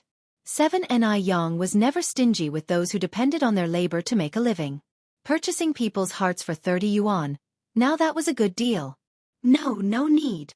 Wang Tinyu said, Yang, we've already received so much wages from you, we can't possibly take more money from you under any circumstances. For a shop renovation completed in 15 days, Yang insisted on paying a wage of 60 yuan. Under normal circumstances, where could they earn so much money? Yang continued, Uncle Tinyu, there's no need for formality with me. With the new year approaching, consider this a small token of my appreciation. If you refuse to accept, next time I have a shop that needs renovating, I won't be hiring workers from our village. Upon hearing Yang's words, Wang Tinyu hesitantly accepted the money, then headed to the nearby convenience store to buy some cigarettes and liquor to share with everyone. With the new year coming soon, cigarettes and alcohol were essentials for every household. Yang's gesture undoubtedly eased everyone's pressing need. Now, who in the village wouldn't praise Yang? When Xianxia heard that the price of the moisturizing cream had risen to 800 yuan per box, she thought she was hallucinating. She turned to the short-haired girl next to her. Did you hear correctly? Really 800 yuan? Wasn't it 108 yuan per box before? The short-haired girl nodded. My mom told me herself. Could she be wrong? And they also told me that you have to pay in full, or they won't sell it to you. Why would the price suddenly rise so much? Isn't this asking for the moon? Xianxia frowned deeply. The short-haired girl shook her head. I don't really know too much about it, Xianxia. So, do you still want it? I need to tell my mom. 800 yuan per box. For Xianxia, this was undoubtedly an astronomical figure. Although she had now gained the favor of the Mo family, and Madame Mo treated her quite well, Madame Mo never gave her any cash. Even if Madame Mo did, to maintain her image, Xianxia never accepted it. She worked as Mo Baichuan's private assistant, and her monthly salary was just 90 yuan. The 30 boxes of moisturizing cream she had previously ordered exhausted all her savings. Now, with the price soaring to 800 yuan per box, 30 boxes would cost 24,000 yuan. Where could she get that kind of money? But, if she didn't order, how could she explain to those high society girls? She had already made big claims in front of them. In order to salvage her image, she had said she would give them some. For free. That's more than 20,000 yuan. The more Xianxia thought about it, the more her head hurt. Just then, Xianxia suddenly remembered the jade jewelry set that Madame Mo had given her when they first met. Surely, those pieces must be worth quite a bit of money, right? How about pawning that set of jewelry first? After she marries Mo Baichuan, she could redeem the jewelry, right? Let's just deal with the immediate problem first. Xianxia bit her lip and finally decided to pawn her jewelry to buy the moisturizing cream. The next day, Xianxia took the set of jewelry to the pawn shop. After it was appraised, it was confirmed that Madame Mo's jade set was indeed of high quality, but she could only get 10,000 yuan for it. But, how about the remaining 10,000 yuan? Having no other choice, Xianxia had to take out her other pieces of jewelry and pawn them too. After leaving the pawn shop, Xianxia made a trip to the hospital and sold over 500 milliliters of her blood, then borrowed some money from several classmates. After scraping together in every possible way, Xianxia was finally able to gather a total of over 20,000 yuan.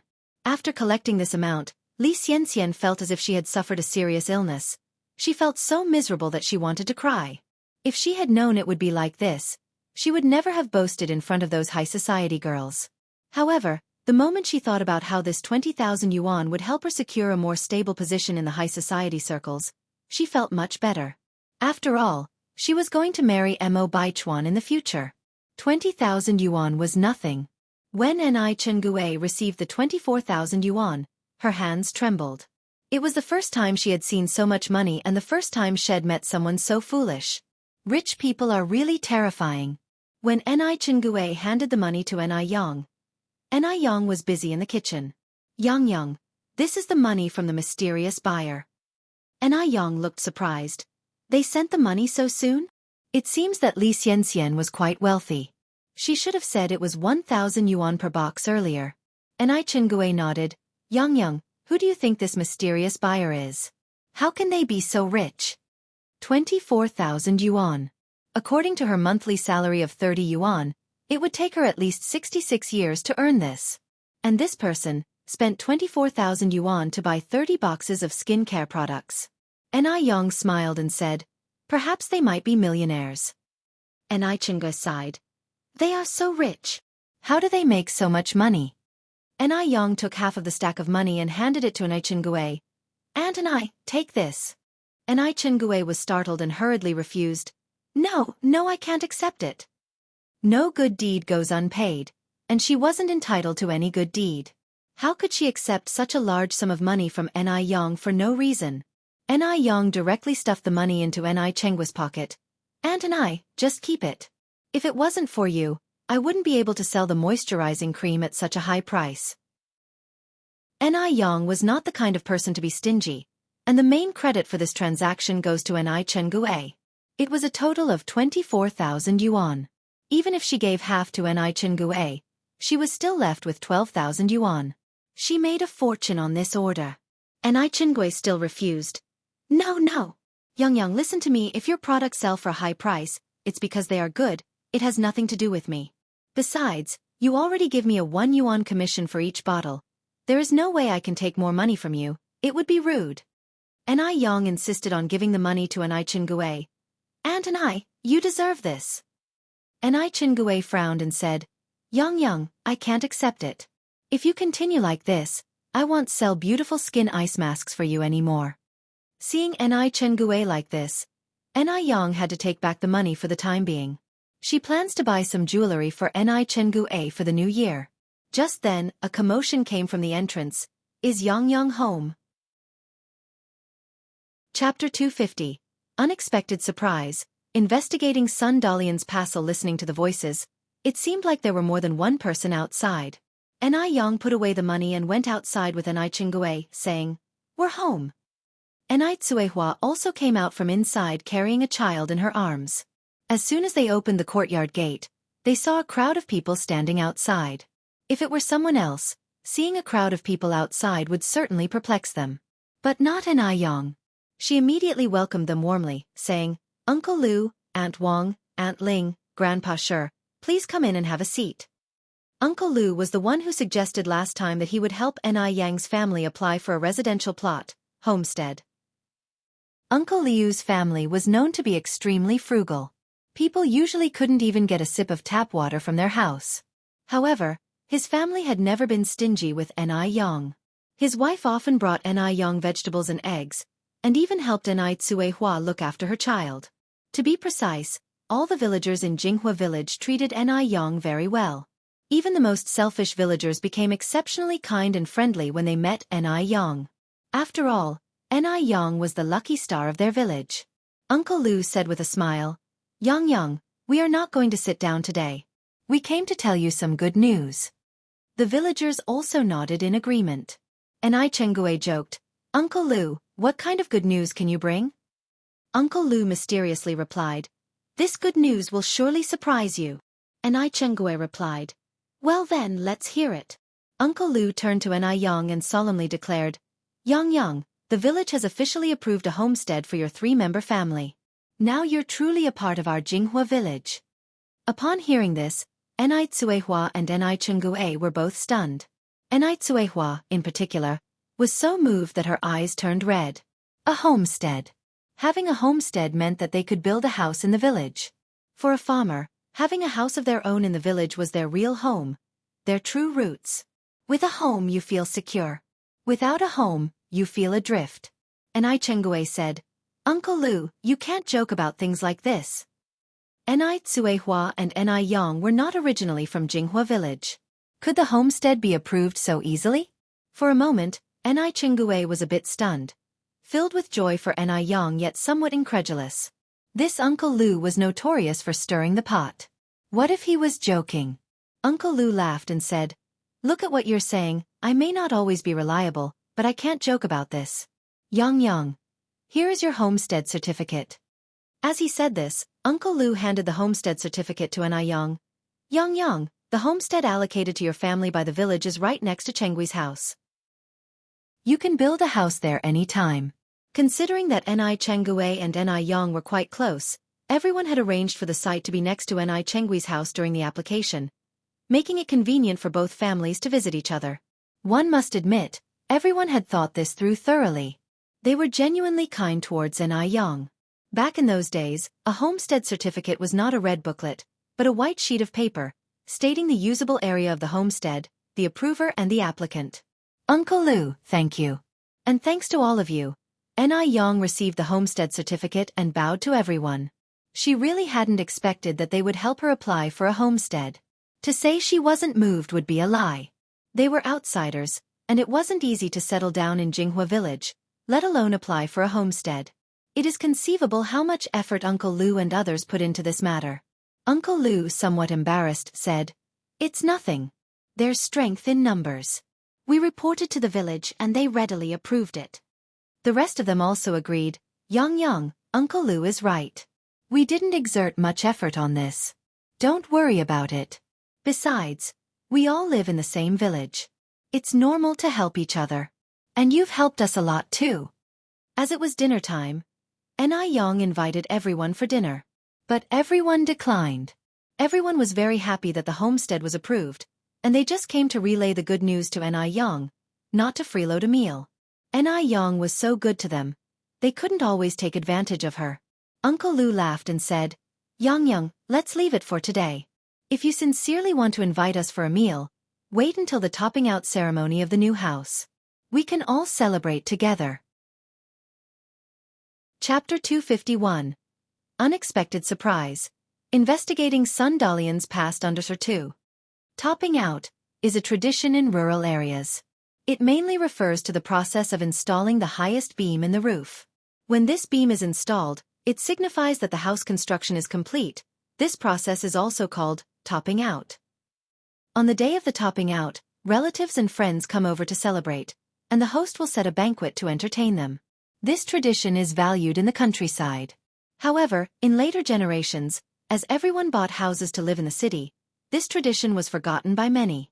Great, Yang laughed. Everyone must come at that time. Lu Lao Lu and other villagers all nodded. Definitely. We will be there. Well, go ahead for now, Yang.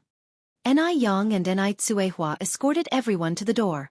Watching everyone's retreating figures, Tsuehua raised her voice. They are all good people. Yang, we must not forget this kindness. We must always remember to be grateful. Back in Dam Village, Tsuehua had never experienced such warmth before. But in Jinghua Village, Tsuehua saw another side of human nature. Yang nodded.